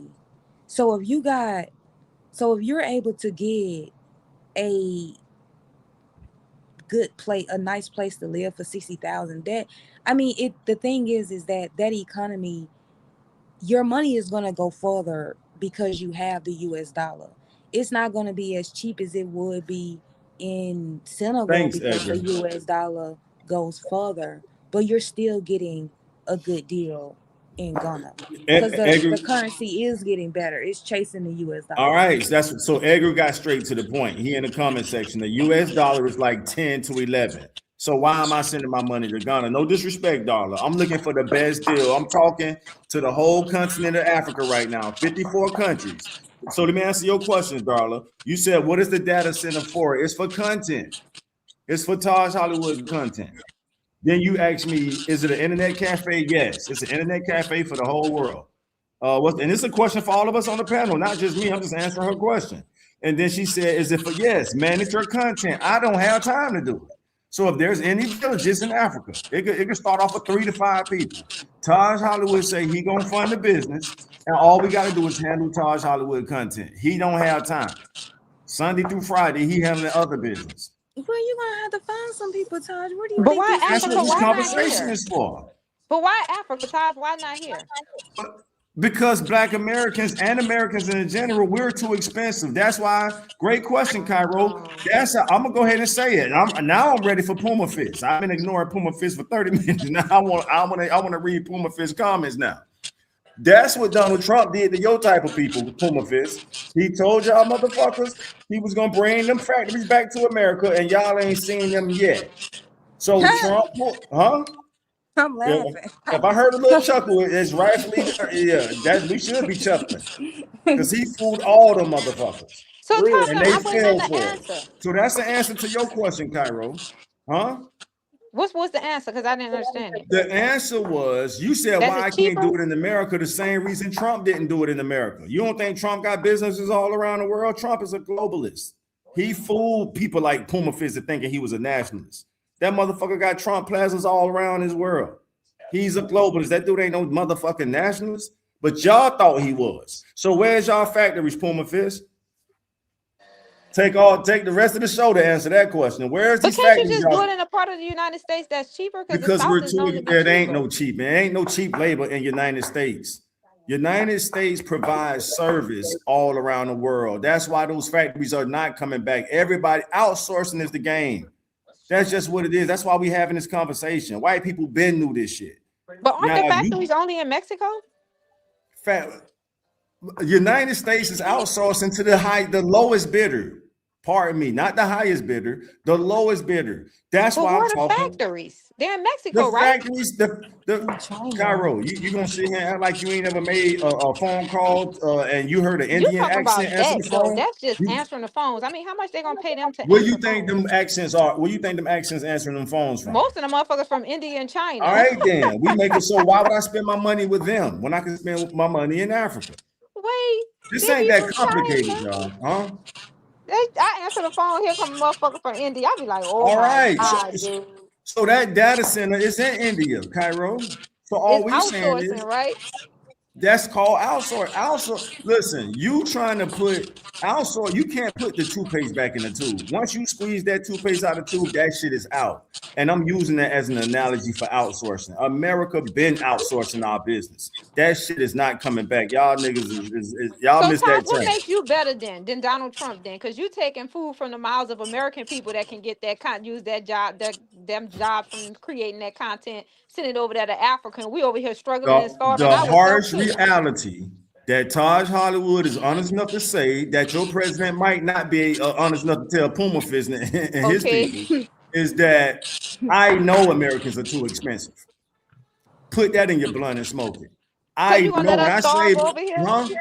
You gonna let us starve? You ain't I'm gonna give us talking to our food? all 360 million of us. I Capitalism. know we're too The truth expensive. about capitalism, huh, Taj? It's Huh? Taj, capitalistic. oh my I god. said the truth No, about but capitalism. listen, y'all got to It's all understand the about the country. profits.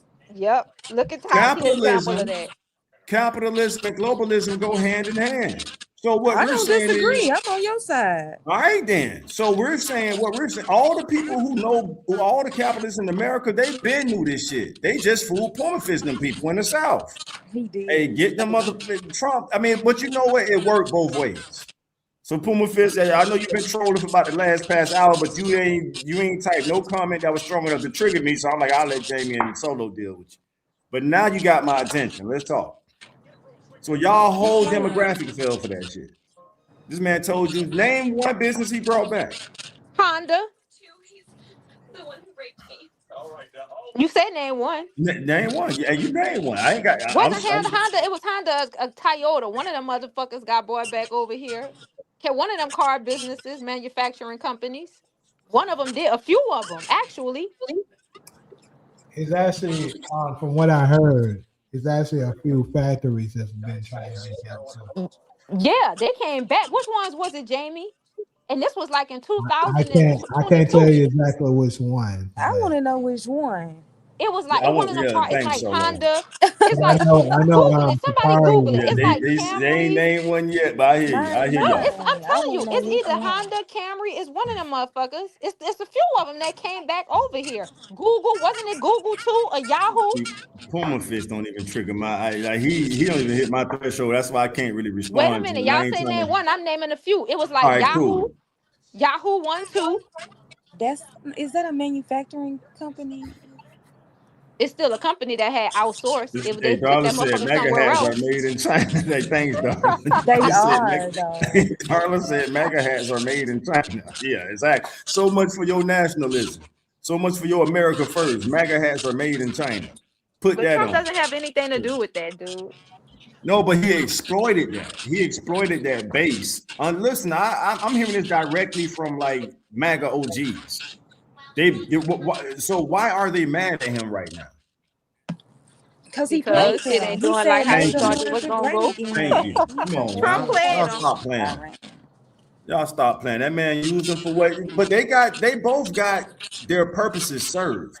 But they're split as we speak. And that man going off on Tucker. He going off on Alex. He going off on Megan. I mean, you name those are the top voices in that base.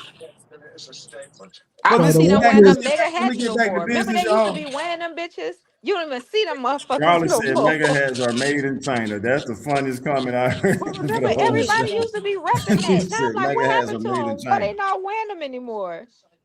Because they realized the gig is up. They realized they've been playing, like Solo just said. Well, can we get That's back to why I business, like y'all? Trump. Huh? Yes, I knew it Taj, from day one. I'm thinking, but I'm Taj. If we gonna, if I don't object to the business idea of yours. I say that's a good idea, especially if you can find some people.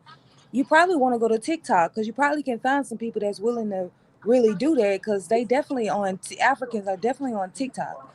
So Then, let's get this popping. but I would say that I Facebook too. would want us to, as Black Americans, we need to come together and fund our own institutions first, and then we need to branch off and fund We're too African expensive, institutions. Solo. We're too Not, expensive. not, Solo, I not, would not love if to we hire go my with my people $20 first. model. I've already explained to you guys how we can build ourselves out of economic despair. But I asked all of y'all for $20 and $20 a month, which we used at the stunt. We use $20 a month to stunt. I don't know why we won't use that to build Because our that own same economy. $20 could be a payroll for a village in Africa, and you're gonna get But way we more need bang our for your own. buck. We need hospitals. We need Right. grocery stores. We Right. need banks. Right. How we gonna fund them if we ain't we asking Right. them for something? Right. We need to do it ourselves first, and then we can provide the Right. capital to Exactly. Africa. So Ryan, what's so that's funny, just my Ryan? Y'all point. got Ryan laughing, huh? I'm I'm just listening. saying. I'm listening. Ryan's goddamn breath. I know I was kind of quiet earlier. I'm on one now. Huh? So Darling say to quote Google regarding plants coming back, reallocations of investments at existing facilities, not newly built plants, and they may or may not come to fruition. Come on, y'all. I mean, So it is this is the corporate that I be talking about. This is the institution. This is the systematic racism. what So part? what's gonna happen is the government is about to bail Ford out because you know that's American. They finna bail these manufacturing car plants. Let's just say the cars Ford. They finna give this company all this money to fix up their system, right? Fix up their plant, right? So that Mm-hmm. they can produce cars and keep the profits. So basically, they finna get a welfare check from the government to rebuild their facilities so that they can sell cars and pocket the money. Do y'all see that? Yes, but that's not gonna happen. Listen, y'all. America is No, not democracy. bring them back, Taj. I agree with you. They not Yeah, finna do that no shit more ain't happening. manufacturing. We think It's that we we too have democracy. we cost too much money. They gotta pay us at least $7.25. And who gonna work for that? Right. Taj, you Our minimum froze. wage. Oh, there you go. All right. Nobody's Yeah. about to work That's for all I'm minimum saying. wage. Let's talk business. I thought we was talking business. Let me I jump in on that stream. I think I agree with what Solo said. We need to get established first. It's I'm things over back. here that we need My, before we can even focus on trying to help somebody else because we asking them to do something too. That would make more sense to me. We I don't even agree. have shit I going agree over with here. that. That I mean, yeah, I'd rather focus on us and stuff like that. I'm trying Exactly. to look at African shit. But All We right, so need find banks, us we a need black American. hospitals, we need housing, we Find need me a black American. everything. Find me in a black American with a reasonable rate to handle my content. And Let's then do I it. agree with she said too with that $20 donations a thing. You know what I mean? All that same money motherfuckers using to stun on other people. Open up some type of fund. Everybody deposit is once that money get a certain thing, we agree on what it should go to. I mean, that's logical to me.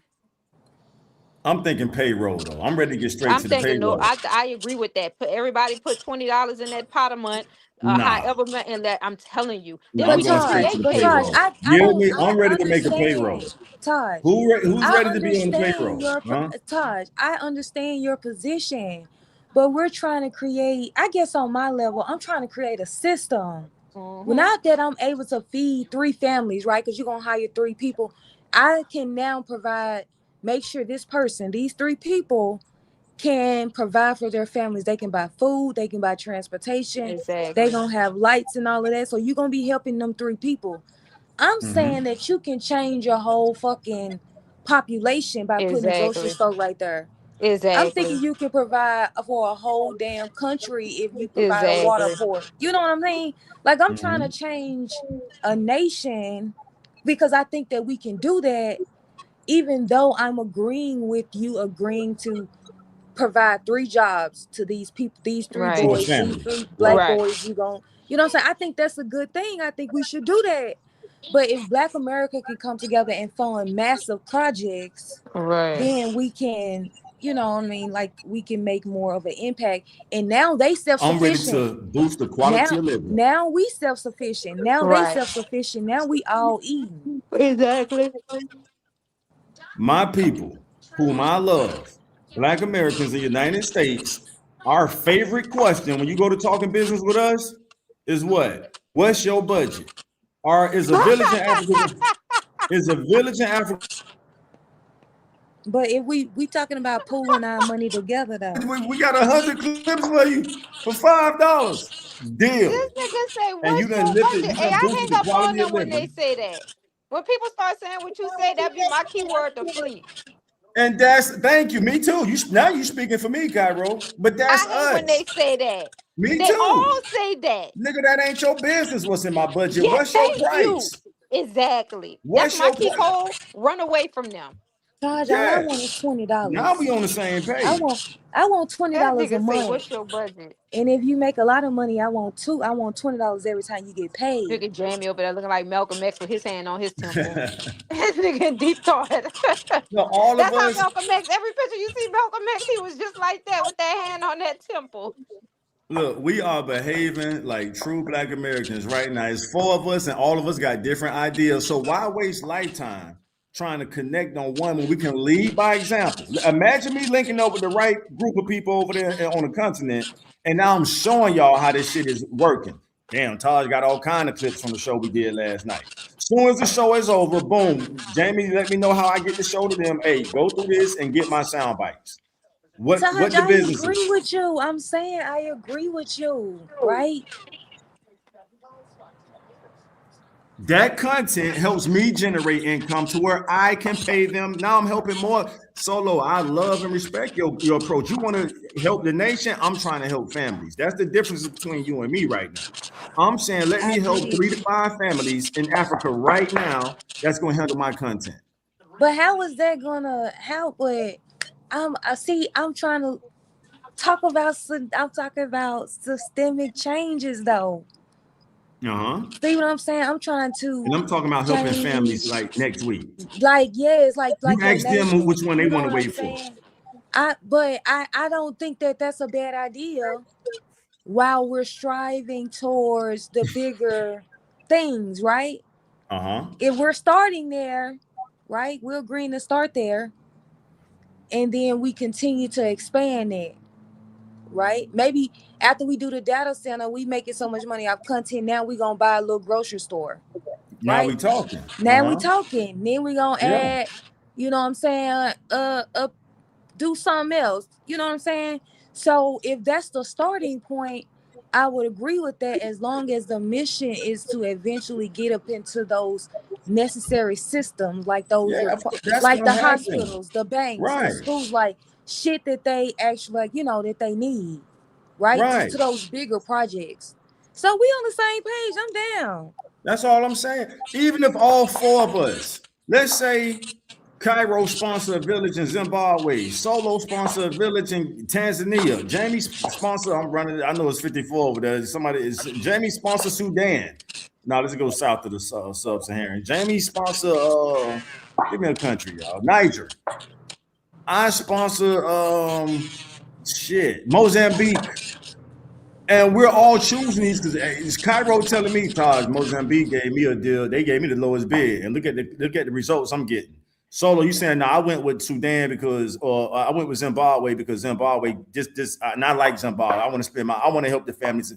To your point, Solo, collectively, okay, now we add into this hospital, this grocery store.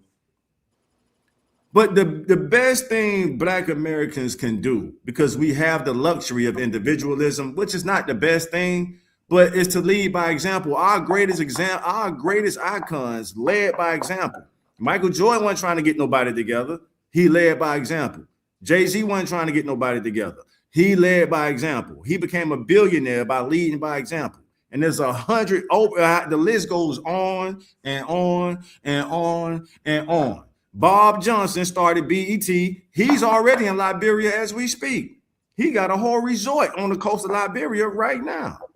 So the Black Americans get money and we lead by example. All that wasting lifetime trying to unify a bunch of niggas who got the luxury of doing shit on their own. Good. Y'all know my phrase, right? Right. Good I luck with do, that yeah. shit. That's true, though. Good That luck is with a that valid shit. point, dude.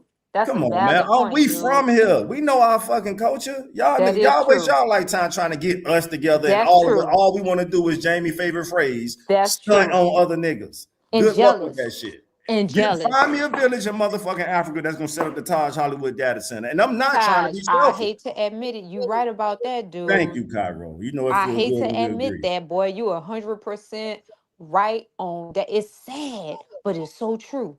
You know it's Cairo. How many times you done went off on us over the past shows? Come Man, on now, that not shit us is as the panelists, sad. us as a culture. And You I said the love when key you get word. Good your sisters in luck. check. Go ahead. Man, good luck with trying to unify these. I agree. I hate to say that approach you taking, but recently I've been feeling like that myself. You know it's real. Cairo, how many times have you went off on your sisters on this show? Man, listen, a sister just cost me. I told you how much money a sister just cost me in the last 3 weeks. Hating, jealous. And you could have fed a whole village with that same what the I'm amount on my was. way to Atlanta, dude. I'm like, ooh, I got 1 more month left. I'm about to go buy me a food truck. This bitch done hated and done cost me And so much. slowed But you boy, down I'm and so slowed your mad and and blocked your slowed my progress. process. Hating, jealous. I'm telling you. Come on, And yo. that's why We I was know like, us. wow. Yeah. Lead by example, y'all. That's the best thing of Black America. And I'm not, this ain't no fucking theory. We got 1,000 examples of niggas who led by example. Sha'Carri Richardson leads by example. She get her I ass hate out the there on boy. that You track. right about Huh? that. I hate to feel Who is like that, Sha'Carri trying man. to gather together when she got to get out there by herself and run that motherfucking 100-yard dash? All 4 Black American sisters, when they do that 4x1 relay, they working together and they get that shit done. When I pass your ass that baton, lead by example. That's our best method. All that kumbaya shit trying to get us together. That's true. Good luck That with that is shit. true. I swear to God, I hate to admit that, dude. We're spoiled. We're the That's most what I spoiled see niggas, now. as Jamie brother would say. We're the most. That's a different phrase, but we the most privileged niggas on earth. So take the money you making and lead by example. That's what I I do do. agree with that. I agree with that approach. At first, like if you'd have called me a few years ago, I'd have been like, no, we gotta liberate the people. Now, from experiencing all type of scenarios and situations and developing relationships with it, I'm starting to realize, man, this shit is you good luck with it, like you say. Cause like they already colonized and conditioned Thank and you. it's too difficult, man. It's too It's too difficult. That much shit is hate. stressful. Yo, It's I was hate. at, and y'all know I'm private about my family. I had this same speech just yesterday. I'm like, yo, all of us, our ancestors fought hard for us to get to a level of luxury. Now, you tell me if that's good or bad, but as we speak right now, we have the luxury of not sticking together. And we abuse that shit. Come on, y'all But then know you got this. some of us not like that. Me, I'm not like that. Like I I'm don't not have like that, a ounce Cairo. of hate in my body, dude, for nobody. I want to see everybody because it's enough out here I'm for the all of same us too. way, But then you got Cairo. people that hate. My own family be hating on me all the time. Don't go All the too time. far Like when there, I lost Cairo. all that money, my family was happy. Like close Look at that. relatives to I've me. experienced that before. And I'm like, damn, like I'm why not you gonna lie to you. hating? Yeah, I don't care how my city feel about me, but that's one of the reasons I moved. Well, I was going through a little struggle period. Cairo, exactly what you just said. It's like them niggas was happy I was down and out. And before you Hating. knew it, me and Jamie ass was on TV. I was like, damn, this nigga reinvented himself. This nigga that moved to motherfucking Hollywood, California. Now we looking at his ass on Dr. Drew. Yeah, nigga. So, Cairo, I can relate to what you saying. No, I Motherfuckers be relate to selling. what you That's the say. shit. That Jamie approach, always saying dude. niggas love to stun on niggas. And when we down, motherfuckers are just celebrating. You I know know what that somebody ain't. told me? I just want to say this real fast. This dude said this and that stuck with me. He said people want to see you doing good, but nobody want to see you doing better than them. That's one of my favorite memes right there. Yeah, Remember that shit used to be on social yeah, media all the time. Motherfuckers want to see you doing good, just not better than them. Oh yeah. my God. Oh, But look, y'all. couple things I'm gonna say. I don't know. Call me crazy, call me naive, and all that, but I'm with Solo. I'm gonna try to. I would like to try to fight the fight for it. Well, I'm with Jamie, both it's of only y'all. I because agree Jamie, with you and Jamie, let's Solo, give but Jamie I his agree with credit. Taj a lot too. But let's give Jamie his credit real quick, Cairo, because Jamie is doing his part. Now, I don't give another man flowers, but let's give Jamie his credit. Ladies, if y'all want to give him flowers, go ahead. Jamie is doing his part. We're on his platform. And I'm gonna leave it up to him to put out on his business as far as the clips and all that stuff. But he's doing his part, bringing us together. Right. Right. So he's doing, and he told us, though, I wanted to do something for my people first. That's why he got the BCC, the Black Chat Chronicles. This is us coming together now. And we supporting him. We're here every Sunday. I don't book shit on Sunday. Well, I think the approach Solo was taking is more the approach that I love the most. That's the approach that was straight Cairo. Everything she said, that's totally how I felt. How many y'all gonna get me kicked out of the community after this show? No. But from my experience now, I feel how you feel. So it's dubious. You know what I mean? I'm gonna say this. Hold up. I'm gonna say this. Both of y'all are older than me and Solo, so perhaps we just haven't, hit it as hard as y'all have yet. The reason why we still feel this way. I feel that way too. But okay, well, I still feel the same way. But this is my thing, because I believe a lot of the times with a lot of our people and stuff like that, because it's gonna be hard. Right. As special as we are as a people, as much as we've been through, you really think it's gonna be easy for us to get out of it? Right.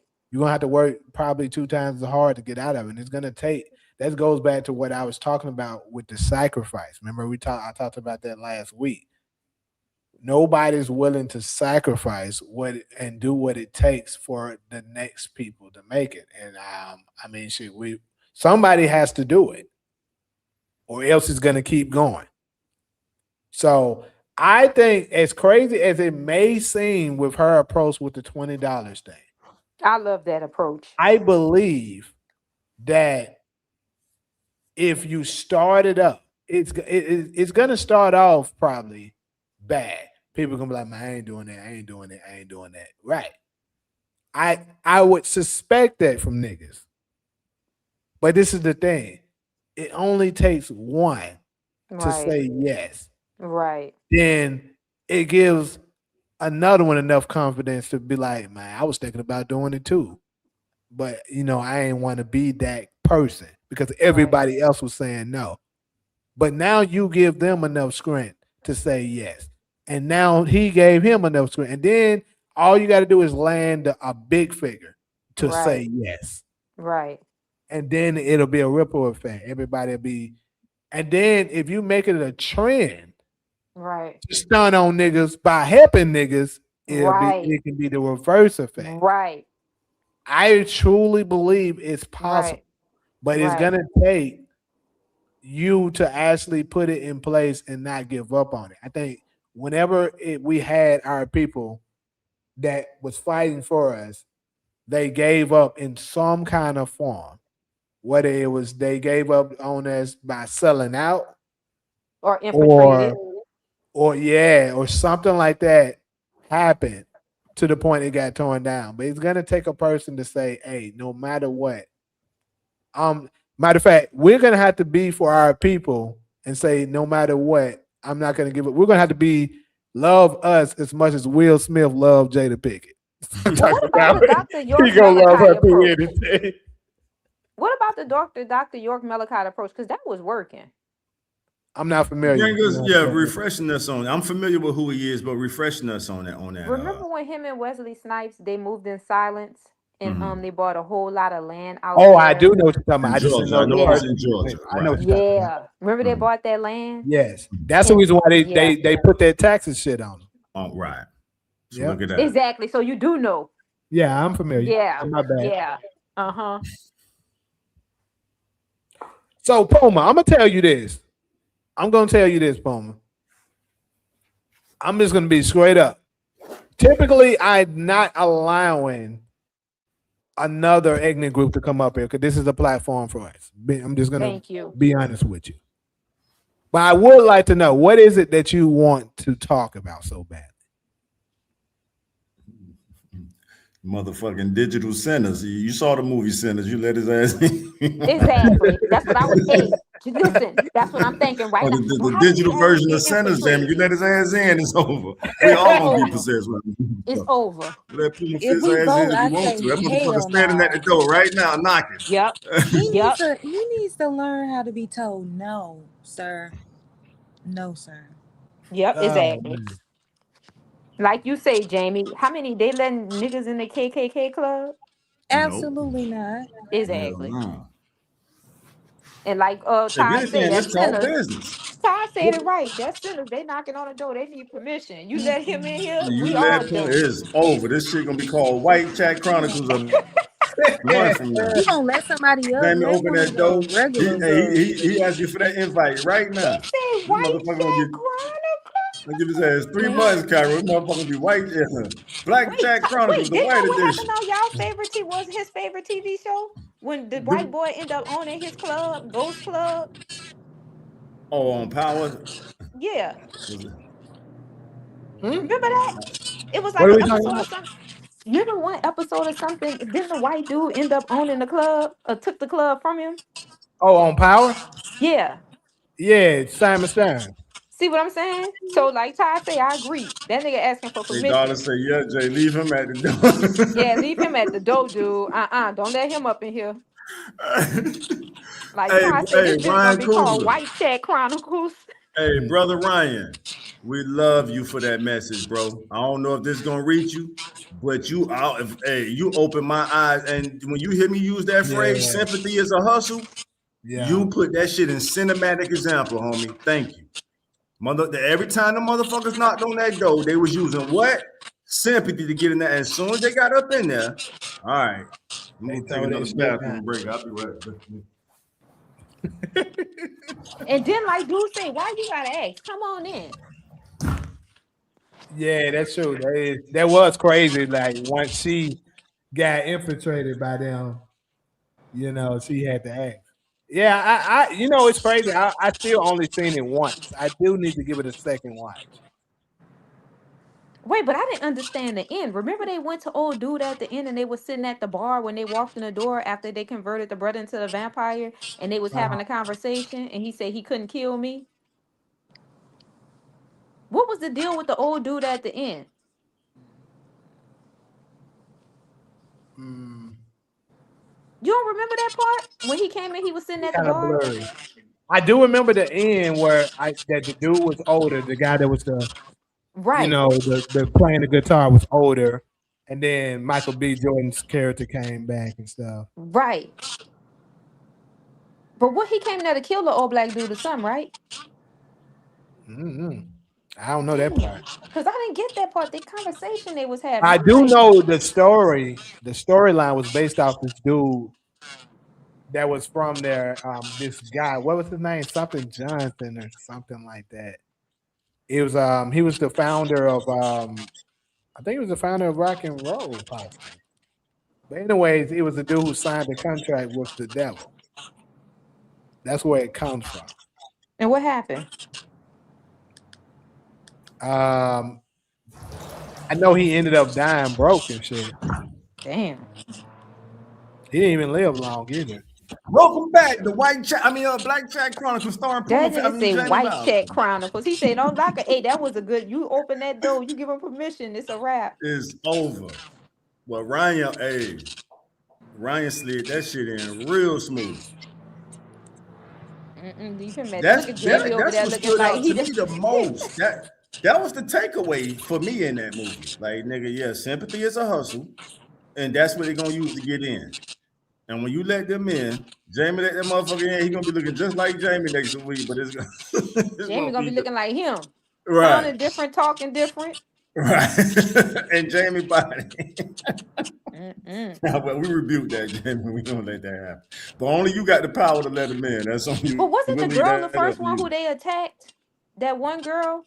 But Puma said, we already know that. That's the thing. I've already been talking about that the tiny hats and the white people here in America are not the same people. We already know that. Right. Now, if you're gonna try to imply that it was them in person that was the slave masters, I would disagree with you. So what is tiny hats? The people that Update wear the me. tiny hats that claim that they're the people that live in Israel. Edgar, I'm trying to stir the convo back towards the business. Edgar say, "What's the convo now?" But I got real excited with the business stuff we were talking, like just trying to. And Solo, I mean, listen, we're proving our Black American mentality right now. Everybody got different ideas. Y'all cannot tell me this I said we ain't agree us. with we agree with your starting point, And then we build. and then we Dog, build.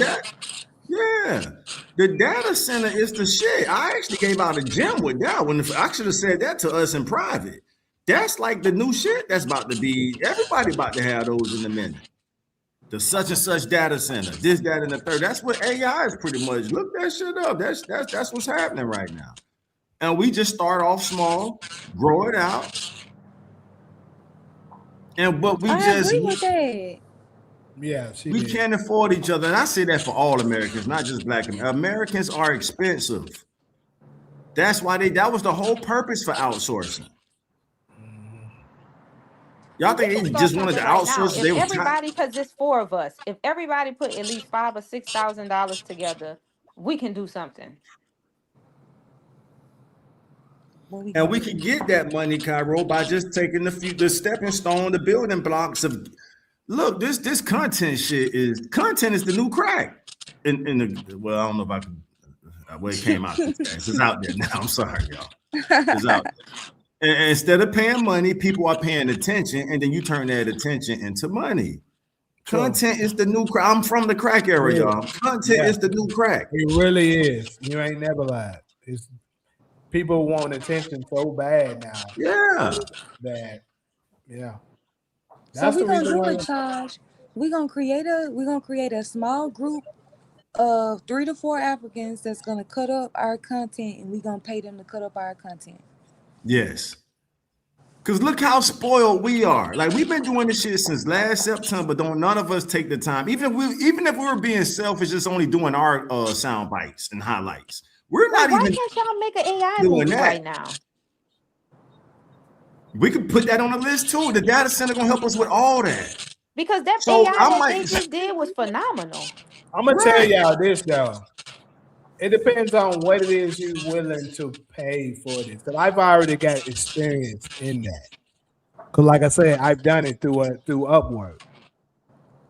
Upwork it connects you with people all across the world. And what I did was I looked for people, particularly in Africa.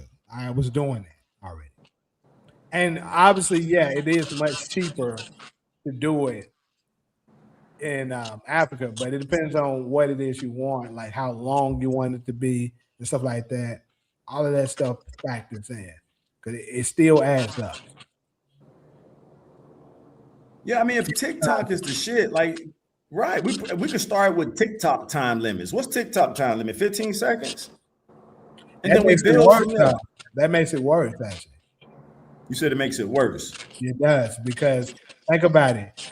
If this is a 7-hour show and they picking out, they gotta look through that 7 hours and pick out the best parts of a minute and then make videos from it, cut it out. It's gonna take them way longer opposed to, let's say you're doing one that's 20 minutes. That's less time. But they work. Let's just say at minimum they work for 8 hours a day, like us. For 2 right. You paying them business. Like if you find somebody at a restaurant that's working at like a cafe, they're making $100 every 2 weeks. Working at that coffee shop.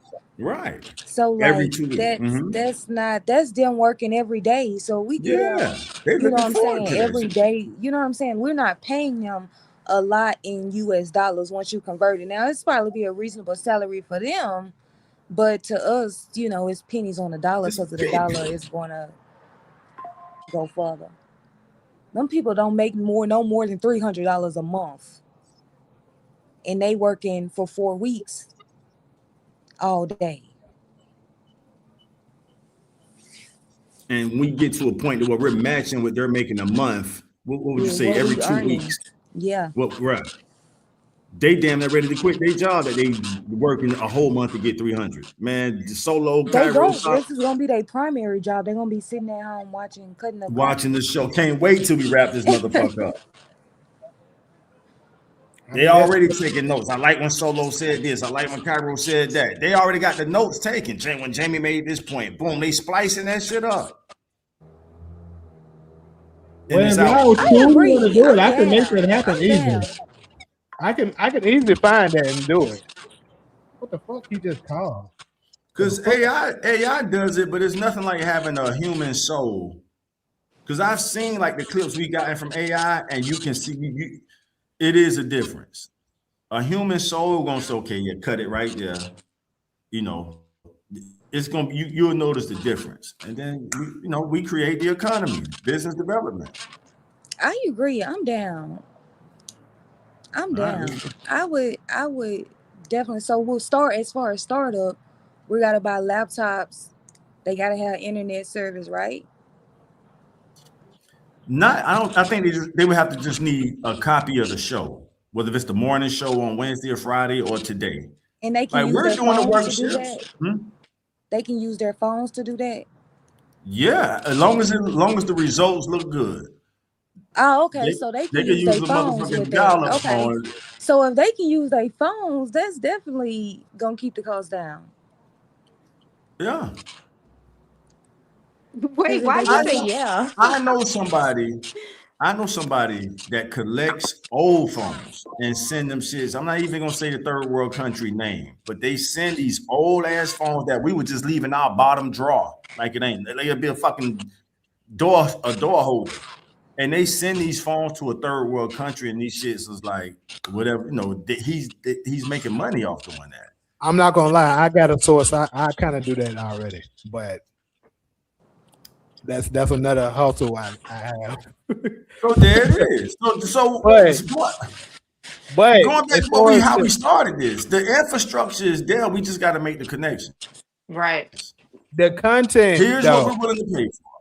What I'm trying to say is all that other stuff, the laptop stuff, that's not even necessary. Like I said, it's a site that you can go to that directly connects you to these type of people. And they already have. What's the startup cost? Good question. They already have all of the material stuff they need, the laptops, editing software, whatever it is. They already have that because that's what they're on there to do. So all you got to do is just interview them and find the right one that you're looking for to do it. And see his work. Look at the work. Yeah, they're going to have all that. They're going to have it. That's going to keep the business going. We make our notes. Hey, give me more of this. Give me less of that. Yeah, you can do that. But what's the startup cost? It's not a startup cost. How it works is you get on there, you put your project in, and then they submit to it. Or if you see somebody that you think is fit whatever it is that you're trying to do, you can invite them to apply for your project. Okay. And you set your price. So let's say. So how much would your price be?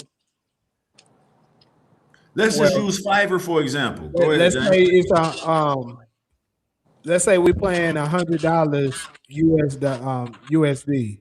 Okay. To let's say we're paying $100 every 2 weeks to edit Blackjack Chronicles. And it's whatever amount of time and stuff like that. First off, $100 every 2 weeks, they're gonna probably jump on that.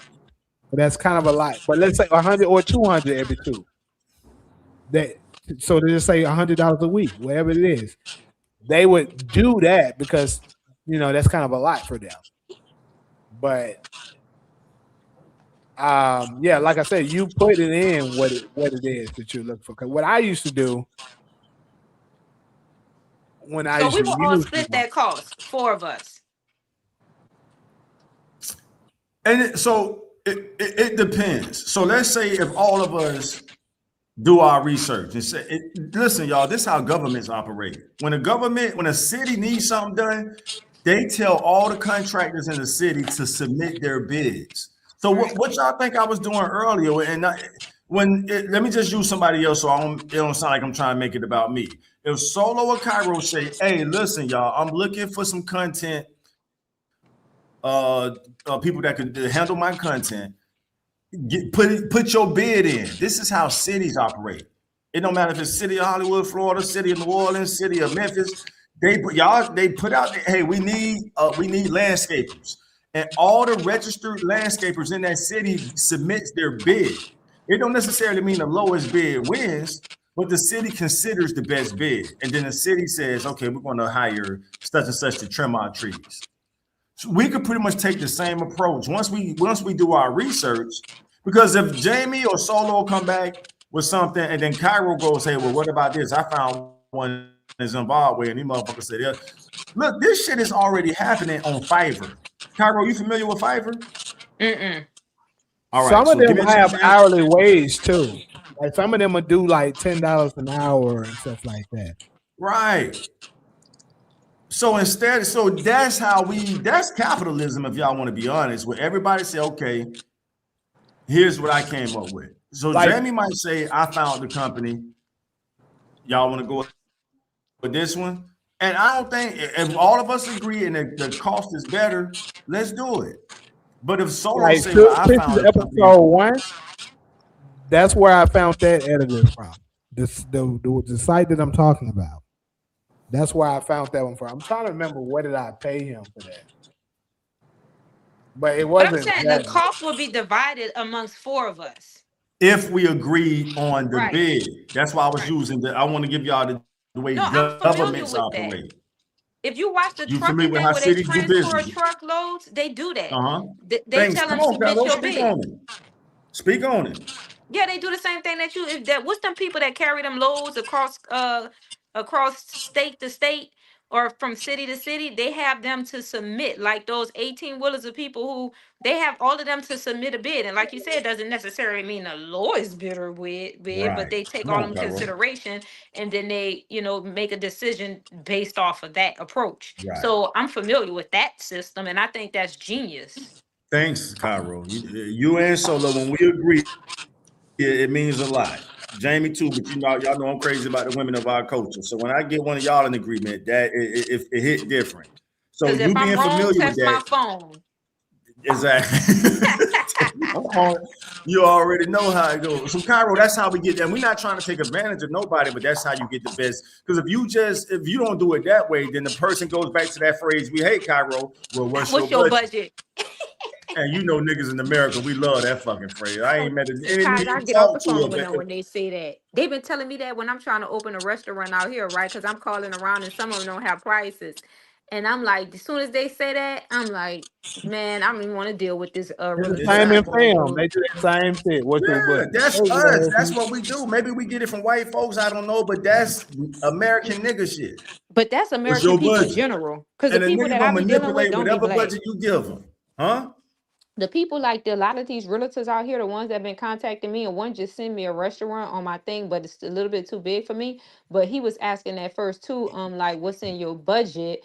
And once they say that, I feel like, well, if I say this, you're gonna try to find something that's a little bit higher than that, or just match that when the shit could be cheaper. You know what I mean? So just tell me what it is. And when I did that and fell back, but I think that's just an American thing.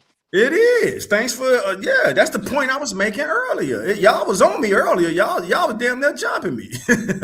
But that's the only point I was trying to make. We are spoiled in this fucking country to where we have the luxury.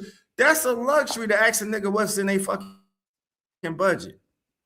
Nigga, that ain't your business. When I go to the barber shop, they have a price sheet. Right. Does a beauty salon ask you what's your budget, Cairo? No. Nope. Hey, here's I charge this for that. I charge which one you want. Yep. That's red flag Yeah. for me. When They they ask them ask me what's that, the That's a red budget flag so for that they me. can know how much they can try to milk you from. Thank you. even with apartments too. When I was applying for apartments out here, they asked the same thing. But it'd be weird because they'll have a price on there, and then when they say, "Oh, this apartment is no longer available," but what's in your budget? And I'm Right. like, "What?" Yeah. And we about to destroy that shit. If we all in agreement, we could destroy that shit in our culture. We can destroy that psyche. So, but nah, nigga, just talk. Businesses, listen, I'm a business major. That was my minor at Southern University as well. Business is two components: products and services. Damn. Products and services. How much are you charging for this product? How much are you charging for this service? I agree, shit. So when the motherfucker asks you what's your budget, that ain't necessarily business. Right. I agree. That's you trying to get in the motherfucker business. Business, right? That makes sense, Cairo? Listen, when they say that, that's a red flag to me. I just It's a shut red down. flag for me. I shut down. What's I your said, "Oh, price, nigga? How much do you charge to cut this grass? Because The you fuck made a you mean? valid point. When you go into a beauty salon, those prices are there. When you go in a grocery store to pick up any type of merchandise or product, the prices are there. That's not your business. Right. You set up, what's your price, dude? What's your price? I tell them that all, bro. What's your It price? do depends on certain stuff. I'll say that. No, Give us an no. example. Nobody should never ask We you got what it, your Cairo. budget Give us is. an example, Jamie. Bro, if you about your business, you got a price. Exactly. Period. Exactly. Look, nigga, I'm not going under this. I'm not trying to manipulate your budget. Right. I don't want to waste my lifetime doing that. Here, if you want me to produce something for you, here's my price. Exactly. If you can afford my price, then I'll we can get done. talk. I'll tell you why it depends. It depends. Okay. Jamie probably finesse himself. Go ahead. The reason why it depends, like for instance, in film, it does matter. So let's say you're asking them, let's say, hey, I'm looking for a good editor to edit edit a pilot for me. You know multiple different editors. Some editors is going to be this price. Some editors can be that price. So you may ask them, okay, yeah, I know a lot of editors, but like, what's your budget that you're looking for? Because he's going to cost this much, but she may cost that much. That's why I said it depends on certain stuff. But me being a business person and the middleman, because that's the middleman in that situation, I say, okay, well, because everybody know nobody want to spend excessive amount of money. That's common fucking knowledge. People want to save. A lot of people are bargains people in America. So me being that middleman, I would say if somebody come to me for editing, I say, okay, well, I have somebody that charge $300 and the work is all right, but it'll be good. But then I got somebody that's going to charge you $700, but it's going to be excellent quality. So, you know what I mean? It depends on where you're going. I'm going to set a price before anything. I'm not going to just come out and say what's in your budget. I'm not going to do, because if a person do something like that, I feel like they trying to finesse or trying to get, you know what I mean? And 90% of the time they are. Look, so to add to what Jamie just said, when I would hire, and Cairo, you've worked on set with me before. When I choose my camera people, they have a price. The average price was like $25 an hour just to hold a camera to film the scenes we doing. So if I meet a camera person and they tell me, and they ask me, what's your budget? I'm gonna just stick to the camera people I already got. Right. You see, bro, I got 6 camera people I can choose from, and all of their prices, not them asking me what's in my budget, their prices range from $25 an hour to maybe 50. Because a motherfucker who really know their worth and their work, oh yeah, brother, go do the 25 an hour then, because my price is 50. Have you seen my work? You see, that's a person speaking with confidence. And bro, go check out my website. No, I agree with that. Like she said, like I say, if you're the middleman, that's the distinction that I was talking about. Right. So you proving Cairo's point though, that we're trying to get, we don't want to deal with the middleman. So the middleman's trying to figure out how much he could put on top of your Exactly. No. What I'm saying is let's say for me, I don't get I have no skin in the game. I'm not earning nothing for this. Mm-hmm. I'm the friend you're asking, hey, I know you produce a lot of projects. I know you shoot projects. Therefore, more than likely, you know editors. So what I'm saying is, if you're asking me for an editor, I can give you this editor that I know that's going to charge you $1,000. I'm not gaining anything. Keep in mind, I'm not gaining anything. He gonna charge you $1,000 for that. But I know another editor, he may only charge you $300-400 for it. So what why I'm saying, convey that? Why not convey that just Just say upfront? that's the point me and Cairo making. Why Just not what's your just price? convey that? Don't just That's say what's your business. budget. It's so much easier to convey it how you just conveyed it to us. Okay, well I know this editor he gonna charge. You interrupted me too soon. Okay, go ahead. So what I was saying is the $1,000 one, he may have your shit blockbuster looking, like super fine. The $400 one, it'll be put together good enough that, folks may still watch it, but it's not going to be like, God damn, that shit look good. So are you willing to pay that? Because that's the type of look that you're looking for? Or is it like, good enough? I just want to put something together so people can see it. Okay, cool. I'll hook you up with Jimmy. Jimmy hooked that up. It ain't gonna be blockbuster type shit, but he's good for like $300. Now Eric over here, he all-time great level editor, but his shit is way higher. So if you can fuck with that, like then cool, yeah, I'll hook you up with him. But I'm not earning anything for that. I'm just telling you what they're going to charge. Whatever it is that you're willing to spend for the editing, it determines who the hell I'm gonna hook you up with. And that's what I'm saying. Why not convey that? How you just conveyed it to us, that's excellent. The way you conveyed I'm like, okay, I'll go for something like that. But just to say, man, well, what's your budget? That's why I said it depends on what it is. But with the way you framed it, you giving options, not asking what's in exactly. Yeah, right. That's why that was my whole point, though. I was saying that's the best way. That's the best way. Me and Cairo are saying we're talking about the people when you're trying to do business with I get what y'all talking about. Yeah. That's you talking about a camera nigga that shoot shit. You asking the camera nigga, hey, how much do you charge for me to shoot this for me? And he asks you, what's your budget? What's your budget? His normal budget probably be $300. But if you say, man, I can pay about $500, yeah, I'll do it for $500. Right. I feel like that's personal. That's like if somebody asks you how much you make at your job. I've always been like that, Cairo. I've always, like you said, when you said it's a red flag, it's a red flag for me too. When somebody asks me that ain't. I know this is random, but that's what when I was first trying to do the Destiny Project, right? One of the person that we had in consideration for one of the roles was the same guy who plays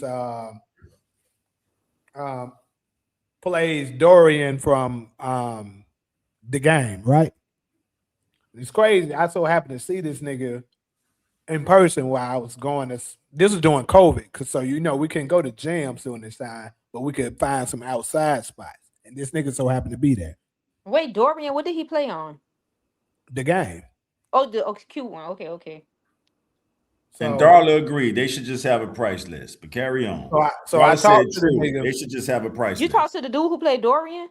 Yeah, we was hooping together. Lord, he fine, Jamie. Keep going. But he was like, and then I was just kind of wrapped it up with him really quickly. And he hit me with what y'all talking about. What's your budget? How did you feel? Now, I'm not disagreeing with y'all. I'm agreeing. But I was just saying circumstances. But when he said that, yeah, I felt slighted too. Like, damn, nigga, why you checking, that's pocket watching. Yeah, and also, it also can be perceived like you thinking, oh, you don't have enough money for me. Right.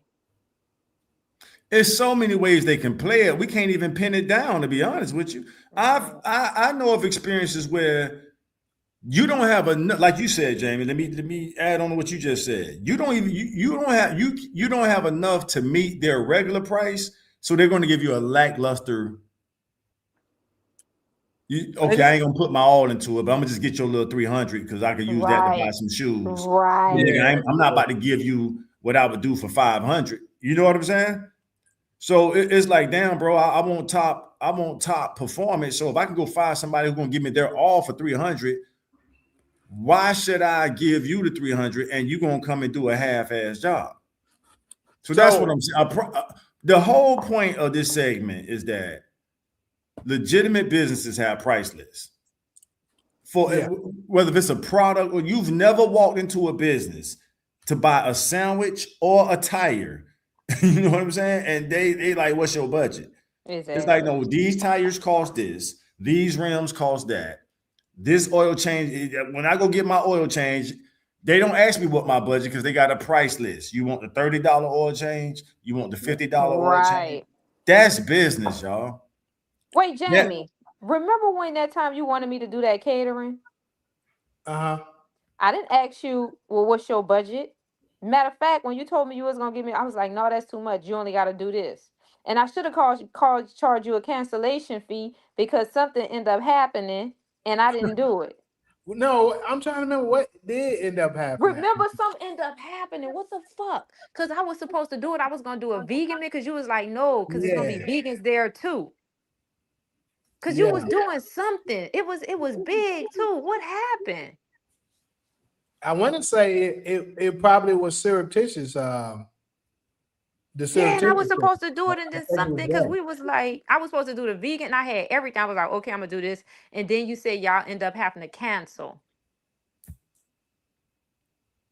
I can't quite remember though, but I remember that shit.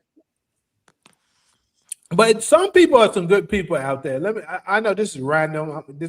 We kind of all over the place right now, but we do got some good black people that's cool as well. That's not on that shit. And I just want to.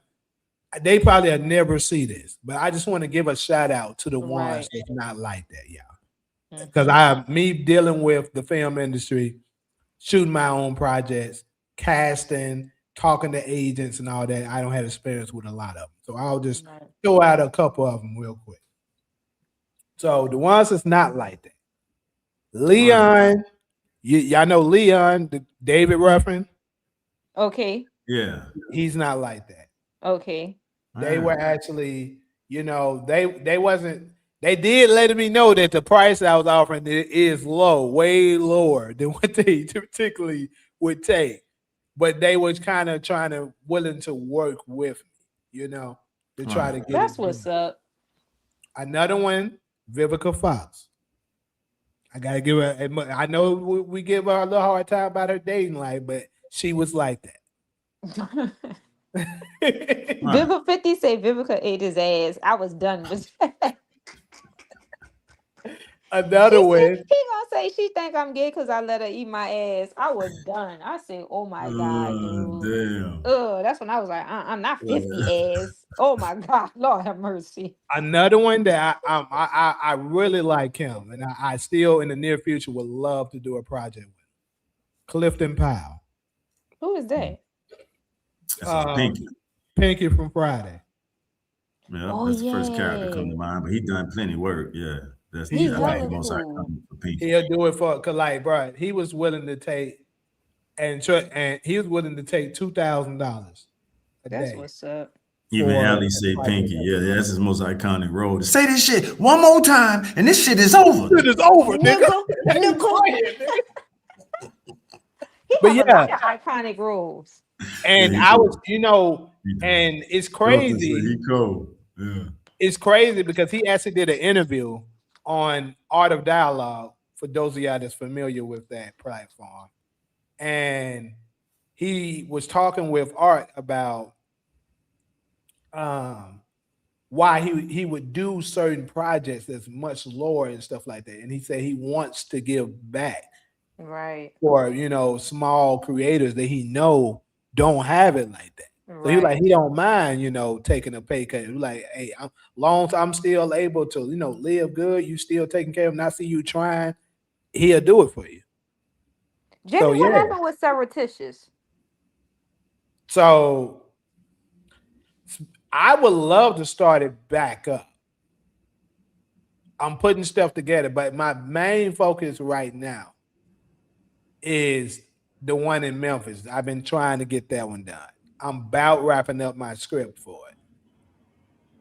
Because the crazy part is once I had to get my other laptop got destroyed, I had to buy a new one. I lost a lot of my scripts when it came to that. And I had to end up digging up the script for the movie that I'm talking about. But I told my city, people that knows me in the city, that I'm gonna try to produce one for them. So I'm trying to keep my word when Who it did comes the editing for that? for surreptitious. Mm-hmm. The same guy who shot it. Whoever Juke. did that shit was phenomenal. I ain't gonna lie, Yeah, he when I did saw good. it, that shit looks like I blockbuster didn't. quality. I didn't let y'all see episode 3 yet. It's crazy. I didn't even see the first one of Surreptitious. You showed the preview. It looked I like told some you the shit first that. one. You seen the first. You ain't seen the No, I second. did not. You No, I definitely did not. seen the first. Yes, you did. No, I didn't. Okay, it's crazy.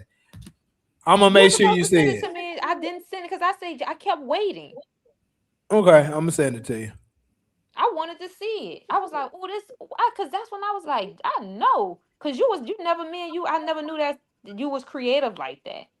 You seen episode 1. I'm telling you, you did because Oh, I you talking about remember the one? talking about it. Is that the one you and Taj did together? Yes. I'm talking about the movie, dude. Okay, so you're talking about Destiny 901. I never shot. I put that one on the back burner because that shit. That's the one I'm talking about. Okay, yeah, you're talking about that. I The didn't see editor that for one. That's the that one one, you had that the was guns. When you was shooting and okay. you was Yeah, like a cop or something. Okay, That's the so one I'm talking about. that one, the editor was this guy named Miles, Okay. and like I say, it just that one took so much. That's actually not a movie. That's a series. That shit was fire. Yeah, I saw that. I said, what the But that shit, yeah. but the thing is that basically, if I knew the knowledge that I know now, then it would have been shot. Because I had a much bigger budget then. But I didn't know that, dude, you got enough now. Didn't you have some famous actors in there? No. So Clifton Powell, that's the one I was talking about. He was the one I was talking to for that project. That one was good. I wanted to really, because when you showed the clip on, I was like, ooh, oh my God. And I said, Jamie, I wanted to see it. You said it's about to come out or something.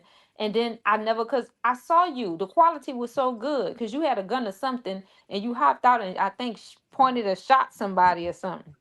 Yeah. That's the same one that I was doing casting for. Then And I the went to actors a was lot of all people. good. A That lot of was people. really phenomenal. The actors looked at like straight. It was good to me. It was good. Everybody looked at professional. It was good quality. It looked at really, really. I'm telling you. That's when I was like, I can't believe this shit. He was hiding this. And you have a I keen, be sharp hard on eye for myself stuff. though. That's another thing about me that I gotta get away. I am super hard on myself. That one was so good, Jamie. I'm telling you. If I think that shit, if I find any little thing wrong, bro, I'll just be like, nah. You know, I'm like that. No, that one was And I phenomenal. tend to figure out that that's an actor thing in general. Because I didn't know this, but a lot of actors say, yeah, they don't like watching. You said what? You send me that one though, the one that I'm talking about. I have to find it. I gotta find it. Even though I hate that because me and Haiti had our little differences, but I always give him his credit no matter what. That's the type of person I am. You know what I mean? You breaking up. I can't hear you. I was saying, even though me and him had our little difference in Haiti, he hold grudges. I don't hold grudges. I'm not that type of person. But Yeah. I was giving him credit. I was like, his acting is impeccable. And I've always said that, no matter if we got into it or not. You know what I mean? I'm just like, he's hella good. It's natural. Even I don't lie. You're like everybody else ain't gonna be able to understand you because the audio is super bad. I can tell that you talking about Haiti because I can somehow. Let me log out and log back in. Okay. Y'all, let's see, what topic are we on? So I was about to go to the. I know we went all the way up because of the budget stuff just spiraled, but the next topic is supposed to be. This is something that actually happened a while ago, and apparently it happened a while ago. I'm just not hearing about it. So have y'all heard about Chilli getting in trouble about her sharing that they said Michelle Obama, I think in 1994 or 84, whichever year it was registered as a man to vote. No, I didn't hear about that. Okay, so she caught a lot of heat about this, apparently. Yeah. I was like, dang, I didn't never hear about it. But I'm gonna pull that up real fast and show it to y'all. And when I seen that, I was like, damn, when did this happen? I was thinking it was something new, but actually, apparently it happened a while ago. Oh shit. Said that Chilli was on that Big Mike wave. Oh, damn. Yeah. Ghostin said he heard about it. Yeah, I have. People always joke about it. All right. Yeah, that's crazy, bro. I was like, damn, Chilli, I didn't know you said that.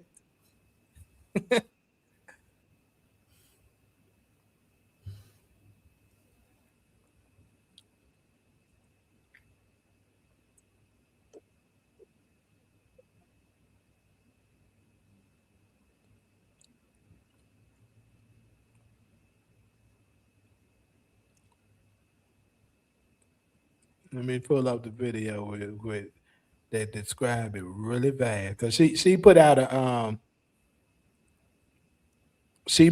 apology. You know how they always put out apologies after they done fucked up. So everybody, a lot of people in the comments were saying they don't believe this shit. She just saying this to protect herself, but she actually did, because apparently she said it was an accident. She accidentally reposted it, but she was like, she would never do nothing like that. Yeah, right.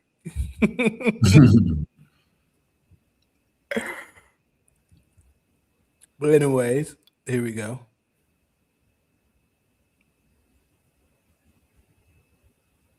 Let me make sure it's up for everybody. Okay, yeah, it is. Hey guys, I wanted to come on here to address a few things that's circulating on the internet that's very concerning to me. Let me say this first. I have the utmost respect and admiration for Michelle Obama, and I would never say or do anything that is disrespectful to her or to any woman. I would never do that. And I had no clue that this repost had happened until I started getting phone calls and text messages from everybody. And I immediately went to my page to see what was going on. Now, mind you, I'm not very computer savvy, so I'm looking for this repost button. And I see that all of these buttons are very, very close to each other. And clearly I was scrolling and my thumb hit the repost button. Again, I had no clue that something like this happened until I got all the calls. But of course, I took that down, and, you know, I would never post anything like that. I would never do something like that. That is not my character. I have supported the Obamas. I gave to the campaign, both runs, voted twice for him, and supported the organization that Michelle had in the schools for exercise for the kids. I would never do anything that's harmful or hateful to anybody. You know, I'm just not wired like that. That's just not who I am. And when it comes to organizations that I have donated to, these are the things that support the veterans. You know, I have always supported them, not just now, but for years. This is not something new. So I just wanted to let you guys know, you know, this from me, you know, that I would never do anything so disrespectful, and I would just never, I'm just not about hate or anything like that. You know, if you look on my page and see my posts, it's all about love, faith, and connection. That's what I'm all about, you know, and I've always been that way, and I will continue to be just that way. So I just want to thank you guys for, you know, your love and your support, and just taking the time to listen to me right now. I really, really appreciate that. And I love you guys. Thank you so much. Right. So I'm gonna tell y'all this: them tour tickets was on the line. That's what it was. And she had to go do that apology for that tour. She's like, yeah, no. Somebody told her, like, you know, the shit that you just reposted about Michelle Obama, they on your ass about that shit. So we need you to give a public apology to Michelle and the Obamas, disowning all of that shit, and maybe you can protect, you know, this tour. But here's another thing, because I seen she caught some more heat, and it was about, if I'm not mistaken, I believe she's dating a white guy right now, if I'm not mistaken. Someone correct me if I'm wrong.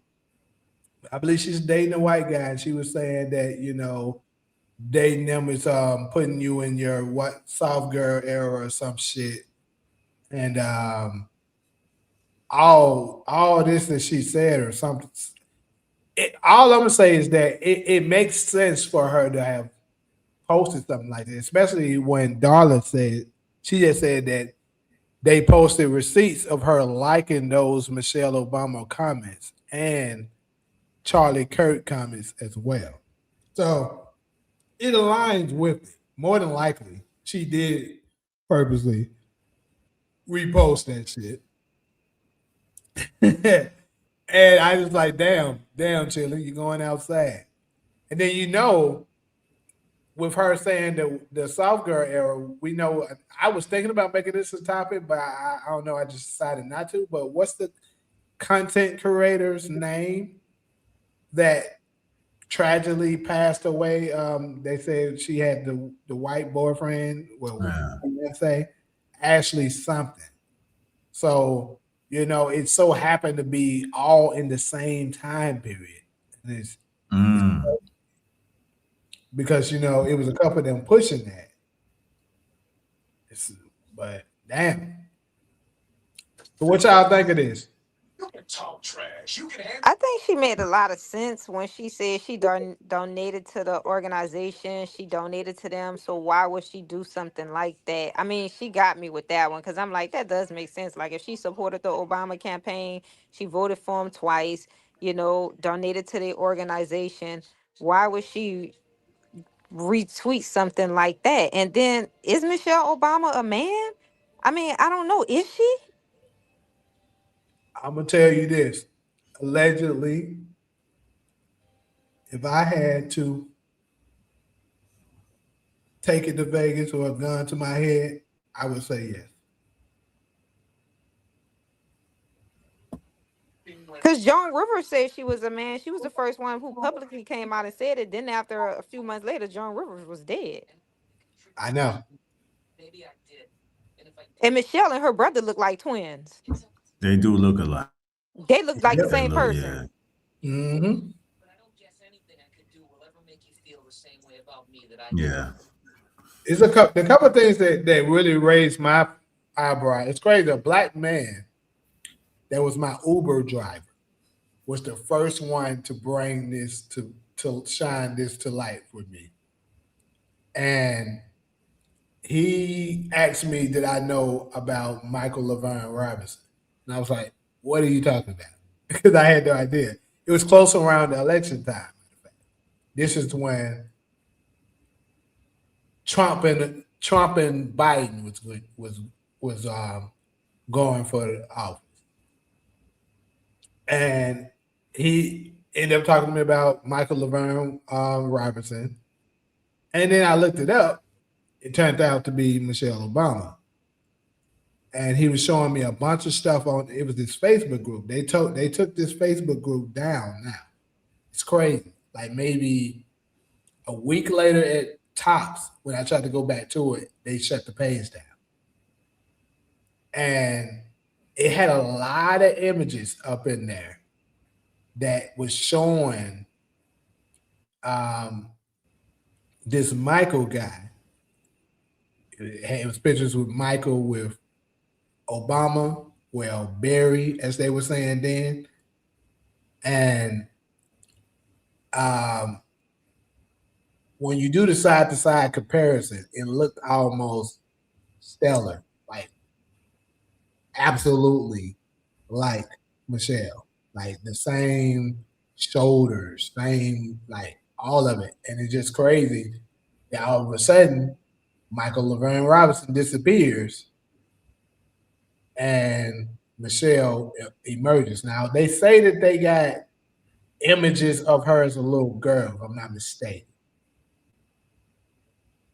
But I don't know how far that go. What's all of the things that they have, but I don't know. Like I said, all of this is alleged. I'm not claiming none of this stuff to be true. I'm just simply stating what I heard.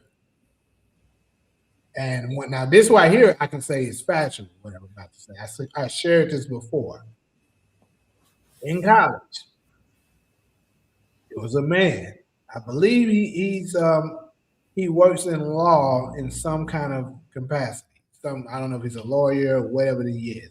Anyways, he came to speak to the students. He was sharing with us that Obama was a good friend of him in high school. I mean, not high school, in law school, I believe. And he openly let us know he was a gay man. All I'm saying is, obviously, this is not 100%, but typically heterosexual men don't be best friends with a gay man. It just doesn't happen, typically.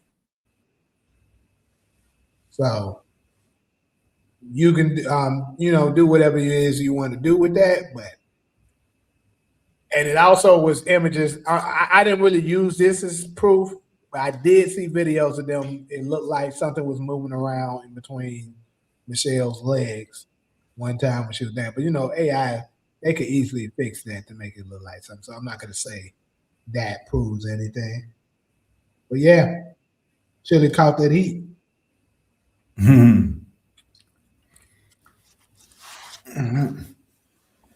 Yeah. So where did they get them kids from?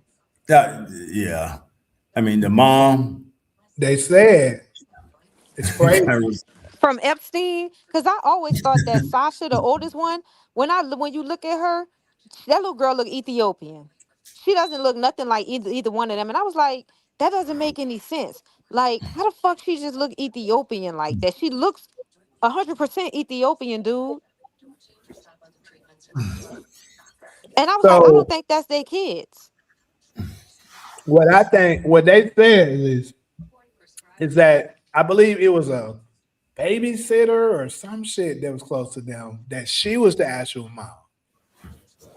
And I heard the same thing about Jay-Z and Beyonce. They said they did the same thing. Not saying that Beyonce is a man. I'm not saying that. But I'm talking about, like, as far as the childbirth, that Beyonce never gave birth. Right.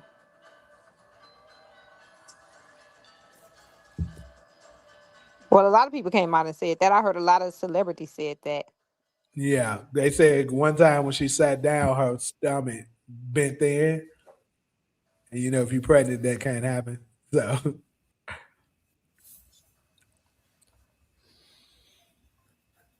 yeah, when they first became the first family, I've seen like her family history coming out of South Carolina, leading all the way up to Chicago. So I was kind of familiar with the family. Like she could trace her bloodline all the way back to history. And I'm privy to this information because when they first went into the White House, her being the first Black American woman to hold that position, you know, people wanted to know, even white people kind of did their research on it. And y'all have to remember that's the most scrutinized job in the world.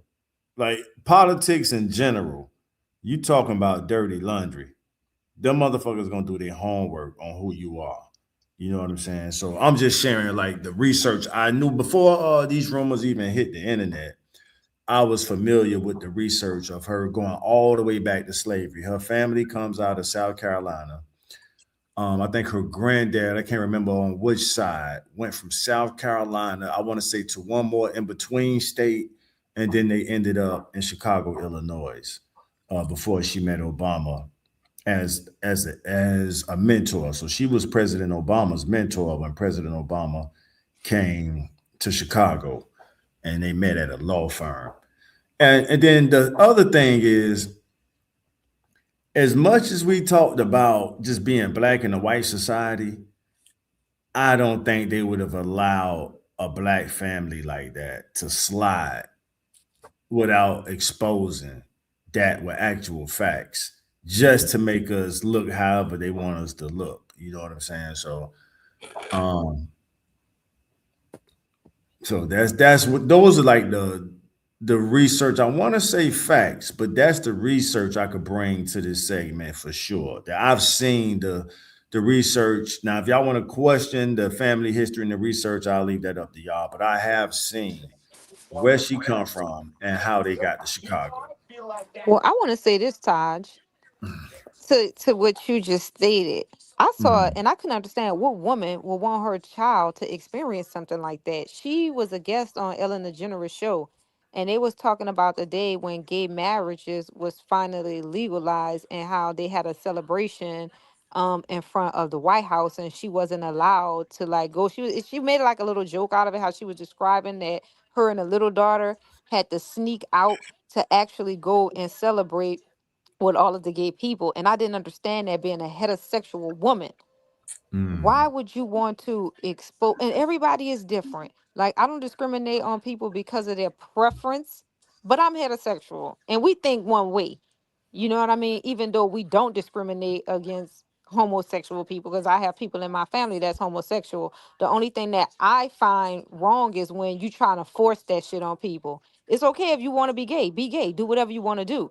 But when you try to force that gay shit on other people, that's wrong, because we're not forcing you to be straight. We accepted that you was gay, so accept us being straight, you know? But I couldn't understand or rationalize what woman want to celebrate this with her daughter. Like, I just couldn't understand that.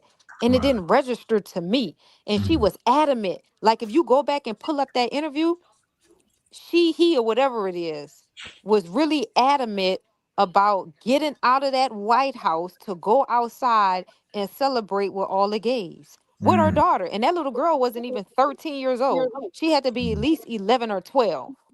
Also, think about this. Look at what all that was done under their presidency. All of the homosexual Gay stuff shit, was exactly. passed. Yeah, you under can't them. dispute that. That's indisputable, right? Why would you want that if you're a heterosexual? I'm just saying, if you're a That's what I heterosexual, just said. why would you want that? You're not going to want that. You're not going to You're do not. it. Especially with your kids. Who want they teach their kids? I don't want my children to be gay. And this is no for any of them that try to get started. This is no attack under them. It's just simply the truth. Heterosexual people, you want your child to be heterosexual. Yes. Typically, because for one thing, you're cutting off your bloodline if they're not. Possible to meet any celebrity you want. It is, And of course. You should read a blimp think sometime. about this. Somebody TV live. Oh, that's him watching The Simpsons. But see, this is the thing too. First, they hit us with you're saying that they wouldn't let us get away with them When you say getting away with that or let that slide, who are you talking about in No, particular? you couldn't have asked that at a better time. So let me read Darla's comment first. I agree with Taj. No way they would let that slide. Now, to your question, Jamie, as deep as Trump, I got to call him Trump for now because he wasn't the president yet. As deep as Trump dove into the Obama birth, what is it called? The birther shit or something like that.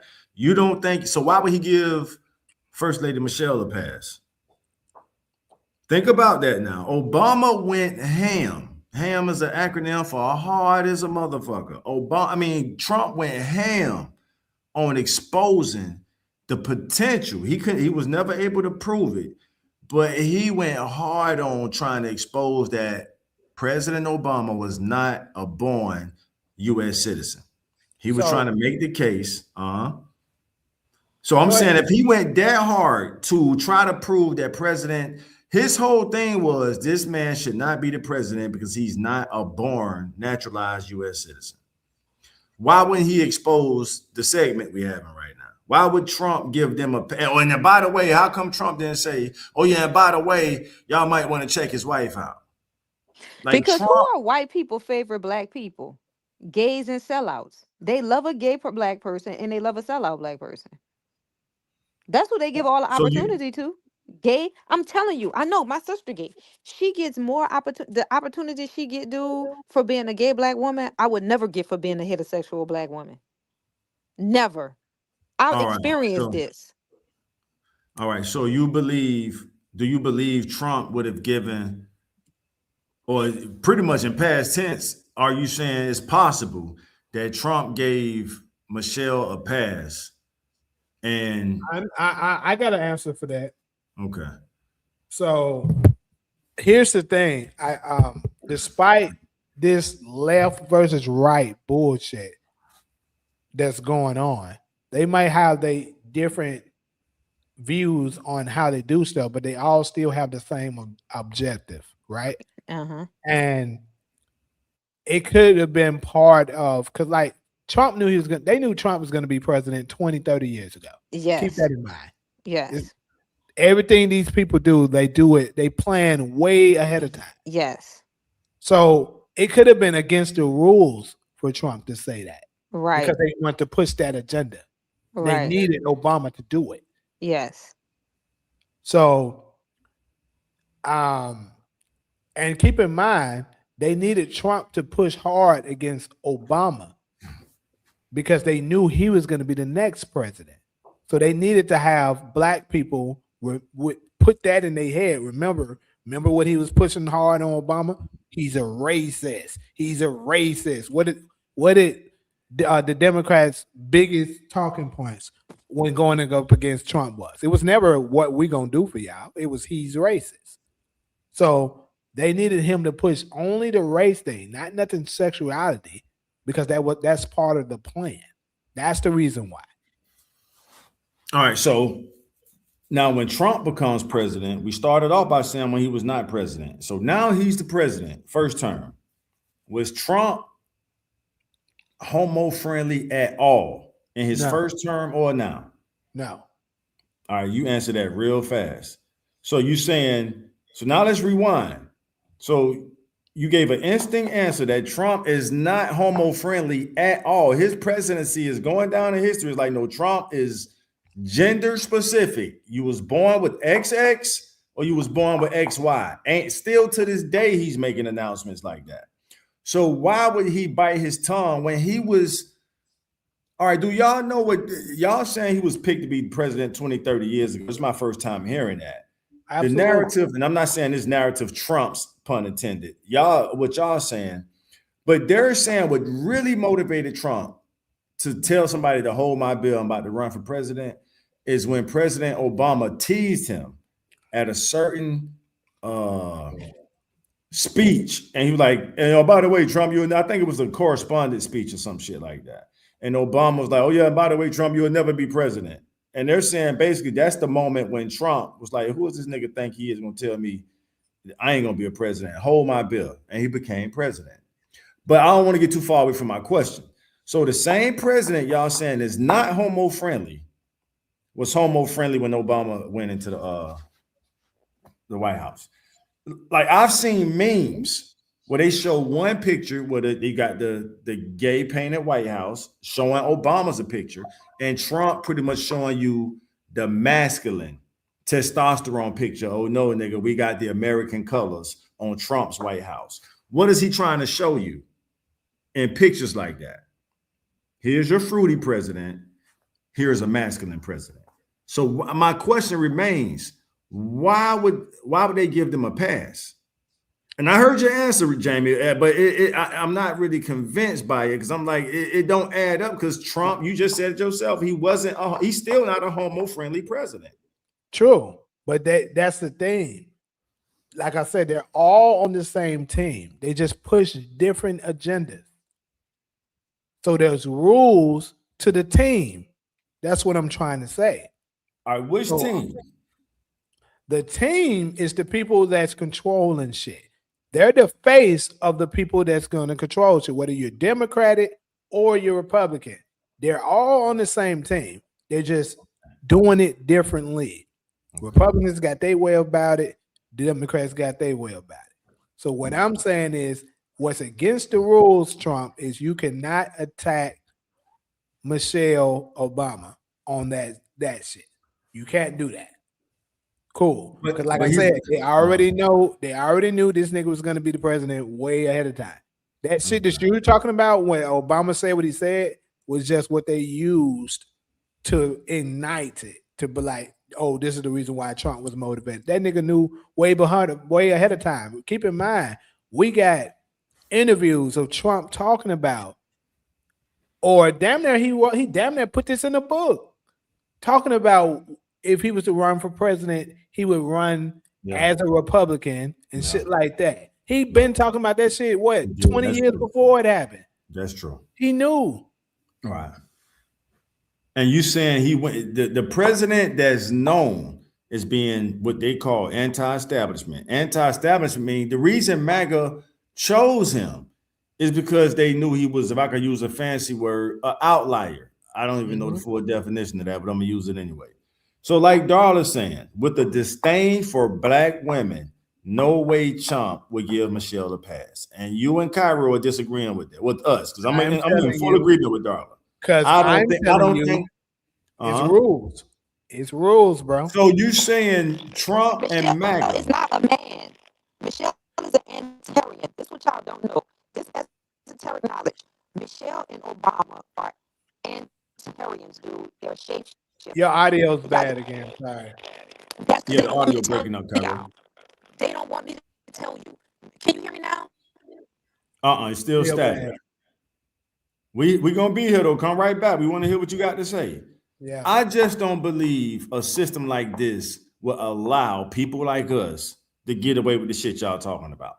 Like Darla's saying, they every turn they get to expose us, they're gonna make us look bad every turn. So Jamie, to your point, think about this. So the Epstein file stuff, right? The Epstein file stuff was there for Trump's first presidency.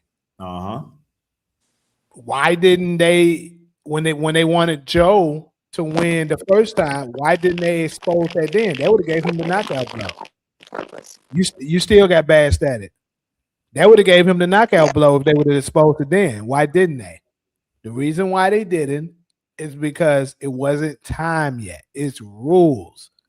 They needed it to happen during now's time because they're getting ready to transition over to the next phase that they have planned for us.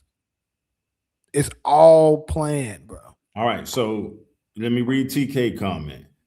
The powers that be control the narrative, not the president. So you saying Trump and MAGA, and I agree with you to a degree that it is controlled to a degree, but they're going down in history as being the alliance that did it outside of the system, outside of the two-party system. That's all gonna be over there asleep. What the fuck? Yeah, I think she is. This is what I wanted to tell you guys. All right. Obama is esoteric, so y'all know. I don't know if y'all believe in shapeshifters and all this shit, because I know the truth. Obama and Michelle are not. Michelle is not a man; she's a woman. I don't know Thanks, on their Capo. planet there, whatever, but she's actually Antarian. They're Antarian. And you What's know the how they put Antarian? everything in movies? Mhm. It's an actual TV show. And they switched it around because I showed it to somebody and I wasn't supposed to show it to them. And he's a 5%er. And when I showed it to him, he showed it to somebody else. But it's specifically Obama before he even was the president, and they come from planet Antaria. They like kin to the they kin to the reptiles, but they can shapeshift and they're big like that. They big and they black. But it's a TV show. I can't say the name of the TV show, and they switched everything around. And I can call the Muslim brother the 5%er, so he's actually out there with y'all. And when I showed it to him, he tripped out. And when he went back to try to find it, he was like, they changed that shit around. And I say, yeah, because they don't want that information getting out there. But Obama and Michelle, and later on, y'all will hear it. It's going to sound crazy now, but they're actually Antarians. They can shapeshift. And that's why she's really, really big like that. She's big. All But right, it was but a TV but show. for It the was record, called, uh-huh. it was called Out of This World. All right. And when the little girl asked her mama, now these white people, they made the characters white. And and Obama loved music, Antarians love music. And she was saying that's because he's trying to connect. And she never saw her father because he would only talk to her through a cube. And now, mind you, these white people. And the little girl, Evie, on Out of This World, she asked the mother, she said, how does my father look? And she said he was tall, dark, and handsome. And Obama always said, he's tall, dark, and handsome. But everything was in that TV show. But what happened was they switched it all around. Once I showed somebody and they showed somebody. But if you Google it, Antarians, and they're going to try to hide it from you because it's esoteric. And people don't believe in lizards and shapeshifters and, these other creatures that we have on this planet, but they're here and they exist. But I just wanted to tell y'all because later on it'll come out and y'all, but they're actually Antarians. They come from All planet right, Antaria. so how do I ask this question? To you, is Michelle Obama, is I First can't Lady hear Michelle y'all. Can Obama? y'all hear me? Yeah, we can hear you. Oh, I can hear you. All right. But So they're is Antarians. I'm telling you. They come all from right. planet. They're the cousins of the fucking the reptiles, but they can shapeshift. Reptiles can't shapeshift, so they can't come to the surface. But So does they that can. mean Because they so to already fucking you? over me, so I don't care. You know what I mean? Y'all Antarians. All right. So to you, does that mean she's not I a can't Black hear you, American Taj. woman? Can you hear me now? Taj, are you talking? Yeah. Damn. Let me log out and log back in. Because I want the record to reflect, just in case the Obamas get Michelle. I believe you are a Black American woman, our first lady president. I mean, first lady. Our first lady, our first Black American first lady. So I want the record. We're talking to the world, whether they hear it now or later. I want to be on the record as saying I've done the research before these rumors even came out. I was just doing it on the strength of her making history, and I wanted to understand her story. So I just want. All right, TK said yes, I can hear you.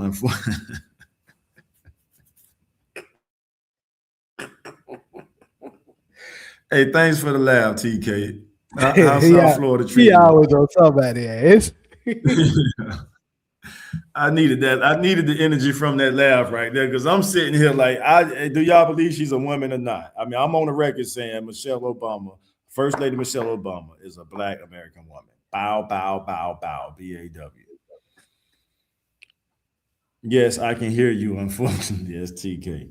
All right, so I mean that's an official segment of this So yeah, I mean, because I've heard this discussion before, but this is my first time going on the record saying I don't think the white power structure would allow us to even get away with some shit like that. I mean, if to distract us from the Epstein files, he exposed the Dr. King files. What did Dr. Bernice King say? Now release the Epstein files. So I'm using that to say that to distract you or to make us look bad, they'll go after our most, let's see where we're at. All right. But this is the thing. Think about this too. They didn't even. What's up, Black Queen Matter? Black Queen was good, girl. But here's the thing: they didn't even bring that up during the, even though that was trending, they didn't bring that up during the presidency. They didn't. Right. Well, Obama wasn't running, but Biden was, who was his vice president, who he was backing. So I'm just saying, it's rules and stuff like that to it.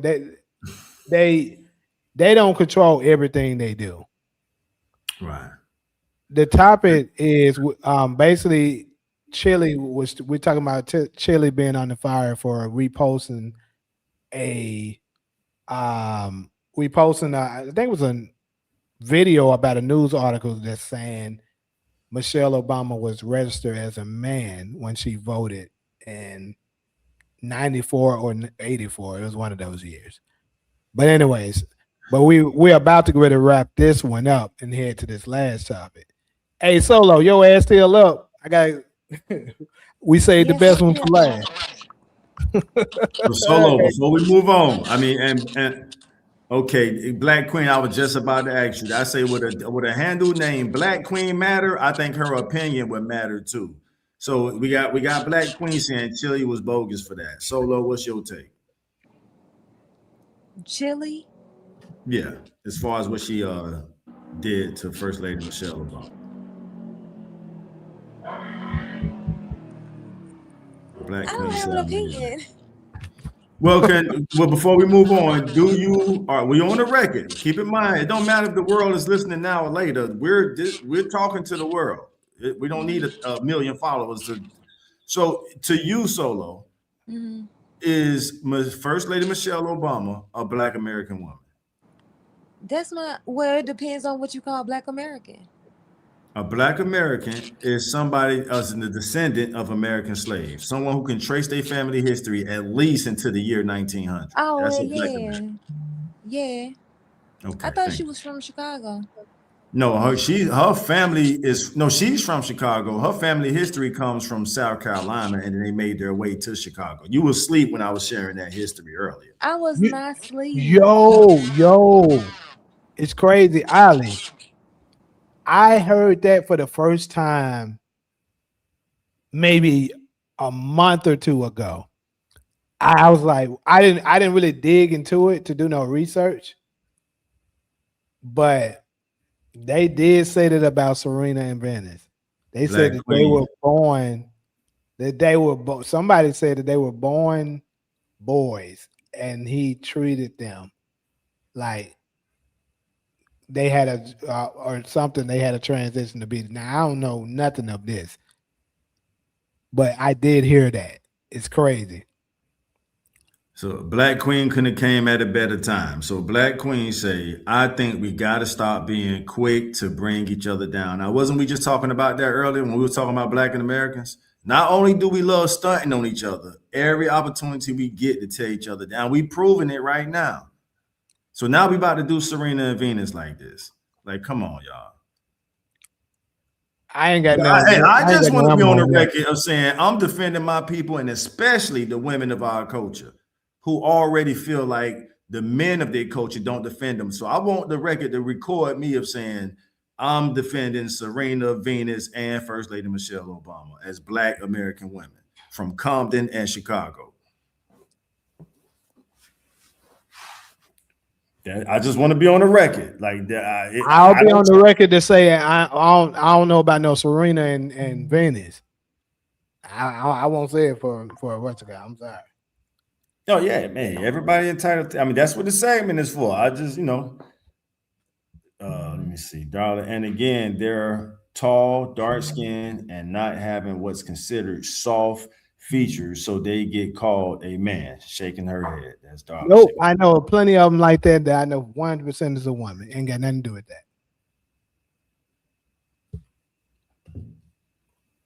I was just about to say that. I saw so many comments like that about Venus and Serena.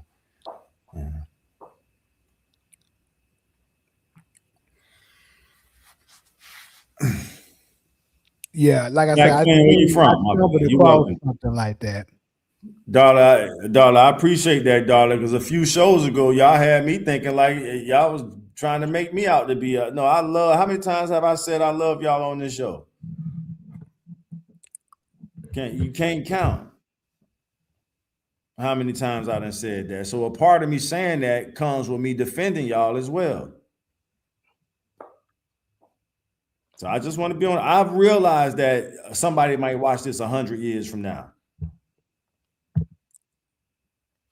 21, 26. So I want to be on, you know, whether I'm on the right or wrong side of history, I'm doing what I think is, you know, the right thing. That's it, y'all.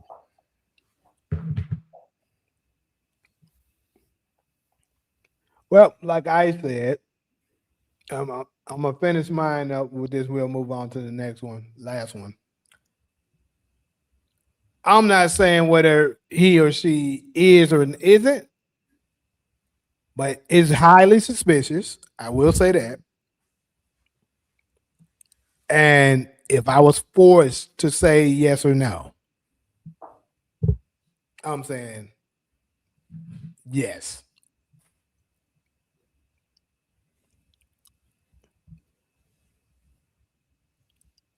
There you have it. And they don't change my love for the sisterhood or nothing like that. I still got the same amount of love, but I'm gonna speak my truth. That's what the fuck I believe. I'm gonna say it. Don't forget Mary J. Blige is also in the category of possibly being born. I never heard that. Yeah. I heard it about Sierra. Yeah, I remember hearing that about Sierra. Yeah. I never heard that about Mary. I rep the dark skin. That's Darla saying she rep the dark skin tall girl. How tall are you, Darla? 5'6", 5'7"? Let me find out your model height. I know supermodels got to be 5'7" or taller. What's your height? 5'5", 5'6", 5'7"? Back to you, Jane. I actually like tall girls. So shit. Yeah, me too. Dark, light, it don't matter. Yeah. So that's why I was saying, nah, it ain't that. Like one of the biggest sweethearts that I know, she was taller, and to be honest with you, one of my girls, she was taller, and she kind of had like a I wouldn't say like, you know, the most she used to work out. I'll say that. But she was an absolute sweetheart. Never tried to challenge me on something like that. None of that. So that's not it. I've experienced beautiful black women that was like that and still was very soft. But if she needed to get to that, she could go there too. Yeah. So 5'10", girl, you 5'10" without heels? I think she shared that before. You about to get a flight to LA for that. I ain't gonna make no fast moves on you. I just want to take you out. Hi, damn, girl, I'm just take you out because you 5'10". You like taller women too? Hell yeah. Nice. You showing us supermodel height. That girl say 5'10". All right, we'll have you in LA a couple weeks from now. It'll be a quick trip. Take you to Fixins. Fixins, hey, damn, we got a motherfucking model in the damn comment section. This girl says she 5'10". My bad, y'all. I lost it a little bit. Fixins, they starting to get to know me really well now. They was like, this nigga, he here for his annual pickup. This nigga. It's some sisters there that's very familiar with me. It's 2 pairs of sisters there. Yeah. I'm thinking she about to say 5'7". 270. Damn. I know the supermodel height start at 5'7". It might be 5'9", but I know it's either one or the other. Anything under that, you don't. I think it is 5'7". Yeah. Anyways, though, people, last topic. All right. Dating before marriage. Now, I do got a video as well to share about this one. And it's going to be coming from your boy, Mr. Kevin Samuels himself. So, last week when we was talking, I remember, Ali, you said that you like you wasn't very familiar with him. We should start doing stuff including him. So, hey, here it is. So pretty much he has a segment where he's speaking with a young lady, and they're talking about the differences between dating as actually it's two of them that I got that kind of support this. But this one ain't supporting that, so I'll say that one for another time. But pretty much he was talking about the double standard in the dating life, the reason why dating really isn't good for men. Because we don't get anything from it. So let's go ahead and share that.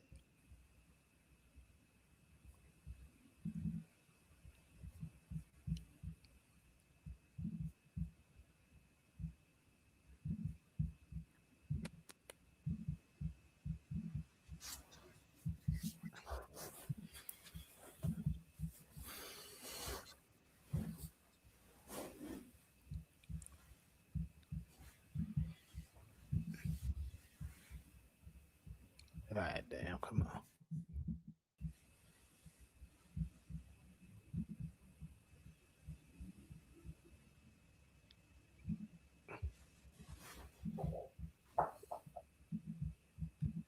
Look at this bull crap.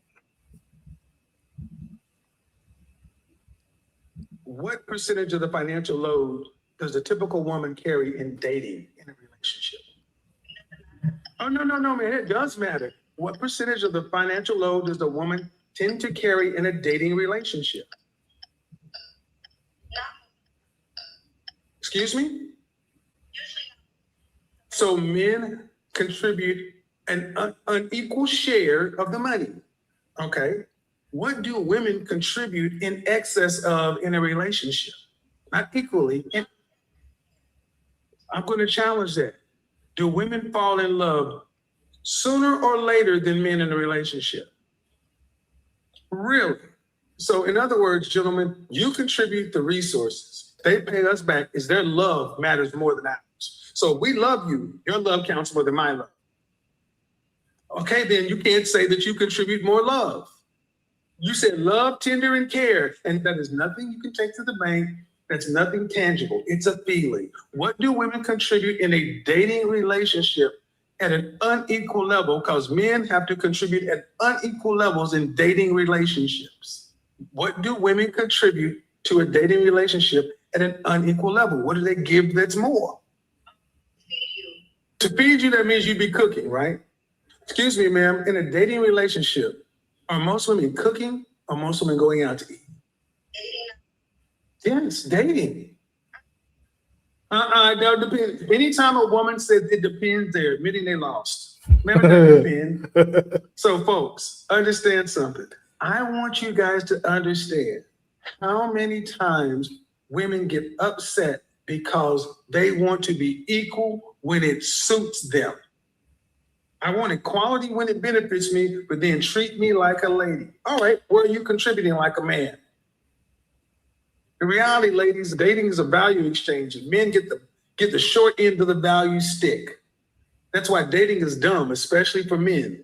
Men aren't really getting any value out of dating. So, back to the top of the question.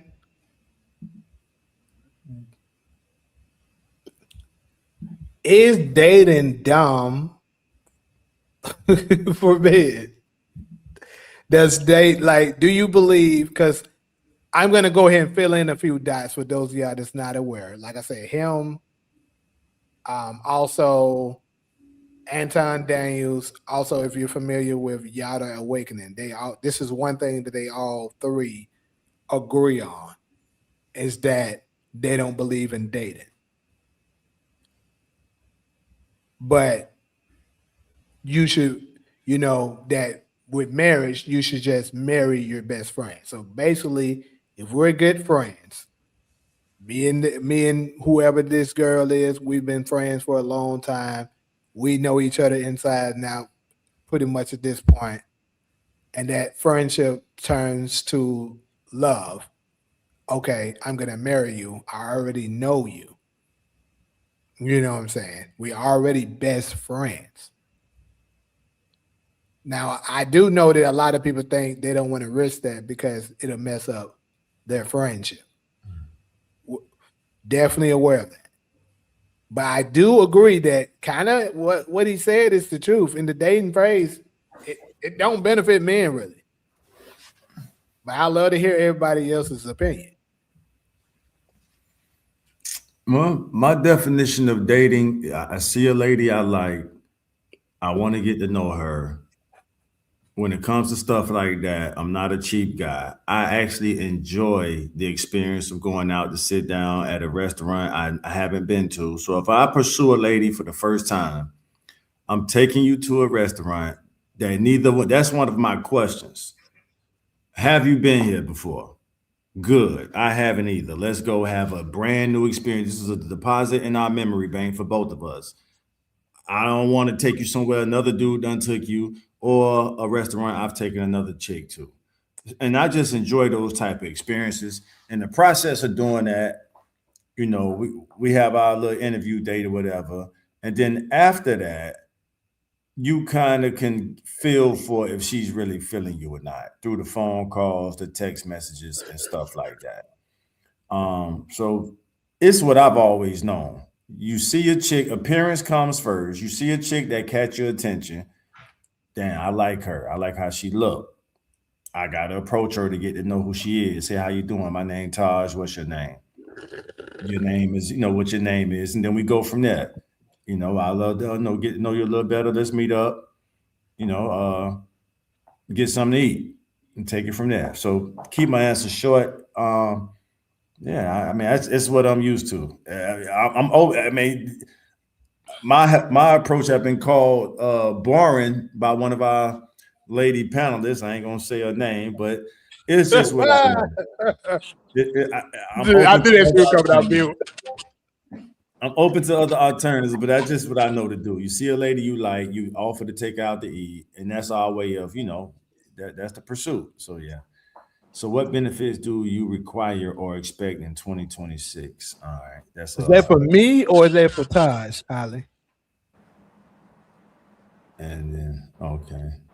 Then I guess that's referring to the channel. Kenicola got a comment above Ali. And then she must I appreciate that, Kenicola.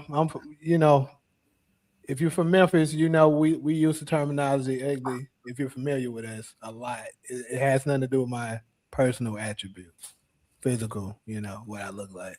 But I appreciate that. I would say character benefits, Ali C. When you say what benefits do you require or expect, I would say character, personality, attitude, mentality, stuff like that. So what benefits do I require to expect? Mine. In dating, shit. Because, basically, like what Kevin was saying is when you're in the dating phase, you're spending money. You know what I'm saying? Typically, because most of them don't agree with going 50-50. And I'm not the type to tell a woman to go 50-50 with me on a date. If I ask you out, I'm going to cover everything. But, you're losing money on the potential that it could go somewhere, right? And it might not. You can never get that time or money back. And then on top of that,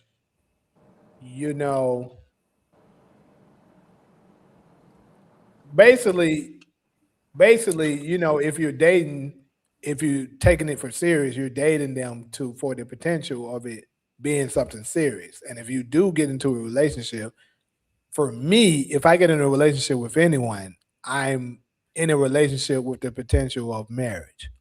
That's just me. If we get into an actual relationship. But according to what they're saying, it's like, bro, don't waste your time with all that, because you could end up wasting a lot of time and money doing that when whoever you're afraid that you get along with, y'all stuff connect. like y'all connect on levels and stuff like that already, marry her. That's what they're saying. That way you don't have to experiment. You already know.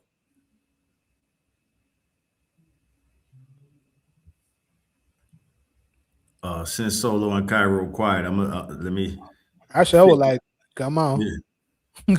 I got to do a quick shameless plug on this. I agree with you on that part. That's what influenced me to do the rom-com movie scene content. Is that just so he is right about that. You do at a certain point, you do feel like you just flushing money down the toilet with not much to show for it, but a weak ass memory of taking a chick out to eat. So I'm not ashamed to let it be known that that's what the ideal of me producing content. Like, if y'all go to my channel, you will see a series of different short clips of me, black man, black woman relation interactions. And it came from me wanting to have something to show for my money. This is where this idea came from.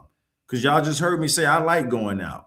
But you do kind of at some point you say, well, damn, that's if I add that shit up, like TK just said, nigga, you done spent, I won't say 2,000 to 5,000, but you done spent some money going out on all these days that you don't have shit to show for. So I do agree with that part, but I want to connect the evolution that I brought to that by saying, you know what, I'm gonna just turn some of this shit into content. And I went into, just casting actresses and models and just having something to show for my money. That's exactly where it come from. Yeah. And that makes sense, finding a way to make it actually some value. Yeah, So at least you got content that's there forever. I could show this date, although it's an actress, and I've never did anything out of line with someone who I've casted as a professional actress. You know what I'm saying? I keep that part professional, but I have something to show for my money, and we're literally going on a date in the context of a 3-minute movie scene, sometimes shorter.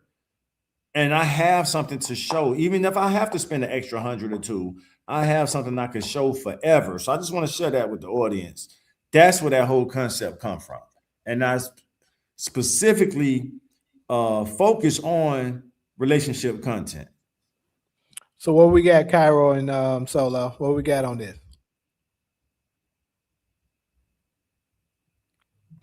I can't hear Solo. Is she talking? No, she's not. So what was the question? So I don't know if you caught the video or not, but basically what we're talking about is whether or not you're a believer in dating or not. Because pretty much they're saying dating for men in particular is dumb because all we end up getting is spending a bunch of money and time on something that may work. Like, let's say you're pursuing someone that you're interested in, and it's a possibility that you could actually end up, getting into something serious with this person, possibly marriage, but you don't know. In their opinion, you should just marry someone that you're already good friends with.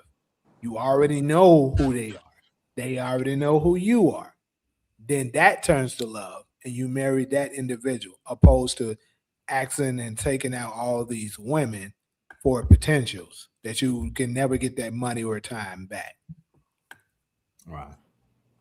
Do you believe dating is a waste of time? Yeah, especially in 2026. Yes. Only because you have to spend the money. Now, did you hear what Wait, both why things? Taj Did laugh? you hear both parts? I said money and time. So time is essence. When you like you claim this is just my opinion. I don't think dating is a waste of time because it's an intimate relationship and a connection between two people trying to determine if you guys have a lot in common, if you are a good fit, or if it's just want to be a one night stand or whatever. Mm-hmm. I don't believe it's a waste of time. I think love is a gamble, no matter what, because you never know what the outcome is going to be. You just gambling, you just taking a chance. That's how love is. But my opinion, I absolutely, because I have made good decisions based on going out on a date with somebody and learning more about them and realizing, yeah, this isn't going to work, you know. Um I don't think from my experience, two people that started off as being close, really good friends can ever form a healthy relationship. That's I mean, to me, in my experience, it is just not going to work. Some people are just better left as friends.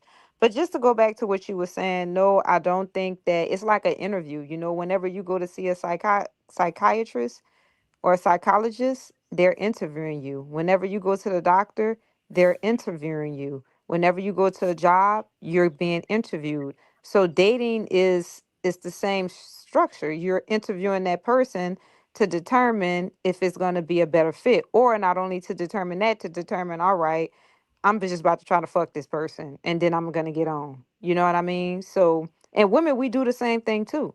You know, sometimes we go on a date with a man and we like, yeah, it's not gonna work, but we gonna see what they're head about. You know what I mean? Like, it's like that. So I don't think it's a waste of time because I mean I've done it before. As a woman, I'm like, yeah, I don't really like him, but I'm about to get some head. You See, know what I you're mean? proving my point, though. You're proving my point with everything you said. You're proving my point. But I don't think it's a waste of time. I'm gonna tell you why it is. So you basically everything that you just said, you're speaking from a woman's perspective. That's why I particularly said for men it is. Why? Because see, for women, you're gonna get a benefit anyways. Whether it's you got a free meal, you got a free movie, a free whatever, you got something out of But we wasted it. our time and energy. I get that, but he's wasting that too. Plus, he's wasting his money at this point. He lose twice. So, and then you may not be wasting your time and energy because you could have still have had a good time. No, Yes, what you definitely mean? not. I What do done you been on mean? dates So where hold I'm on. like, man, I can't wait to get the fuck. Okay, that's that one. But what I'm saying is, let's say he invited you. Let's say you are a person who loves. Let's say you But love Jamie, being how on the much you gonna water. spend on a date if you take a person out to eat? You ain't about to spend over no goddamn $100 on the food. Cause a plate of pasta is what, Have you like seen? 14, Have you seen some of these $12. restaurants? I mean, we talking about back then. Now, yeah, but I mean, I realistically, said 2026. well, too, you really not about to spend over no $100 on no food, dude. Me and my girl done been out before. We don't spend $400 at a Where restaurant. y'all went to? I don't know what you You talking about. fancy. I don't know where you going. Shit. You spending that's a lot. If I'm about to spend, I'm not spending over $30 Oh, on no I'm just main saying, I don't dish. took my girls to Malibu. I mean, But Nobu. that's I don't your took them nowhere. girl. We talking about a person that you But what don't I'm know. You taking saying on a date. is, my point is, a date can be that. That's my Not point. no $400 unless you got it like that. I'm just saying. I ain't gonna lie. Before I on a date and stuff like that, yeah, I don't took somebody to a nice one before, and probably ran up about 300 before. I don't did it before. Ooh, wait. God damn, Jamie. I'm just being honest. I have. So what I'm saying is that they get a nice dinner. They may enjoy the event that you're at and stuff like that. They get something out of it. Even if they, let's say in the middle of that date, they something you may do that they may deem as a red flag. So they might not be interested in anymore. But they still got that experience. They still got that meal. They might later on to decide, damn, I like this spot. I'm gonna go come here again with somebody else. You know what I'm saying? You're still gaining something. He's not gaining anything in this situation. Because he could have went and just ate by himself. He could have did that by himself. Y'all just looking So at the money part about it. You not that's the only thing you think is a waste because you gotta lose $100 to $300. What I'm saying is you lose twice. That's what I'm saying. How? Because you spent your time with But somebody. what about the girl? She spent her time too. But look, see, it's only enjoyable for you if because of the potential of you possibly getting with that girl. That's why it's enjoyable for us, typically. The woman can enjoy herself because she's getting let's say So for the how you niggas want to that get to know a person if you don't date? that's the thing. So you can meet somebody. Let's say you meet somebody at an event. Like for me, I love to use film stuff because I work in film. We could go to a film festival. I go by myself, you go by yourself. I end up meeting you. We both like a film. Say we so happen to be near each other. We're like, yeah, I really liked, the actor and stuff. I like how they did this shot and stuff like that. We share what we liked, and then that clicked. And we just exchange contacts. We're like, yeah, I'm working on a film that I got going on, you know what I'm saying? And you share yours and be like, dang, yeah, that's dope. So we connect. We end up working together. We doing things together. We shooting stuff. And in the midst of that, we become friends. And before we know it, it could turn to something. We never dated, but now nobody losing. So how you skip? Wait a minute, because you just skipped. You can't just skip a big ass hunk. What did you I say skip? You start talking and you find out you have a lot in common, right? So what happens after that? What I'm saying is, so you're gonna you think because we females, we're feminine. I gave a scenario. So I gave but you a didn't scenario. finish. You skipped the whole chunk, Jamie. No, I didn't. What I Okay, so said once is, you realized when you start, because you lost me at the point, then you went somewhere totally different. You say, then you start after you have conversations with them and you realize, damn shit, we got a lot in common. Let's switch numbers. So when you switch that number, now you guys are communicating just by phone, right? I said y'all start to work together. You missed that part. Okay, so you working together. So you seeing her at work.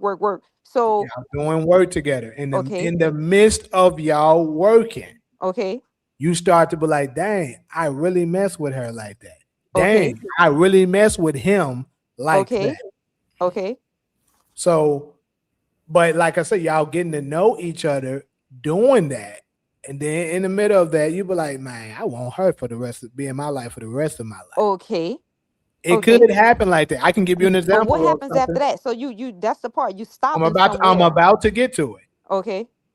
You can, if you mess with her like that, as crazy as this might seem to you, because it's so uncommon in today's time, if you like her like that, and you find out she also like you like that too, you can propose to her right then and there. You crazy. Oh my God. I know it would sound crazy to you because it's so uncommon. But like, let me tell you something. Candace Owens said that was exactly what happened with her marriage. Exactly like that. It's rare, but it's not impossible. Yes, I know it's rare because we have turned this dating thing into a thing in our lives. Right. But what I'm saying is, look at how many failed dates we go on. Right. A lot of them. A lot of time and money we can never get back. Right. A lot of feelings that got hurt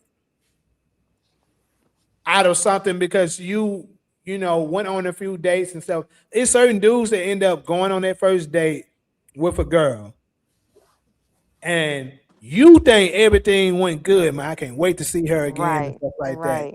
And this girl never call you again. She don't answer your text. She don't answer your call. Now you somewhere like, damn, bro.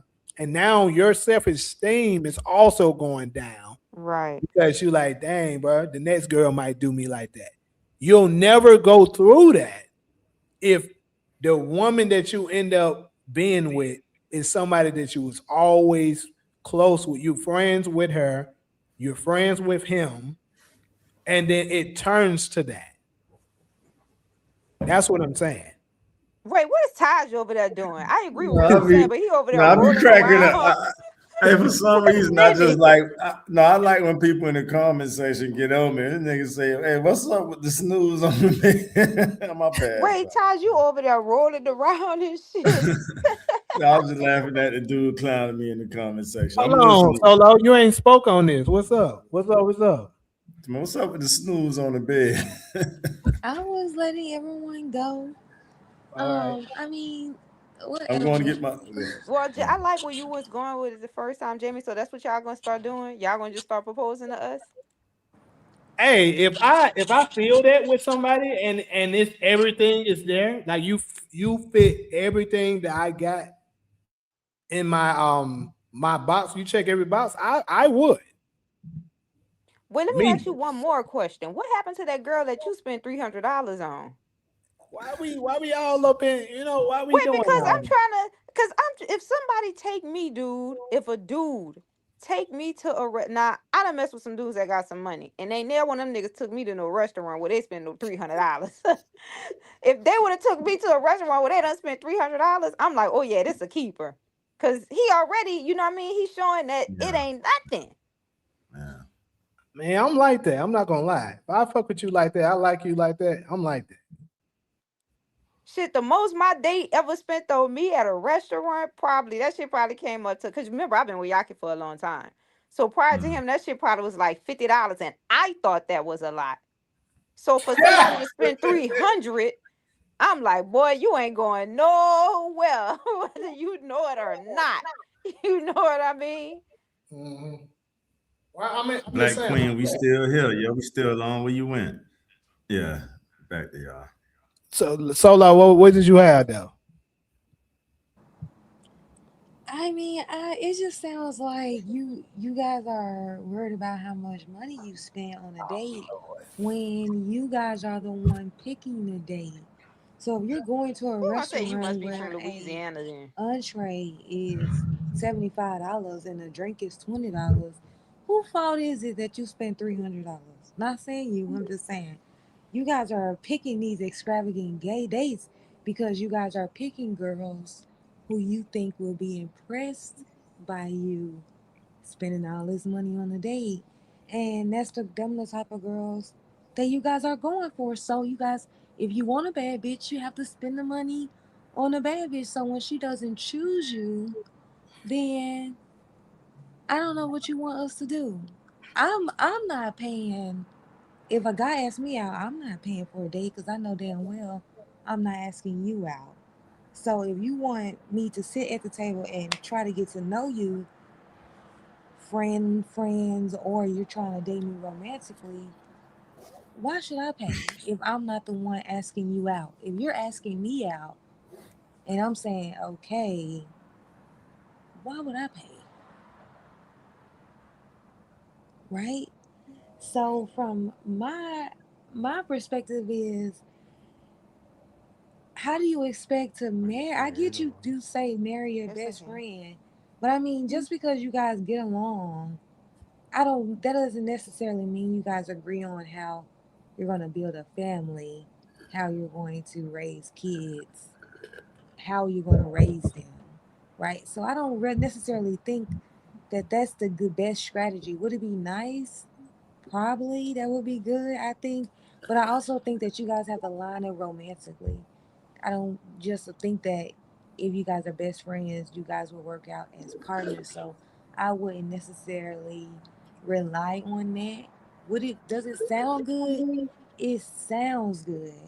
But like I said, I just don't think that means you agree on everything as far as a family and romantic wise.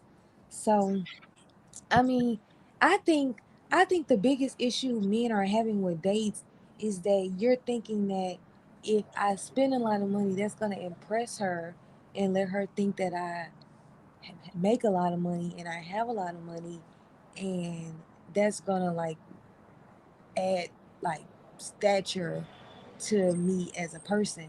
And I think that that's probably the issue, especially if you're getting used, if you're feeling like you're getting used for dates. So if you start, I think that if you have a chick that you're saying that, well, she's not going to go for that because she wants a 5-star restaurant, then maybe you should look at the type of girls that you're going after, and maybe the girls that you want to go after are girls that like to do less expensive shit. So why not just date them, who would be happy with ice cream date, coffee date. The issue is that you want to date 5-star meal girls. You want to. That's where you want to. That's what you want to date. So it's requiring you to spend a lot of money instead of you dating girls who would be fine with the ice cream date, the coffee date, where it's like $2 or $3. And I mean, I know you ain't complaining about paying $2 or $3 to sit there and talk to me for 2 hours. I could So have had $2 more. well, don't date then. I mean, I would hate to be married to a man, right? And all he's doing every time I swipe his credit card, he's God acting like, damn. damn, she paid $7 for a coffee. Like, Damn. oh my God. You got coffee at home. I'm just saying. I'm fucking with Like, you. Come on, bro. You uh, know I'm fucking with you.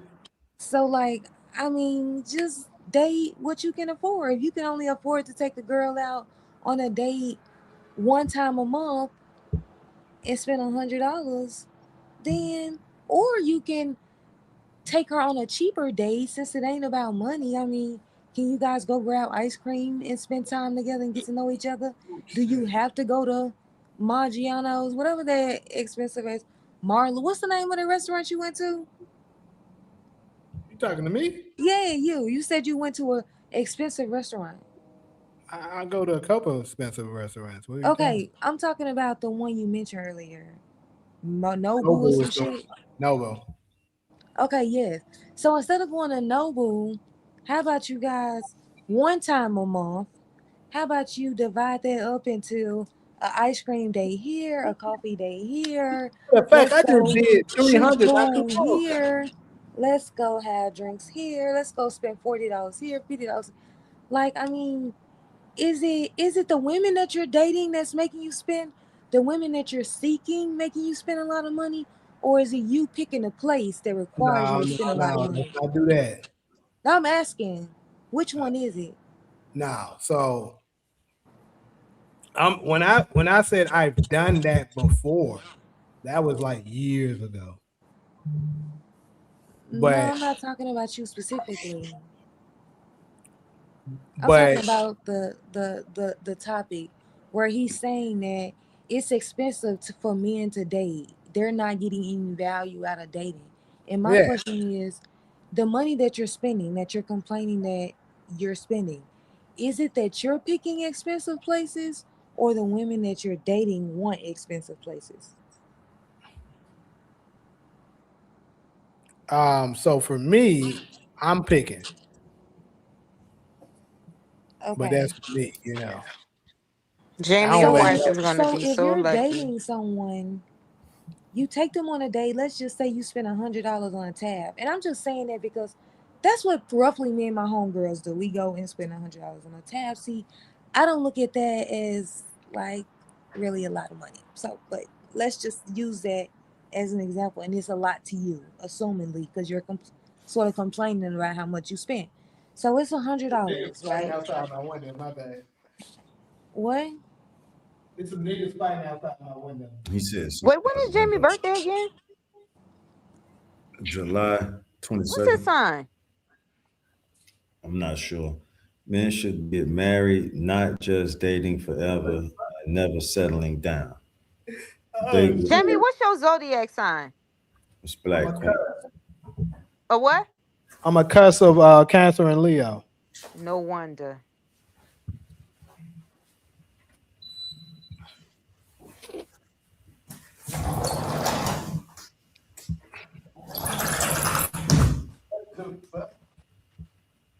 Bro, what are they doing? They jumping in there in the book?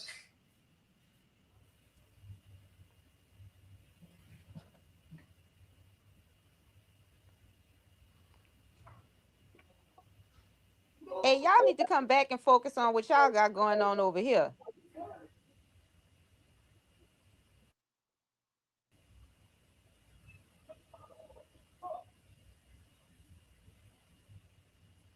There go black people nosy.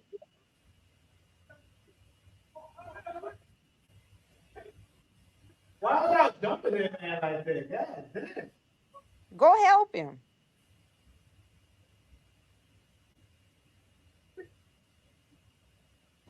Somebody But said that. TK, Are that TK, two men in the why same would you house? be Them niggas dirty. why would you be dating a IG model? Why would you be flying out an IG model if you're gonna be complaining about how much it costs you? You know how much it costs when you're dealing with Yeah, how women they on out there that yelling shadow at branch. people? They need to be focusing on what they got going on right over here. What's up, DeMarcus?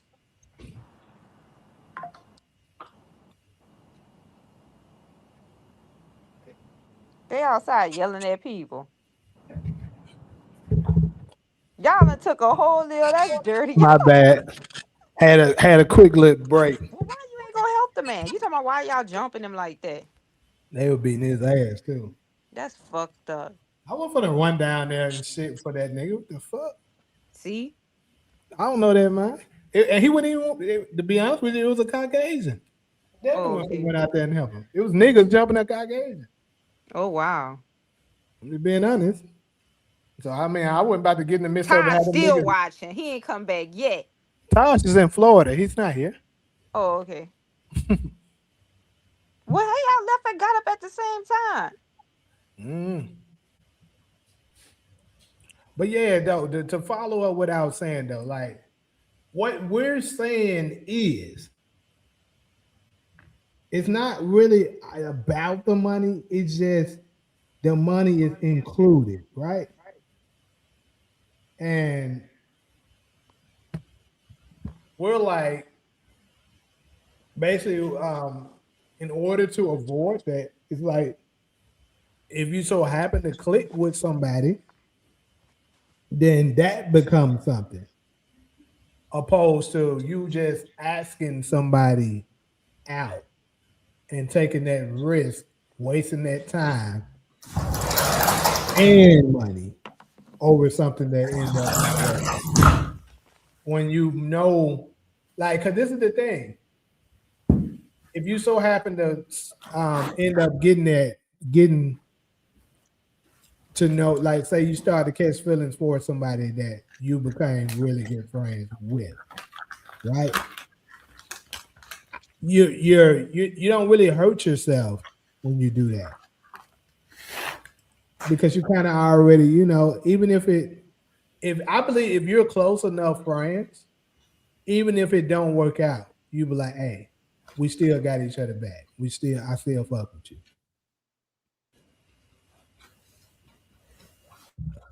Let's check some of these comments out.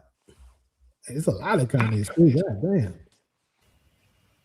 When I was dating, he approached me and invited me out, so he didn't initially pay, but as we got to know each other, I would cook or we would chill with snacks, watching movies, etc. Black Queen, you saw that? Black Queen say, Taj, you got jumped. It's different now. That was in the mid What are you eating? 90s. Pumpkin seeds and dates. I knew it. How you knew? Because it looked like you was eating some type of walnuts or something over there. I just Yep, the way you was chewing, I can tell. Grandma, pumpkin seeds and dates. That's a good combo. I usually do pistachios and dates. I'm gonna try that. Pumpkin seeds are good for parasites. I roast my pumpkin seeds and make pumpkin seed butter. Oh damn! I gotta I don't try think that. you can put a value on finding a good wife. Sounds good. I would need to know exactly what you mean with that, but how about the fact all this race shit is used to separate us? I don't know why you coming in with that, but okay. In California, I was taught that it's supposed to be AOB. I agree, Black Queen. I believe dating is a good thing, even if you have to spend money. Okay, well, that's you, my boy. We went to comedy shows and other active stuff like bowling, playing pool more than anything, not this high-end steakhouse dining stuff. Hey, that's what I'm talking about, darling. That's what I'm talking about. Install that to the ones now. And I'm not saying that it's not. It is something that's down to do that. Don't get me wrong. Because I done been bowling and beat the hell out of some booty ass girls that can't bowl before.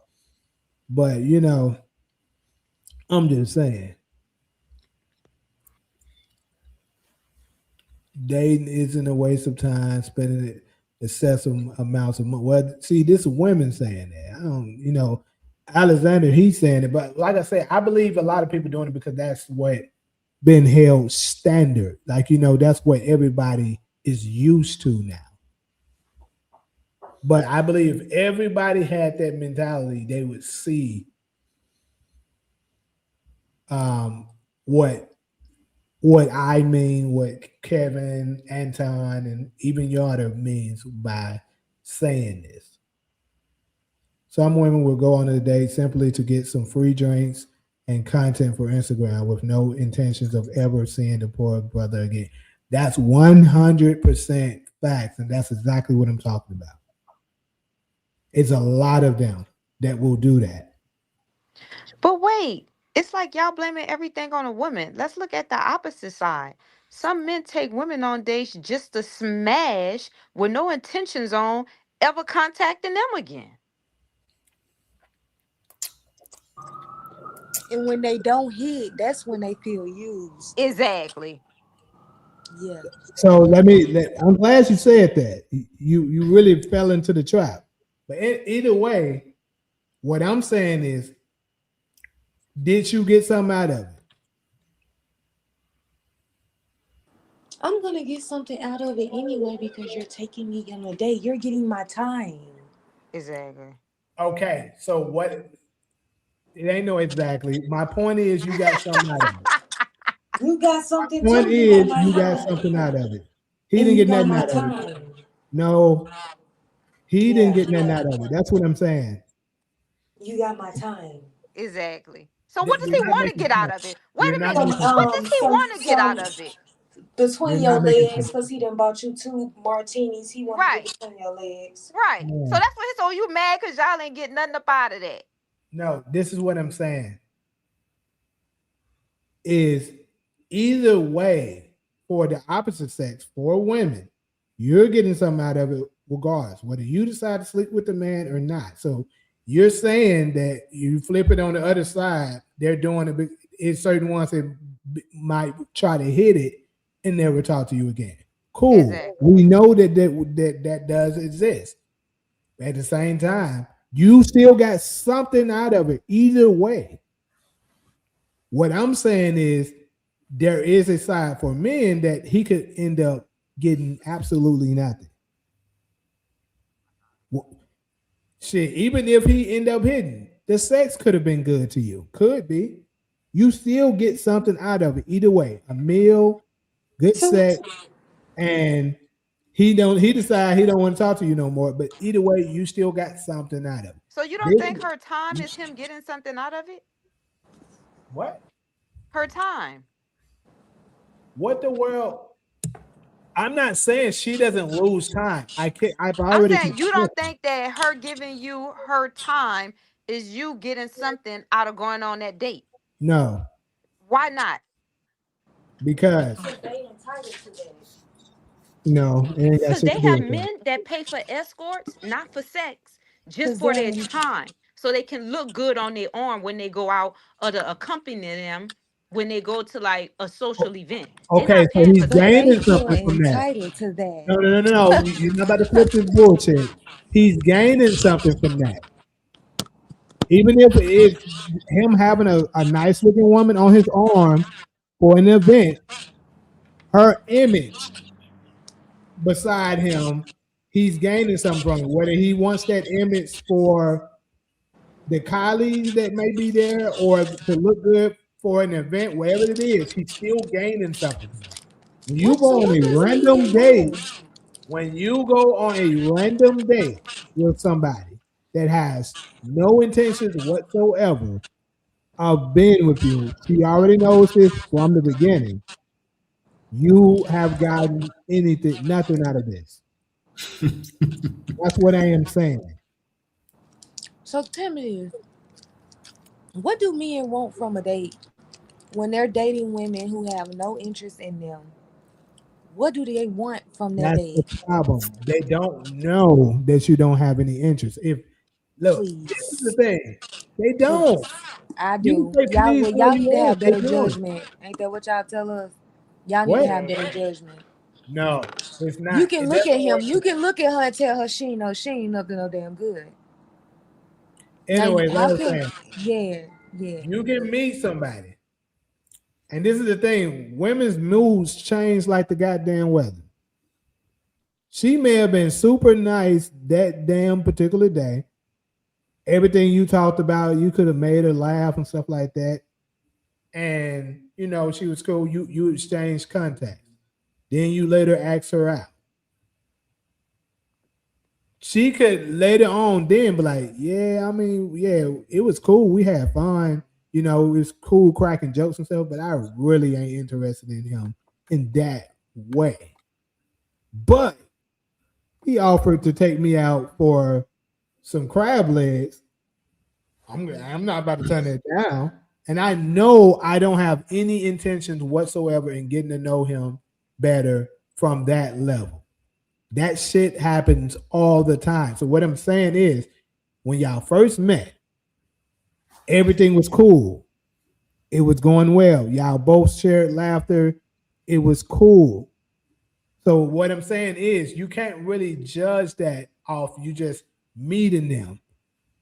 But what I say about the judgment stuff that I'm talking about, you've been around this person for a while. You've been getting to know this person. Y'all have already probably have had sex and stuff already, right? And then you're gonna pick up patterns throughout the so many times of encounterments with that person. So if you didn't pick that up after y'all been dating or whatever for a month now, it's probably because you're choosing to ignore it. And that's both sides. That's not just women, that's men and women. You're choosing to ignore it because you fell in love with the flesh. You pussy whipped or you dignitized.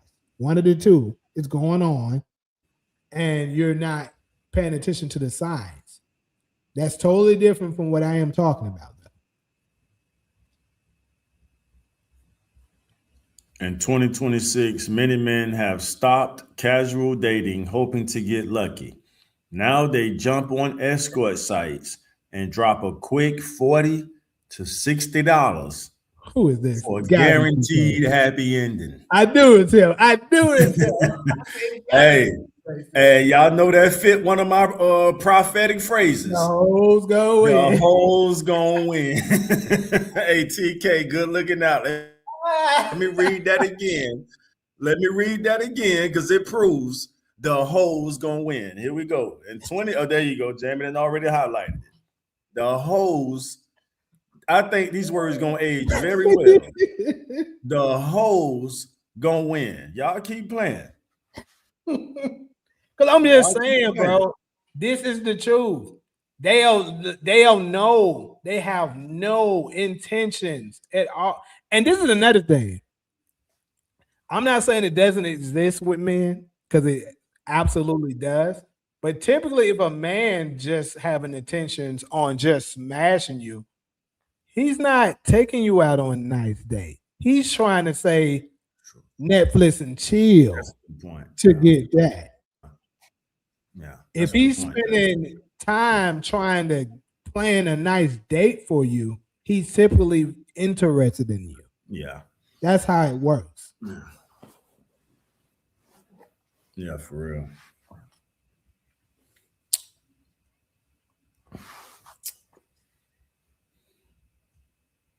That motherfucking TK came through. Yeah, I had to read that one. The hoes gonna win, y'all. I'm telling Like you. Queen Mary, she said, if a man wants a woman to fack for food, he needs help. I'm not sure what she means with that. Anybody know what that means? Yeah, I did read that earlier. I think that came from Black Queen, right? Yeah, yes, sir. Yeah, what does that mean, though? I think she's just basically saying that if that's what he expect, if those his standards, then he needs psychological help. If a man wants a woman to fuck for food, he needs help. I think she's saying that from like a psychological Okay, gotcha. If that's all you think a woman is worth, if all you think a woman, vagina or coochie water or pussy is worth is some food, and in her opinion, a man needs help. Well, no one's saying that. And that's where I think they're getting off on the wrong stop on. We're not saying, well, let me rephrase it. I'm not saying that. Keep in mind, I just said that I've taken girls out on nice, expensive dates before.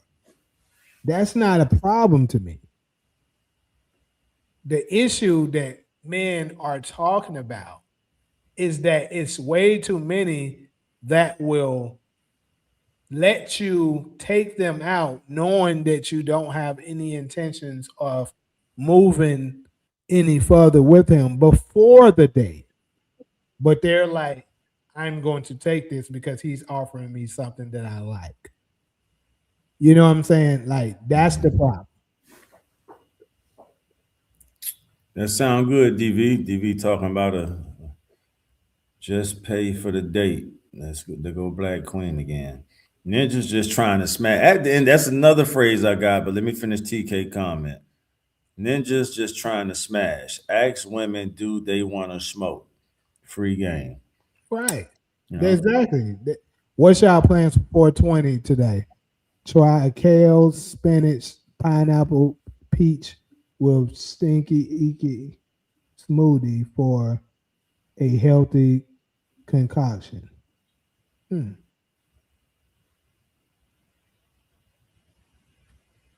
I mean, I don't celebrate 420 because I'm Black not Queen smoking. says she don't smoke, TK. I'm the same way. I don't smoke, so. TK said he drug free. But see, look, yeah, Black Queen. See, that's what I'm saying. When niggas just trying to smash, that's what we're gonna be trying to do. We're gonna try to Netflix and chill you, take you out for a quick drink or something like that. We're not planning nothing. That's how you can know, kind of, to a degree, if he really likes you like that. If this is something that looked like he actually planned it out, then he probably does. But if if he doesn't, then more than likely he's trying to just smash. That's free game for y'all.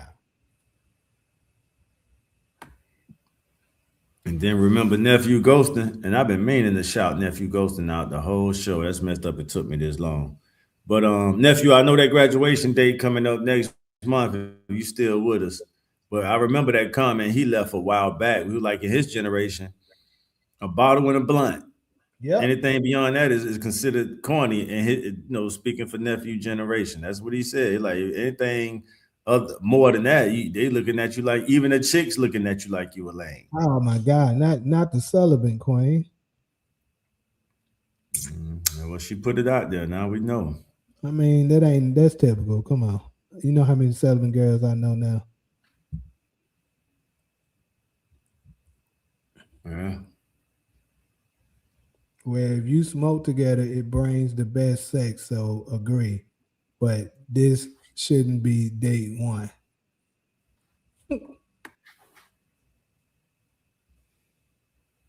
If the first date is at your house or his house, he only want one thing. That's true. Yeah, that's for sure.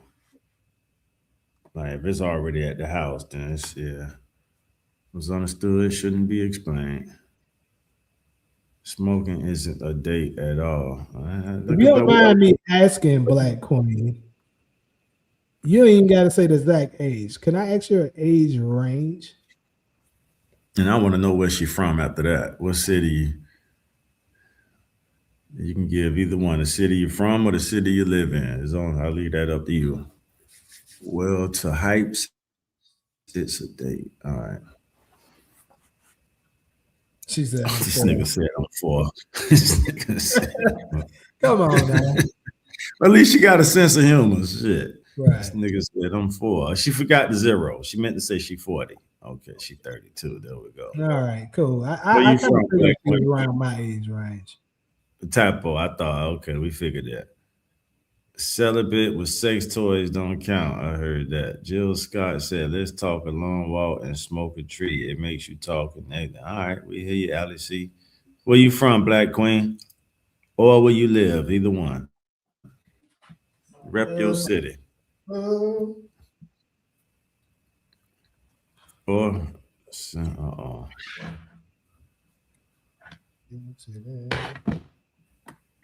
Look, she exposed.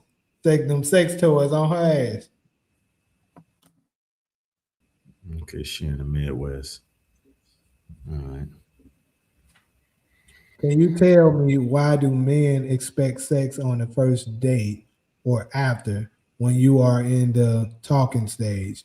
Just getting to know him. By the way, I'm on my brother's page. All right. Okay, so I can tell you the reason why. The reason why some of them probably want sex out after the first date or after is because of what I'm speaking of. So many of the women are using the guys just for the date that they like, hey, I'm trying to get something out of it. I don't want to go empty-handed. That's what that is.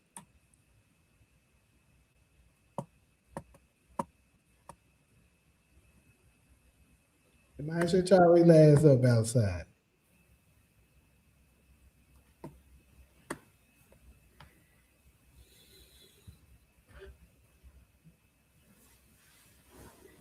No, it ain't that. It ain't got nothing to do with that. Y'all be quick to say somebody cheap or broke. It's crazy. It's crazy, man. She said, "And want to have bomb sex."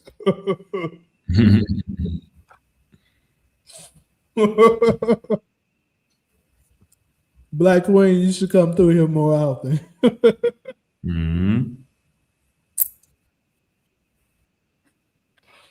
Then I done opened it up on X. My bad. Where's the old school chivalry? That shit died when y'all stopped actually taking only letting guys take you out that you were interested in. Well, y'all sitting here playing around, but what you don't realize is that, you know, you can have fun right now when you're young, but when you get older, it's going to be difficult for you to have a relationship or even to be in a relationship. No, it ain't. Yes, it is. No, it ain't. I know so many older men right now that's, they was handsome when they were younger, playing around, having their way, not fully trying to commit, not trying to take accountability. Now they older and wishing they can turn back the hand of times to get somebody that they can grow older with. They tired of going to sleep alone by themselves at night, and it's difficult. It's not easy. Okay. Well, men with money not complaining about dates. That's a lie too. Men with money, some of them that's single are the most miserablest ones. 50 Cent asked for his damn wig back after he hit that shit. Teddy and miserable. Charlie Sheen contracted HIV. You said what? Charlie Sheen contracted HIV. Who is that? Oh my God, Lord have mercy. 2.5 Men, Charlie Sheen. I don't know who the hell that is. How could you not? You out there in LA. I don't care. I don't know who that is. Oh well. Anyway, long story short, for men and women, it can become difficult once you reach a certain age and you haven't found anybody to settle down with. It's not like now you thinking that because you're young. So I expect you to think that. Because that's how they thought. My ass, damn Black Queen, because we gonna do it. We sick of this shit. Oh man. You'll see when your ass hit about 45, 40. Most men with, I'm guessing she meant money, got somebody they dealing with. I'm guessing that's what she meant to say. Some people like to have sex early to test it out because finding out that the sex is whack 4 months down the road can be a deal breaker. Excuse me. I'm not talking about rich men or famous ones, just regular men with money. Now, I'm gonna say this, but we just get tired of that shit. I don't know why y'all think, Because I had a phase where I didn't care either. I did have, You keep still. but What is you wasting? you get tired of constantly going out, doing that, testing it. Oh yeah. It don't all be bad bitches that y'all want to call them. It don't be out. Sometimes it be the problem is regular women think they're bad bitches now. 5 think they're 10s now. So they be having that. Some of them be having the same mentality. And yeah, what? Lord, let me be quiet. No, say it. Go ahead. I ain't saying shit. I'm not saying anyone is broke. I'm just saying if he expects sex for a date, that or because he paid for a date, he can have it. He can get it. I've been out of the dating scene for a while after being married. Well, I'm gonna be honest. I ain't trying to judge you now, but I don't heard that all the time. I ain't heard sex in 3 months. When they say that shit, lower that shit down to days, because them motherfuckers lying. That's not true. Because I hadn't had sex one time in a whole year. Shit, them motherfuckers lying. I'm not lying. I'm telling y'all, them motherfuckers lying. What Taj over there? He done turned his whole head back to the camera. This nigga Taj. What? Ooh-wee. You was in a comfortable zone, or your whole back was turned to the camera. Just comfortable. You gotta get his neck a break. Should they eat the coochie on the first date as well? Well, I'm gonna put this out there. I'm not one that wants sex on the first date. I'm not actually that guy. But I'm just speaking for the men that probably are acting, that's looking for it, the first one. That's the reason why. Look at her. She over there making assumptions. I'm not even talking about me, Black Queen. See that what I'm saying? I'm speaking for the guys that's like that. But most men don't even want to have sex with a woman on the first date.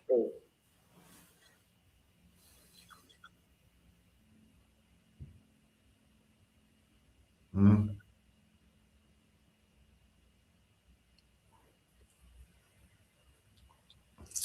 Somebody need to throw a blanket on Taj over there.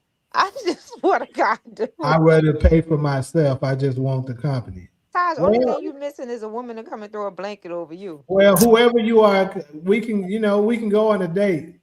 You pay for yourself. I'll be your company.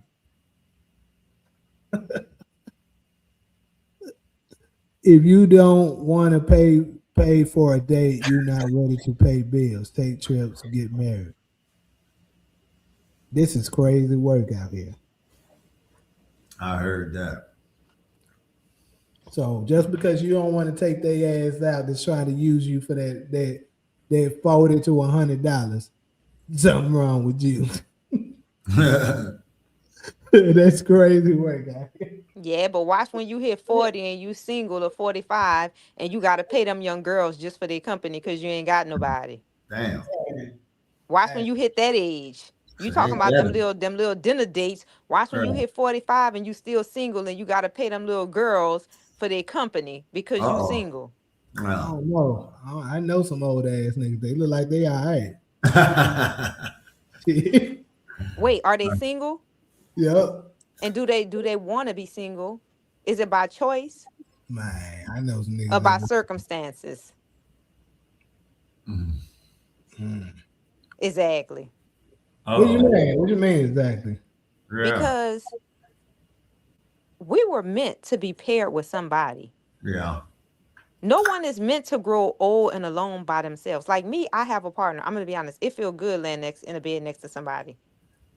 It was days when I was single and I was like, I'm enjoying being single, but at the end of the day, you still want that companion. What the hell are you laughing at? I'm laughing at Black Queen, bro. She's fucking funny. She said 8 times. They said fire your ass because damn. Black Queen trying to get rid of me already. You don't see how much time. Black Queen, you don't see that clock ticking. He done got jumped and now he died.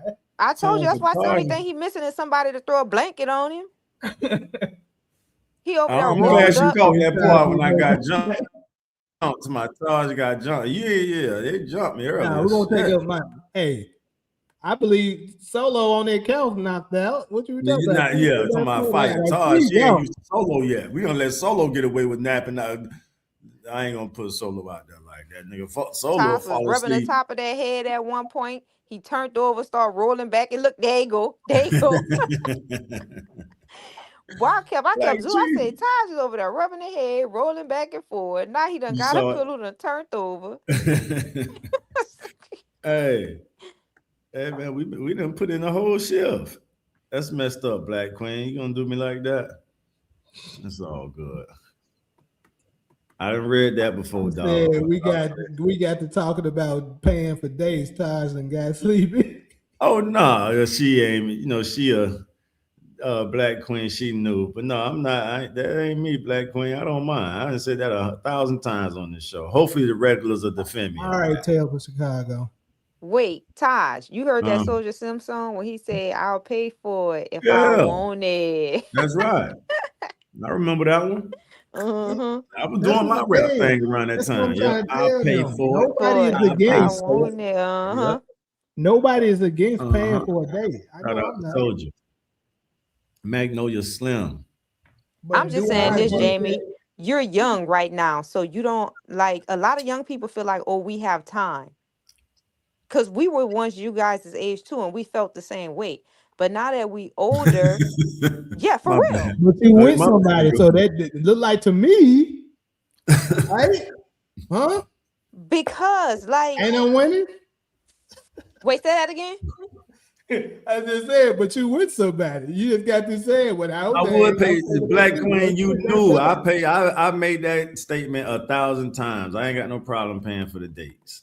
So I'm just saying this, Jamie, from seeing a lot of my, peers, particularly male and female, that's single right now, is very difficult for them to connect with somebody, once you reach a certain age, because you have standards and an expectation, high expectation, and sometimes people cannot meet those expectations because you didn't develop a long-term relationship with these people or with your partner, whoever you're trying to be intimate with. So I get where you are right now, because I'm telling you, I was there. And obviously you're not going to listen to me, because when I was your age, I wasn't listening to the older people that was trying to convey this same message to me too, because I thought I knew everything, but one thing that I did know is I didn't want to be alone. Well, actually, I love listening to older people. Actually, don't want to be lonely. No, but don't want to be lonely. Because it feels good. If I find somebody, that actually treat me well, I'll be down with it. The problem is, these. I thought y'all was gonna recognize that hook chorus right there. Hell no, I got the hook up. Holla if you hear me. Y'all remember that song? That's Master P. That's your big homie, Gyro. I got the hook up. That's at the end of the song. I don't want to be lonely. I think I remember that. Yeah, that was a hit back. That was the late 90s though when it came out. But that was I just don't want to see. Hey, times you got a date. You got a date. Black Queen said DM her. What she say? She said DM her. You say, Taj, DM me when you get off. Let's talk overstay. I got you, girl. I ain't cheap at all. You just checking us out for the first time. I enjoy doing that. I grew up doing that. Taj, DM me when you get off. Let's talk over steak. I'm a vegetarian, but I'll get you one. It's that hair that Taj done let grew out. Yeah, you say you like that number 3, Cairo. Watch when you let it grow out some more. Some more? You think I should let it grow some more? I'm telling you, my McDonald's gonna show. The more I let it grow, the McDonald's, I'm trying to get the cover that, because it's gonna cover over that McDonald's. But I'm just saying this. Listen to what I'm telling you. Men, you guys look. You guys don't. I don't know. You guys look so good with hair. Like when you grow out your hair and you grow out your beard, you guys, it just compliments you. Like, for example, when Jamie started first growing out his hair, when it wasn't even in braids, he used to just do that little sponge look. And I said, oh my God, Jamie looks so handsome with his little hair.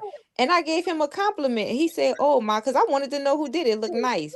And he told me his barber, she was in North Hollywood or somewhere, and she was a woman. And I told him, I said, you That need to was keep my going to her. ex-girlfriend. Yeah, that was my Yeah, you didn't convey that at the time, but you know, you told me. And then he started growing it longer and longer, and then he got his little braids, and it compliments him. little You know, braids. man, you Damn. guys look good with hair. Remember somebody put that meme on? They say these beards started saving niggas.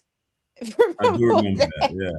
So, Carol, you like me better with a beard? I like you would like how your hair is growing out right now. It's just something about black men when they grow their hair out. It's just I can't explain it. But what about the baby face? You like the baby face or you like the I beard? never saw you with a beard, but I'm pretty confident you look real good with a beard. Okay. You can tell. You know how you can look at people and just tell. What's a Because I ain't gonna cereal? lie, I name? like that coarse hair. See, look how good Jamie look with his little pork chop burns. Yeah. Kind of little in me. You know what she said? His little. I feel attacked. No, but it looks good. That's a compliment. You look handsome. I appreciate it. So Black you know, I ain't Queen, gonna Black lie. Queen, go to Black Queen, go to TajHollywood.com, and then we're gonna take it from there. That's my website, and then we're gonna connect from there. With To y'all charge date another YouTuber or something. Oh yeah, I No. would. Shit. No. Jamie Cheap. No. That's why his braids. Oh, this is the Black Queen guy. Comedy. She got jokes. Black Queen. All right, Black Queens. I'm from Memphis. I'm gonna tell you, For real. You should know us. I'm Check gonna fire City. your ass up. I ain't even got to see you. I'll make up shit on you. Let's make up some shit to get our heads right. Then I get your mind right, huh? Yeah. I don't think Jamie cheap. And you know what's crazy, Carol? How Because I Jamie get came deemed out to, there with Jamie $200 said, trying "I'll to make get up me in. some shit." I thought that was too much.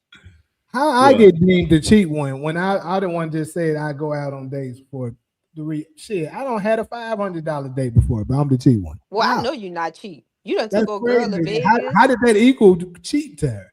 Then you can't spend money with me. You don't remember that when I was doing my little business? Yeah, exactly. What I made sure I came to you to buy some shit. Yeah, that's for sure. I know you're not cheap. Yeah, I ain't cheap Yeah, at all. nah, Jamie ain't cheap. Jamie came out with them I $200. don't, bro. I was like, what even the in fuck? even in college, they can tell you my college friends. All of us were basketball people, right? Probably a group of 8 to 9 friends. I took all of us out, covered the whole bill. I just do shit like that all the time. You know, I'm gonna tell you a woman is key things that I hear a man say, and I know if he's a good man or he's a keeper. And when Jamie said today about them $300, I ain't gonna lie, it's just certain things that men like. It's just certain things that a woman know. I'm pretty confident y'all listen for certain things that a woman says too. But that's when I was like, oh yeah, she let you go, she's stupid. And it's not about how much money you spent. It's about the gesture, you know, allowing this female to know, like, I like you, you know, and I'm willing to go to this extent. And if a man on your first date, you know, is willing to go to that extent for you, just imagine, you know, what he's willing to do for you in the future. Right. Yeah, I feel that. So that right there alone would have let me know. That's how I look at it too. But unfortunately, these women today don't look at it like this. Because I told you I ain't we never need I more done dated women dude like with you. money. We And need ain't more nobody women never like spent no you. $300 on me on no first goddamn date. Yeah. But let me see. Yeah, Black Queen cheating on me already. She flirting with DeMarcus and shit. The fuck going on? I'm just messing around. I'm listening to y'all. Go ahead.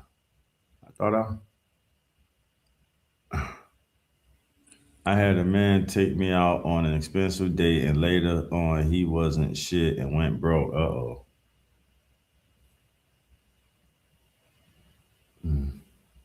Yeah, she was taking out for you, Ty. What do you mean? Oh, she was? Yeah, she was trying to get me fired earlier. I was taking up for you. Oh, that's what you was doing. Because Ty said you look like, DeMarcus said you look like George Jefferson, and she was saying that we don't know what you look like because you ain't showing your profile picture or something. Oh, so she was. There we go. That's what I'm talking about. That's my cheerleader right there. That's what I'm looking for. That's all you got to do, girl. You gonna get the world messing around. But yeah, my thing is, you know, I don't think nobody at this point, you know what I'm saying, like they don't appreciate what you do for them. So that's the reason why, you know, you gotta have your guard up. And Yeah. for the you said you like dudes said with that like they got a good relationship with their mother. Shit, my mom is about my best friend down there.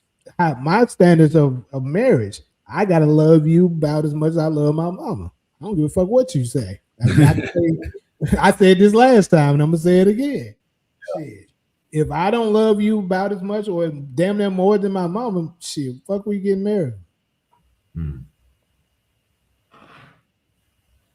Okay. Yeah, I would call it whatever you want, but like, you know, you ain't gonna never look. Maybe, you know. So you might be right, but hey, we're gonna. I hear you. Damn.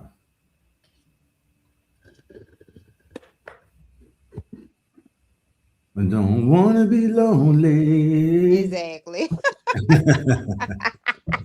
Well, Cairo kept making that point. That shit reminded me of that song. Yeah, because I'm telling you, like Jamie don't see it now, but once you hit a certain age, because I go to the gym and it's a gang of older men in there that's single. You know what I mean? And the stories are all the same. Yeah.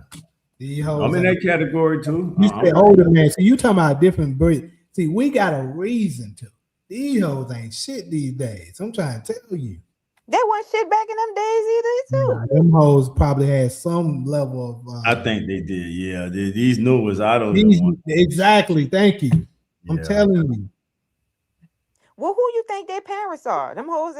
That's probably why they did. But they worse than them. You know, your child gonna always outdo you. Yeah. And like the point somebody made earlier, like they'll use you just for content only. They will. You take them out on a date, you're not even in the picture. I ain't gonna lie to you. I done been part of that before. Bitch put the shit all on Instagram and shit. I was like, look at this hoe. And the sponsor ain't nowhere in the picture. Like, damn. You know what I'm saying? So but I'm gonna go back to what Ty said. Sometimes, like he said, his mom said, you like them fast girls, huh? Yeah. Sometimes y'all overlook the good girls, the ones that may not, you know, be the idol girl that you guys want to choose. Someone that maybe like the square. She might wear glasses and wear long skirt to her knees. And that's the good one for you. You know, but you look over her for that the one that only want to use you for content. Right.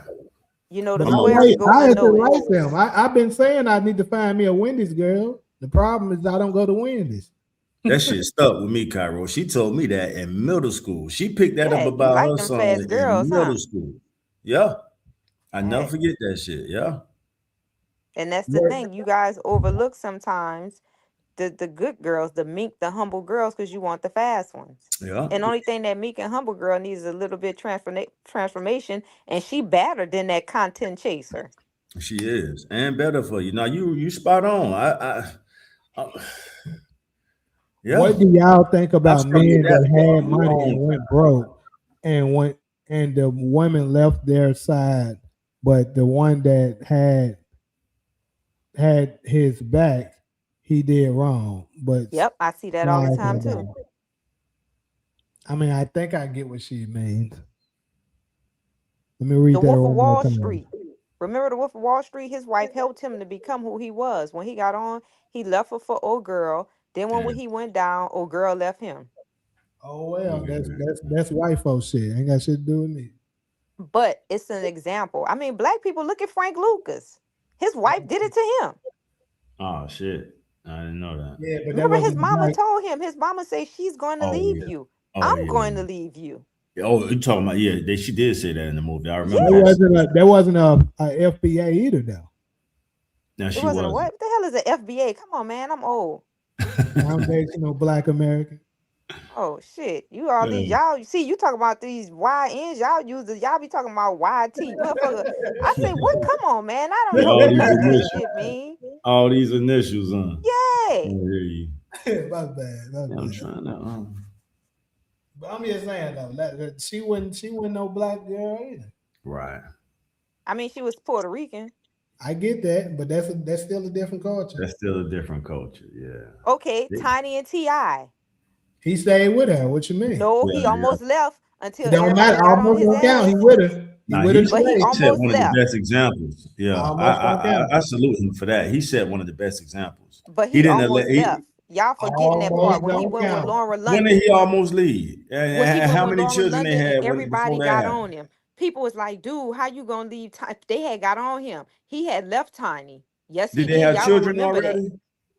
Were Huh? any of the children born before he Yes. almost left? Remember on that episode when they was broke up and she went to the house and he had a whole girl in there and he wouldn't even let her in the room. Hey, Black Queen says she ready to come up. That's on Almost. Jamie. Almost is never enough. What you over there singing? Y'all never heard that? Who's the artist? This sound familiar a little bit. Ariana Grande. Oh.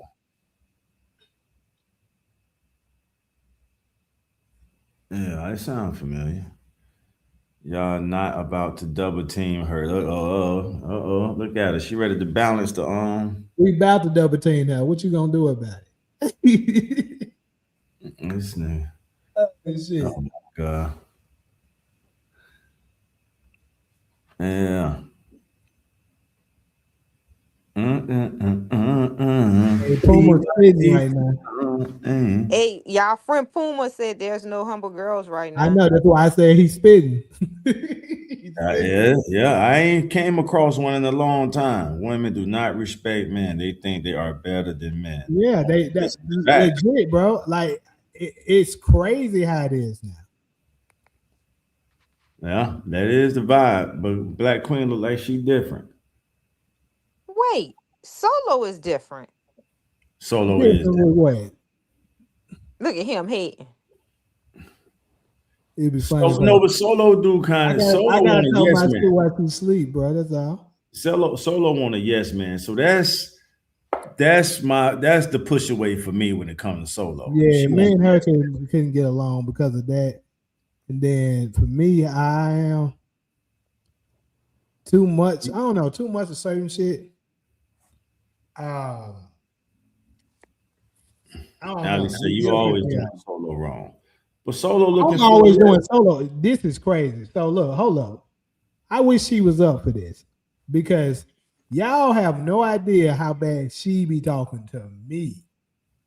That's what y'all don't know. Yeah, she Black may not Queen. all the time do it here. This is crazy work. This is nefarious work. But Black Queen trying to get me fired, and you just heard the boss say Solo do this all the time. Solo fall asleep almost every other episode. That is a lie. Damn. I'm not asleep. Damn. I kept hearing my name. She's lying. Look, she's lying. That's how we know you lying because I've been cooking you for 20 minutes. You'd have been came in No, here. I kept hearing my name. I was like, what? You would sleep like a motherfucker. She I heard have that not been dream. asleep. I don't know how she get out of that one. My bad, Solo. You know she was asleep, bro. Come on, bro. She was definitely. Damn. Solo busted my whole.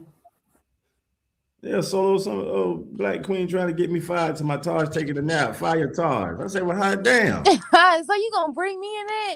My bad, Solo. Well, I know Jamie wasn't gonna take it serious. I was just letting Black Queen know I'm not the only panelist to take a nap on the show.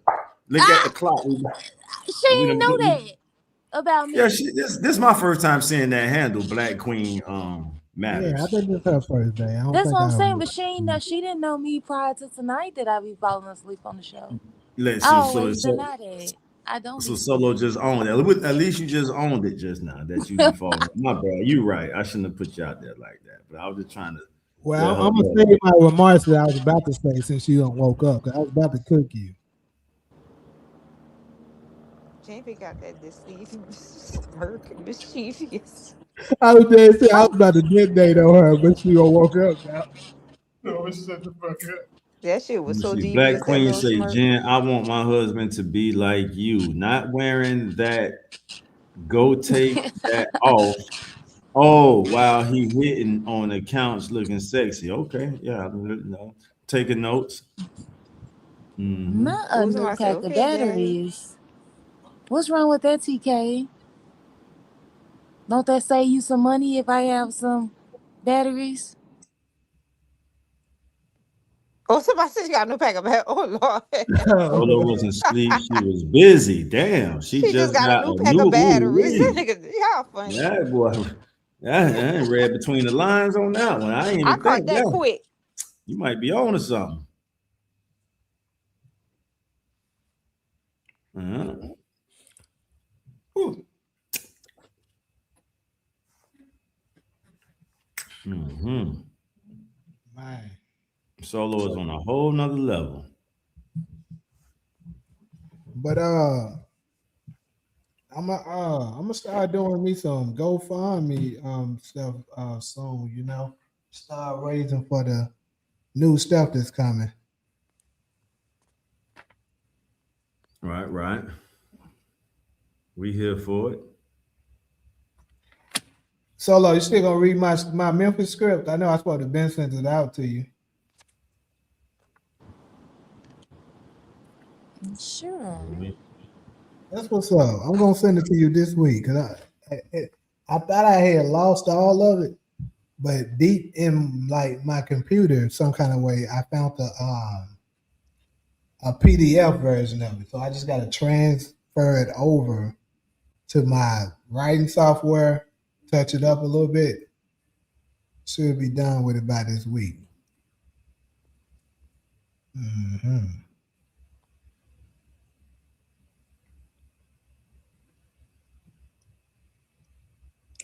I got a new drama film that's gonna take place in Memphis.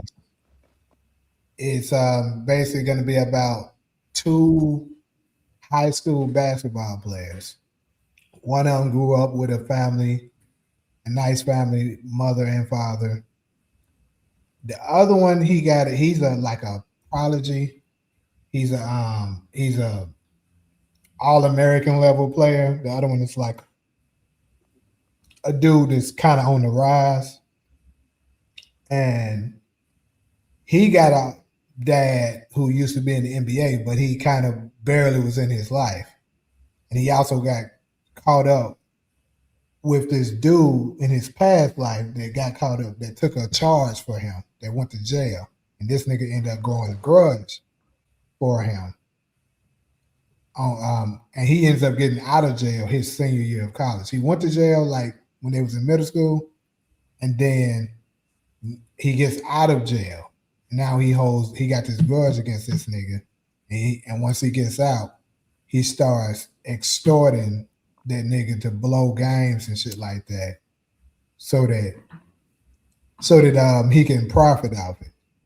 So it's a nice little storyline and stuff like that. It's gonna end very well. Well, I ain't gonna give that part away. But yeah, it's a cool little story. And I just wanted to shoot a film for the city because they've been asking me to do that for a while. So I'll try my best to get it done this year. Black Queen, which channel did you subscribe to? Thought experiment. What would happen if every man turned to their left and grabbed every woman by the throat? How many would be in charge? What the fuck, dude? That's about right up the alley of what we should expect from Puma Fish. I mean, that's something that might all right. Yeah, you're right, Black Queen. But I like to chill too now. I can't be in dominant mode 24 hours a day. I like to.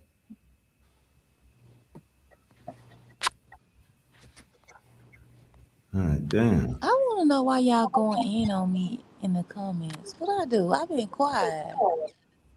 Who cooking you in the comments? Yeah, I didn't see nobody messing with Solo in the comments. They actually gave you praise.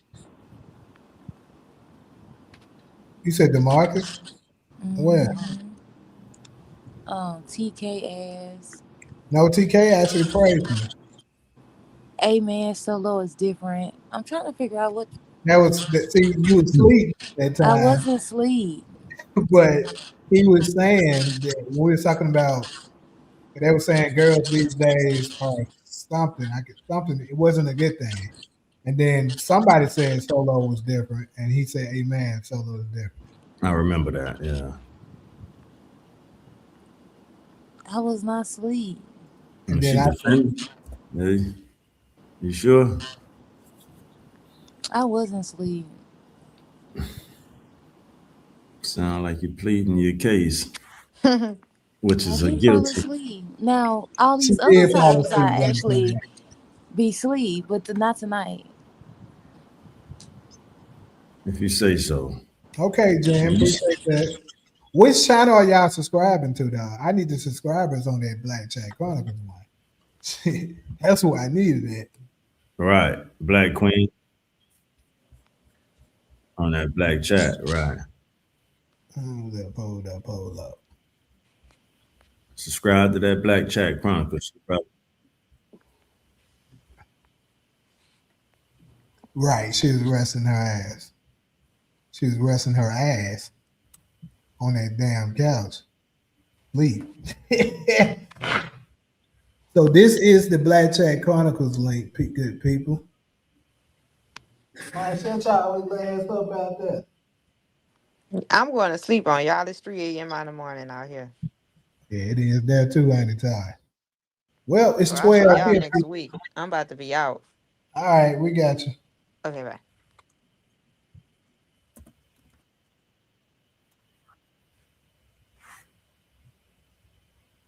All right, there we go. O.J. Simpson when he was younger.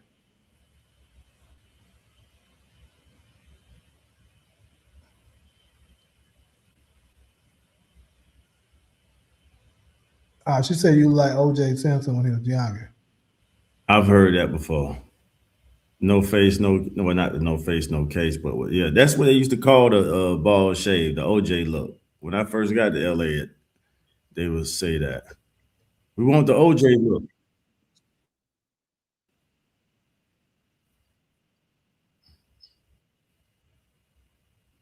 So I'm supposed to take that as a compliment, right, Black Queen?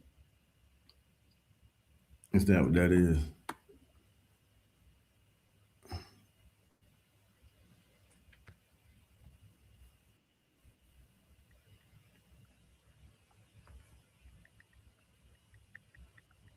This,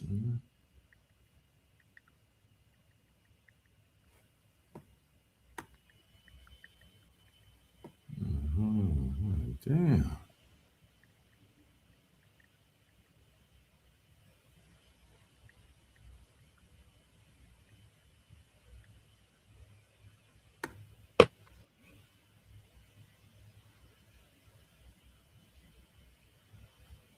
Oh.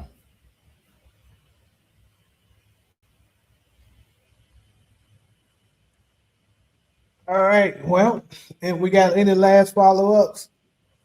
Y'all subscribe to the damn channel? I ain't seen nothing about that. Okay, I did just get some few subscribers, so I think they did. Good, appreciate that.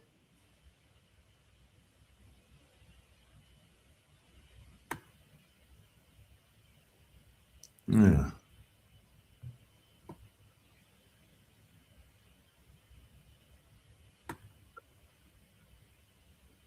Solo still with us?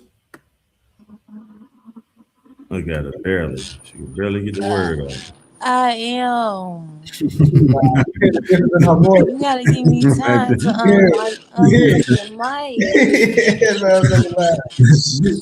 That shit was like when a computer waking up. Like she had to reboot. It's all good, Solo. Whatever. All right, so let me just type it in for you then. Type in Black. It's just Black Chat Chronicles, like you see over there. It'll pop up. Shit.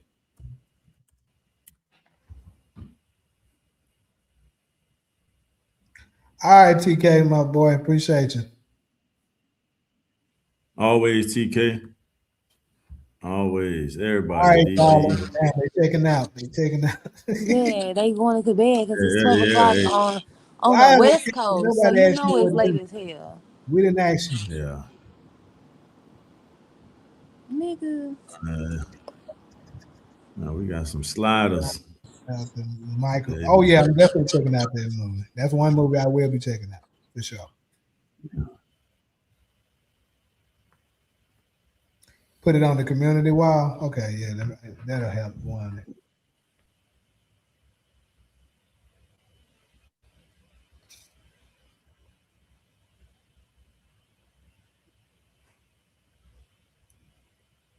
Mm.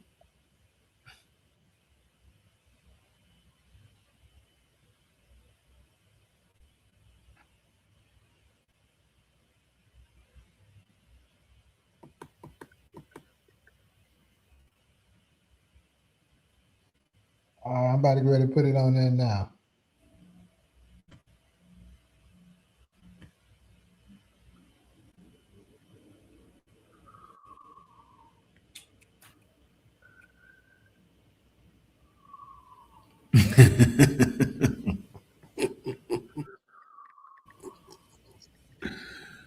Oh shit. So yeah, Black Queen, I'll be back for the morning show Wednesday. We on for Wednesday, Jamie? Yes, sir. You probably, you know. Hey, shit.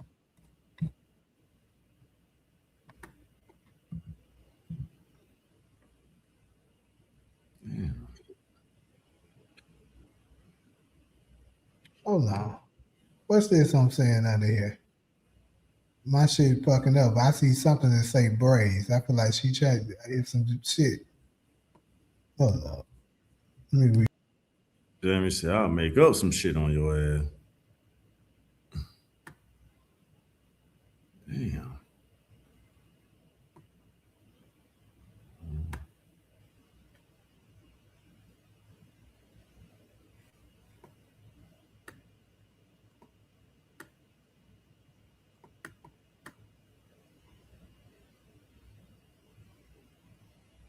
Anymore.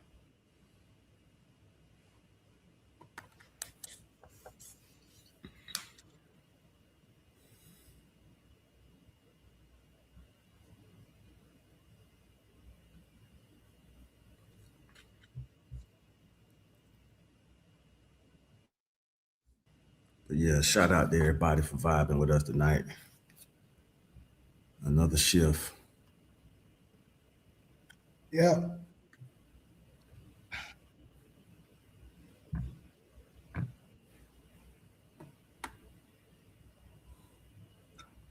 Palmer Faith, I don't understand why you in here trying to make a case about women like that. I mean, nobody's talking about that, and we're not we're not talking about women's leadership. I don't get why you're doing that.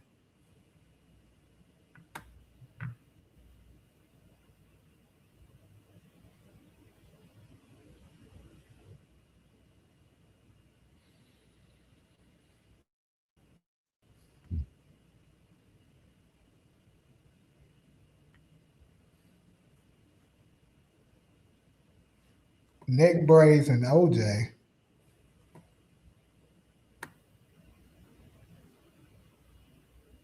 Damn, what's neck braids? Mm-hmm. I need to go to a damn.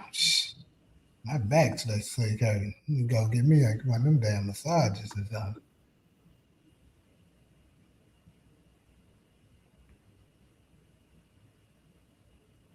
So Maverick Approach had Atlas Jones' sign on the show today. Man, that's big. Yeah. That's big.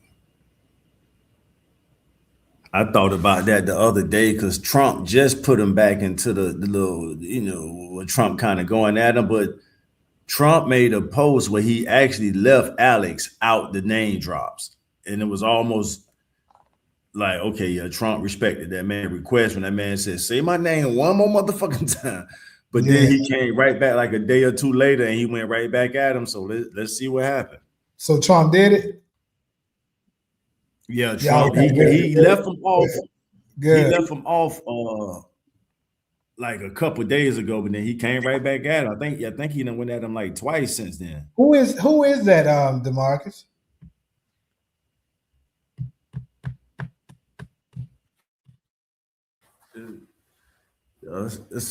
It's a patio. That's a glass window. Black Queen. Black Queen matter. Black queens forever. Snow bunnies never. That's right. Get y'all act together. See, that's what I'm saying. Y'all ought to give me a little bit of props, man. As much shit as I talk, bro, I do take, I go to war for our queens, man.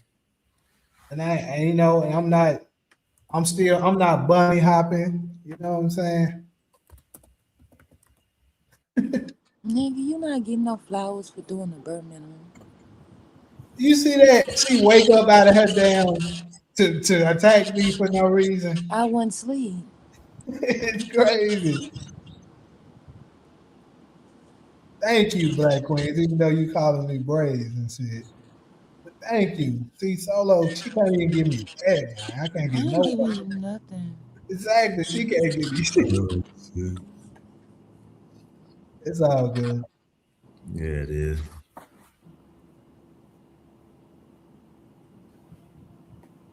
I would love a debate with Solo and Tareen Reigns Reloaded about Candace Owens. I don't know who that is. Me either.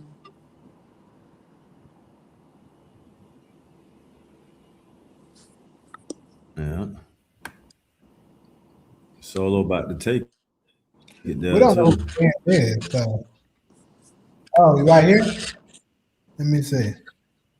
Man, I can't really see it well, but.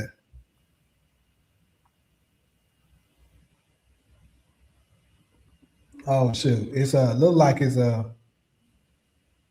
somebody's titties with panties showing up. That's what it looks like.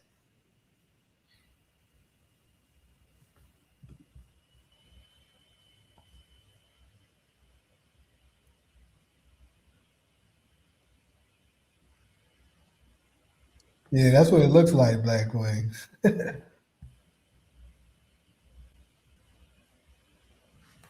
Yeah.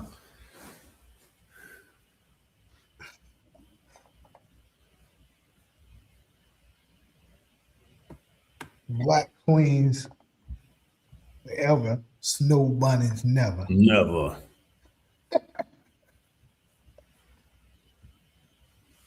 That's right. What you mean I'm fancy? Where you get that? What gave you that idea? Taj smiling, Taj. You taking my line now.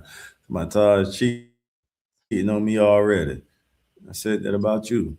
No rice, no spice.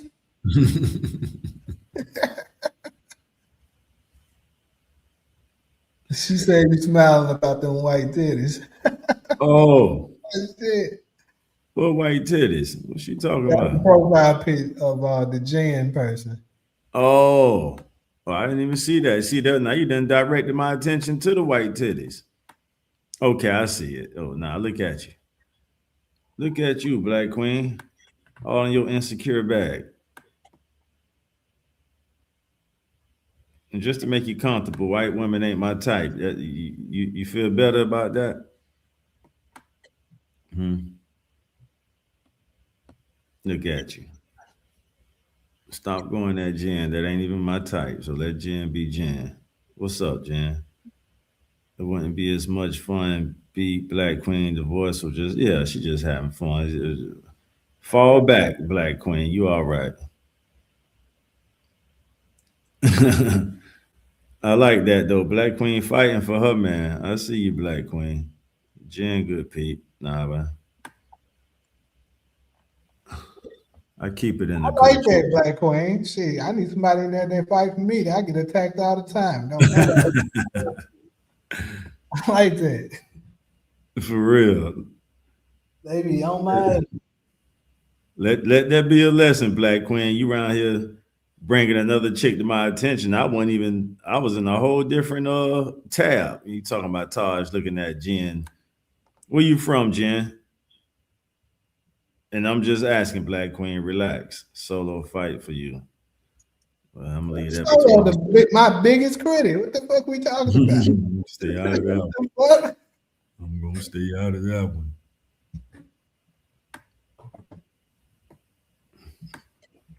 Oklahoma, all right.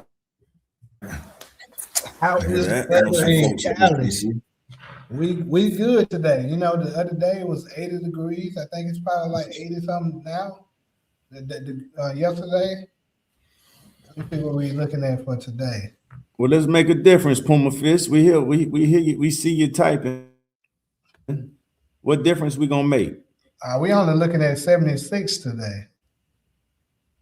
The black and white working class ever got together. Now that's the type of shit that'll get a motherfucker. Oh shit, bro. Why is it gonna be on Saturday? That's the white black shit is bullshit. I agree with you. So let's make a difference. I've been saying that before you started coming on the show. Man, that's nefarious work for real. How the hell is it 60 degrees Saturday? 66. What the fuck? No, you missed that segment earlier, Black Queen. We still got to vet Puma. Black Queen to my let Puma up and speak. Now we got to make sure that Puma ain't one of them sinners. You know how you let them in. Your ass gonna be.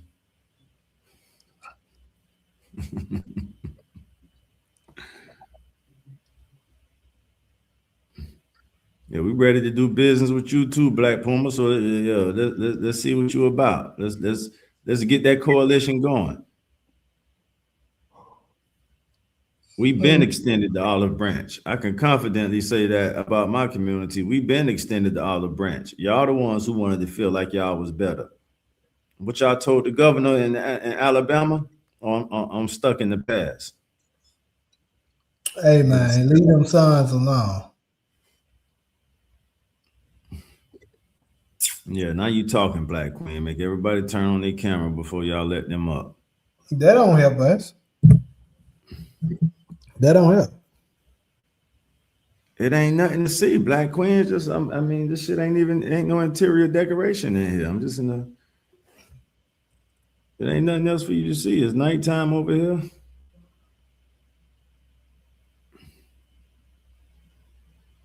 There you go.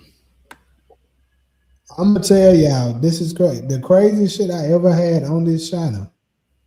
My regular is not in here no more. Maybe DeMarcus was here, but when I used to just freely let folks come up, not the Black Chat Chronicles platform, but the UAN platform, when I used to just freely let anybody that wanted to come up and speak, I had a Diddy ass nigga that showed up.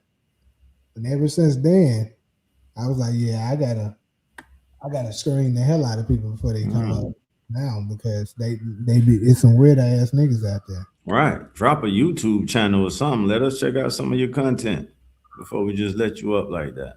But that ain't my call. Jamie the boss, I'll leave that up to him. I'm back quiet. Y'all heard me say before. Solo, what you think? Can we see the patio thoughts? It ain't nothing to see, Black Queen. It's pretty much an empty patio. It's nighttime. I'll be back in Cali this week. That's another thing. You didn't. If I had something to show you, I would. I definitely would. Ain't nothing to show you. All right, Jimmy. DV say your son's about to get swept. They just hating, bro. That's all it is. Like I said, we should be doing a mass protest of what they did today. Cause that shit went right. All right, let's make some connection, Puma Fist. I hear you. I am a white man trying to talk to you and let you know. Well, you talking to Jamie with that, and let you know we are not your enemy. All right. Well,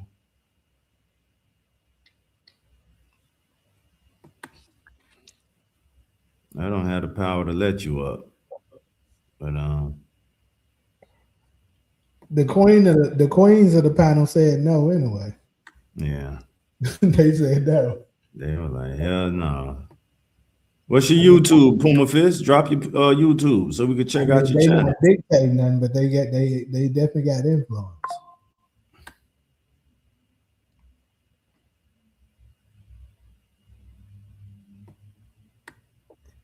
Okay, you say he cool with Mo.J and Detroit Kings channel.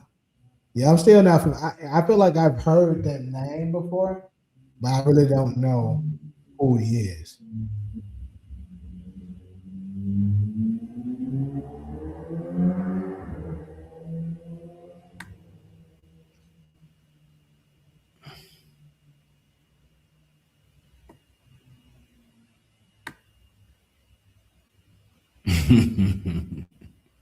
Black Queen said I thought Puma was black. No, that's the one. You know, he the homie. That's the homie. I call him that. But you know, we done had some moments with him though. I will say that the way he didn't kind of show a different side of his character. But I ain't got nothing against you, Puma Fish, man. Life short, life precious. And I'm just trying to vibe with those who want to vibe with me. That's it. Oh, you checking out that part of the show, Black Queen, where everybody like, no, when we use the Sinners reference, MLK had a dream. No, y'all think I'm Bradford. Uh-oh. Let's get this started. All right, y'all. Yeah, I think I'm about to go ahead and lay it down.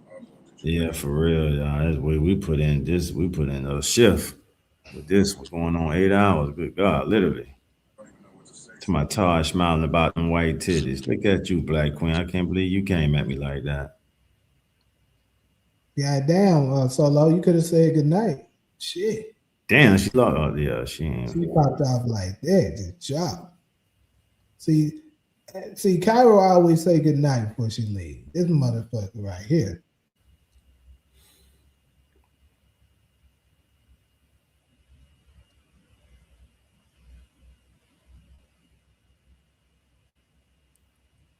Yeah, even Jen said that. Oh, Jen said no snow bunnies at all. Well, not for me, Jen. That's my track record reflects that. Where's she at? Jen, well, that's an old. She put that earlier. I don't know if she's still with us. But I don't discriminate for anybody else. I don't, you know, some people. But that's just not my type. I keep it in the culture. But yeah, I mean, I just ain't never dated one. That's all, you know.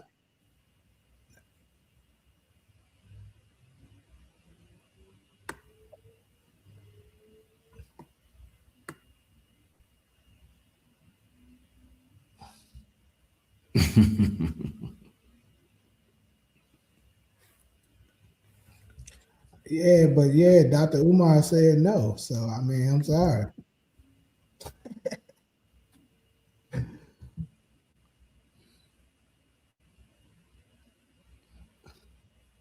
It's real.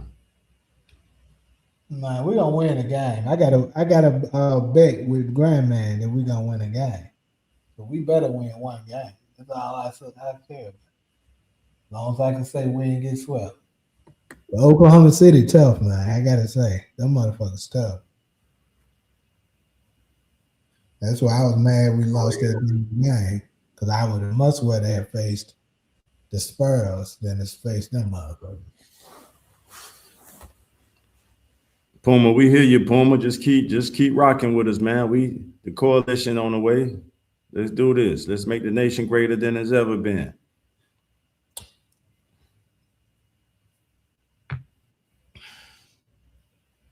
Yeah, I hear you, Black. I read you, Black Queen. You got that right.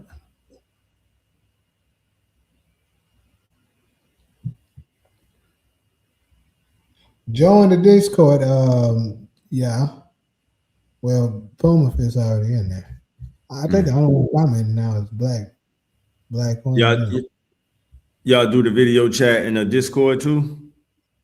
We do like We have like movie nights and shit like that, and TV nights and shit sometimes, and that, and game night. Thanks, Black Queen. It's all good. You celibate for now. Till I put that soul pole on you. Damn. The fuck am I looking at?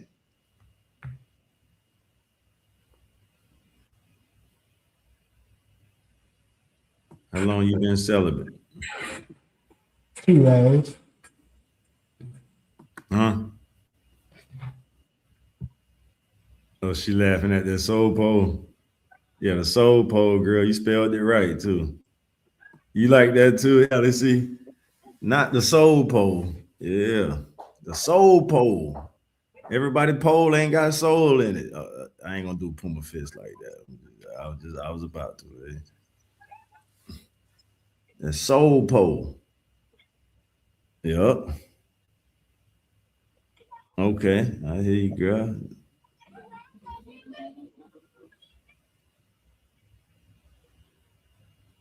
Like that, DV? All right, y'all go kick it in the Discord. I'm about to lay it down, y'all. Black Queen, I'm gonna be checking for you in the shows to come. Jeremiah not in there no more. Damn, I sure don't see him no more. I think they ran him out when they had that Detroit game beat. Puma Fist, how you think and feel about Tucker Carlson? What's your thoughts and if you have any, what's your thoughts and feelings about Tucker Carlson before I log off? Because you're saying, you know, all the ones that want us divided. I see that comment, but you got some courageous white men in the country right now.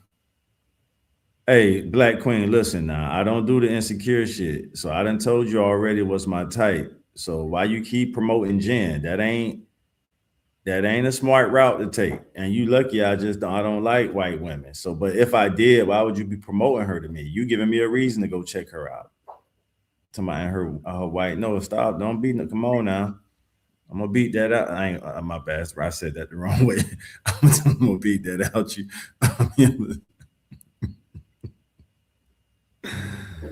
All right now. I thought you said you like a confident man. I like a confident woman too. I just told you that ain't my type, so you shouldn't be promoting her to me. Now you about to make me go click on her damn channel and see how she look.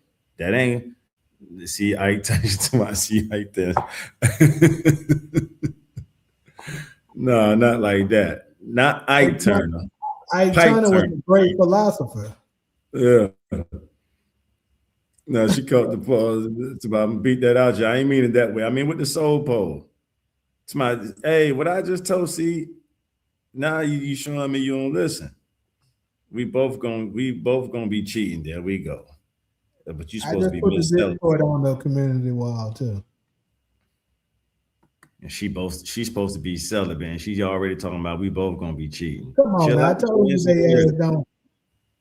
I told you they be lying. Them motherfuckers. Yeah.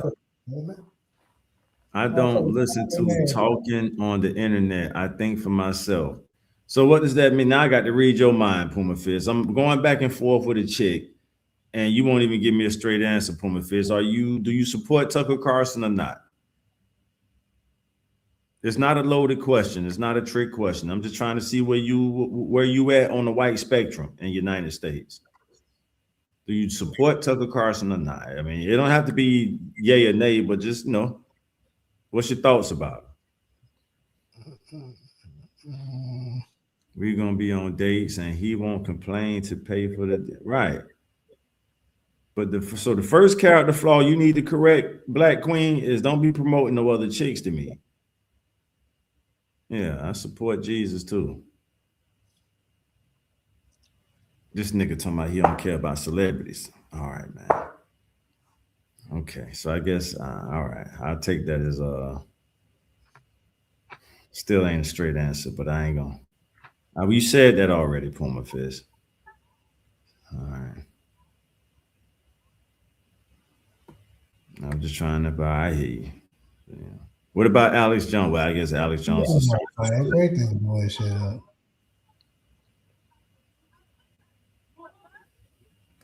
Yeah.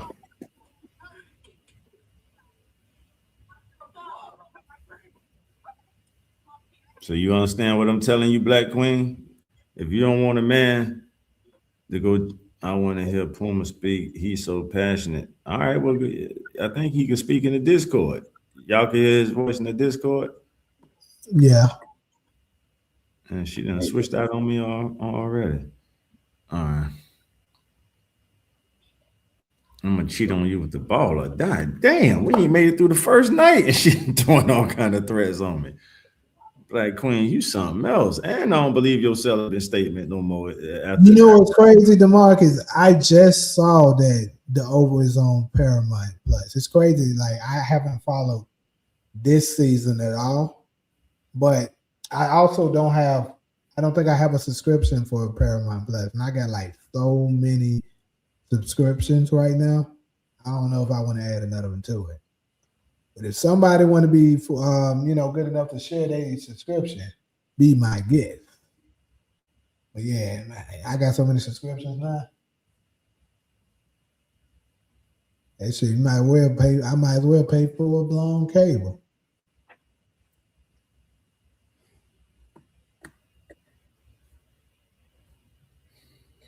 Girl, you ain't celibate. Stop lying. For real. I'm trying to tell you. She probably got her ass smacked last night. Dude got her upside down, just dropping it in her. She hair hanging off the bed. I feel that last part she said. I mean, I still don't believe you, but I do feel that last part. Girls use God all the time, man. I don't heard the girls lie in the name of God. For real. Who's God? Because them motherfuckers be lying. I'm telling you. For real. I'm sorry. I'm to the point now, bro. I don't believe nothing no woman. If my mama said I probably trust it, but other than that, shit. Y'all, your ass lying. It depends on what it is. Like, if she got any kind of incentive to lie, I'm believing you're lying. And that's always the follow-up line. I don't play with guy. I really think you lie. For real. No reason to lie. She said the ball. You better not say the next one. You better not say the next one.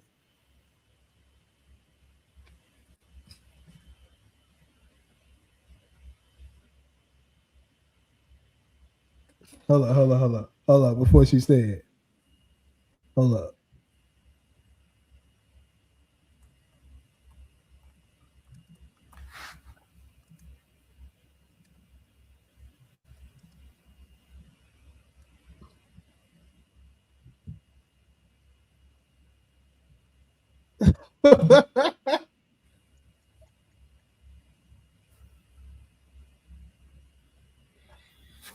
And that's it, y'all. I'm about to log off, y'all. Y'all enjoy the Discord. Hey. Who she calling from? I'm just telling you what it is. Hey, ain't nobody broke nothing. I'm just telling you, women be lying their ass out, bro. I just gotta keep it 100. Them motherfuckers be lying. And trust me, my brother told me this a little while ago. That's one thing he told me about, that I ain't really want to believe him like that. Damn. And then I had to learn the hard way. Damn, this nigga ain't lying. These hoes be lying, bro. For no reason. All right, y'all. I'm out. I'm about to go lay it down. Black Queen, I'll be checking for you. Yeah, somebody broke my heart. That's what it is, Black Queen. The over format is different on Paramount Plus, and they dropped the whole 7th season, 22 episodes. Really? All right. Well, yeah, I definitely probably check it out. Everybody done checked out on me, y'all.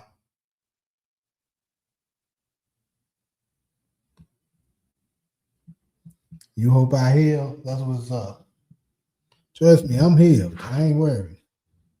I just know y'all be lying. That's all. I mean, it's okay. We know when y'all be lying.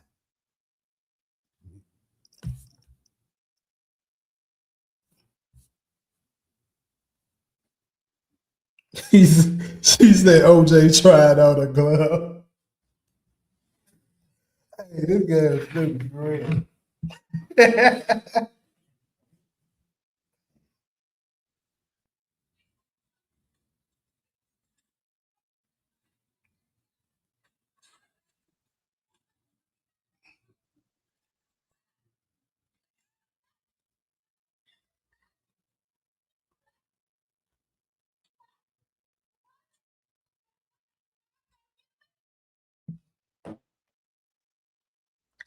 Brian, for you ugly as hell, bro. Shut your ass on, bro.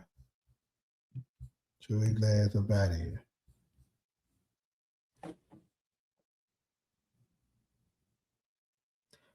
I don't know you to lie to you. I'm scared of you.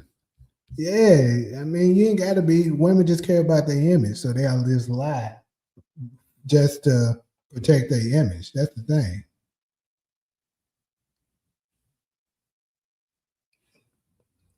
OJ wife getting off work. That's why he got off.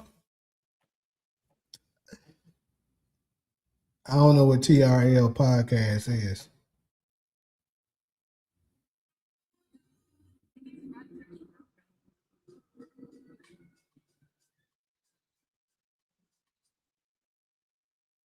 I just noticed I ain't see Talia in here not once today.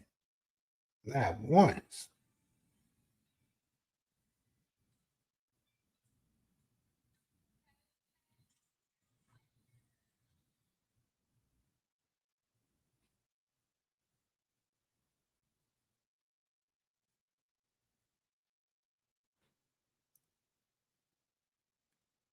I don't give a fuck about image. If I was getting, well, I would say it. I told you by age. No reason to lie on my cat. Yeah, right. This is just like when women say,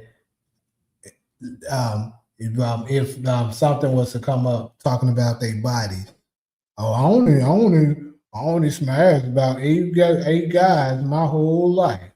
Knowing good damn well that number is like 24, 32.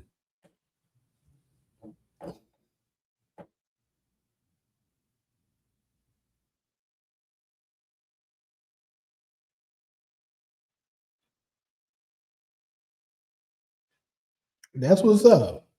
You know, that's what's up. We probably are women beaters and broke. Yep. Because I know all women be lying. I tell you that shit. Hey.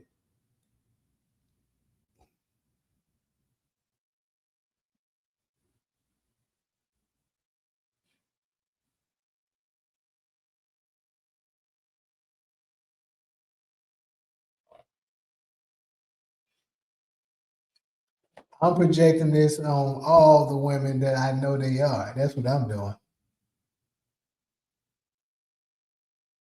Season 4 of what?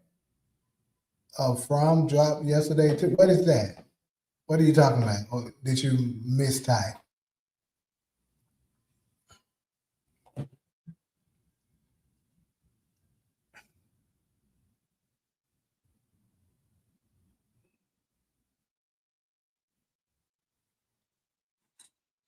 This nigga is retarded. Why are you trying to fight a bus driver while he's driving?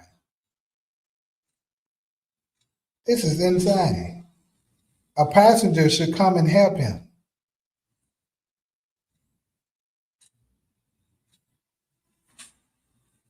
That is crazy. Dude, the lunatic done lost his mind. That is insane. Every woman isn't the same like every man is. I got you. I agree with you.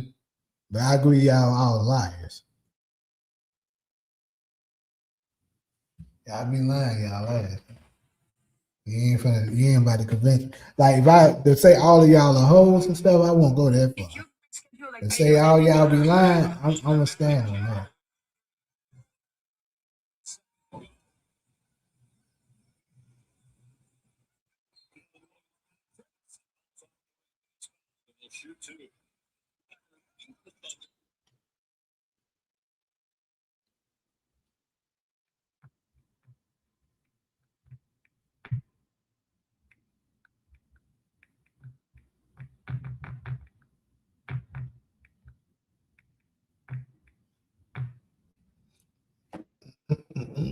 I think as blacks and whites need to talk, we need to agree on who is fucking us both. That I agree with you on, Poma. I definitely do.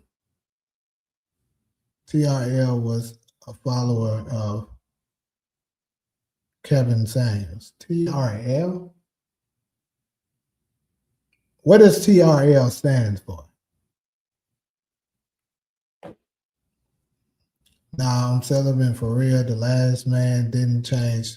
So when you get tired of being hurt, you be like, I'ma lock in and not fuck. Okay, cool. I'm just saying I heard that so many times there. So many times. All that means is that all the dudes around you currently, you're not willing to go that route. The right dude come, you doing it. Straight up. I don't believe that bullshit. Is it cheating if I'm at the restaurant and the girl say, hey, can you take some pictures of me? And I take 20, 30 pictures of 20, 30. That's how y'all be doing it, right? No. Is it cheating? Yes, it's cheating. So this whole game is about so. You shying away from marriage. Why do y'all do that? Is it cheating or not? On a verdict? What's the verdict? Oh, no. All right. Cheating if I go out for drinks alone with one of my guy friends. Of course it is. Of course. Now, I need some stipulations. So the verdict is yes, it's cheating. But coffee, drinks is like I'm going out. You know what I'm saying? I don't even like to drink situations. It means what I heard. You heard what I said? When you know better, you do better. Oh, goodness. I don't watch From. What is that? I can somewhat agree with you on that. But it's,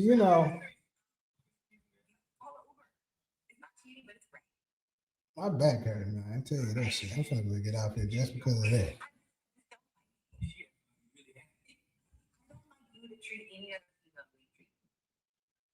Is it cheating if my girls and I join a group of men we just met on a yacht cruise somewhere tropical? Yes. I ain't even gonna explain it. That's dead ass. What about the movie thing though?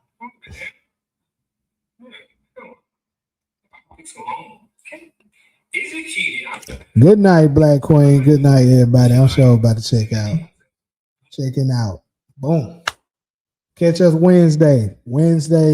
Probably. I'm thinking like 10 o'clock Pacific time.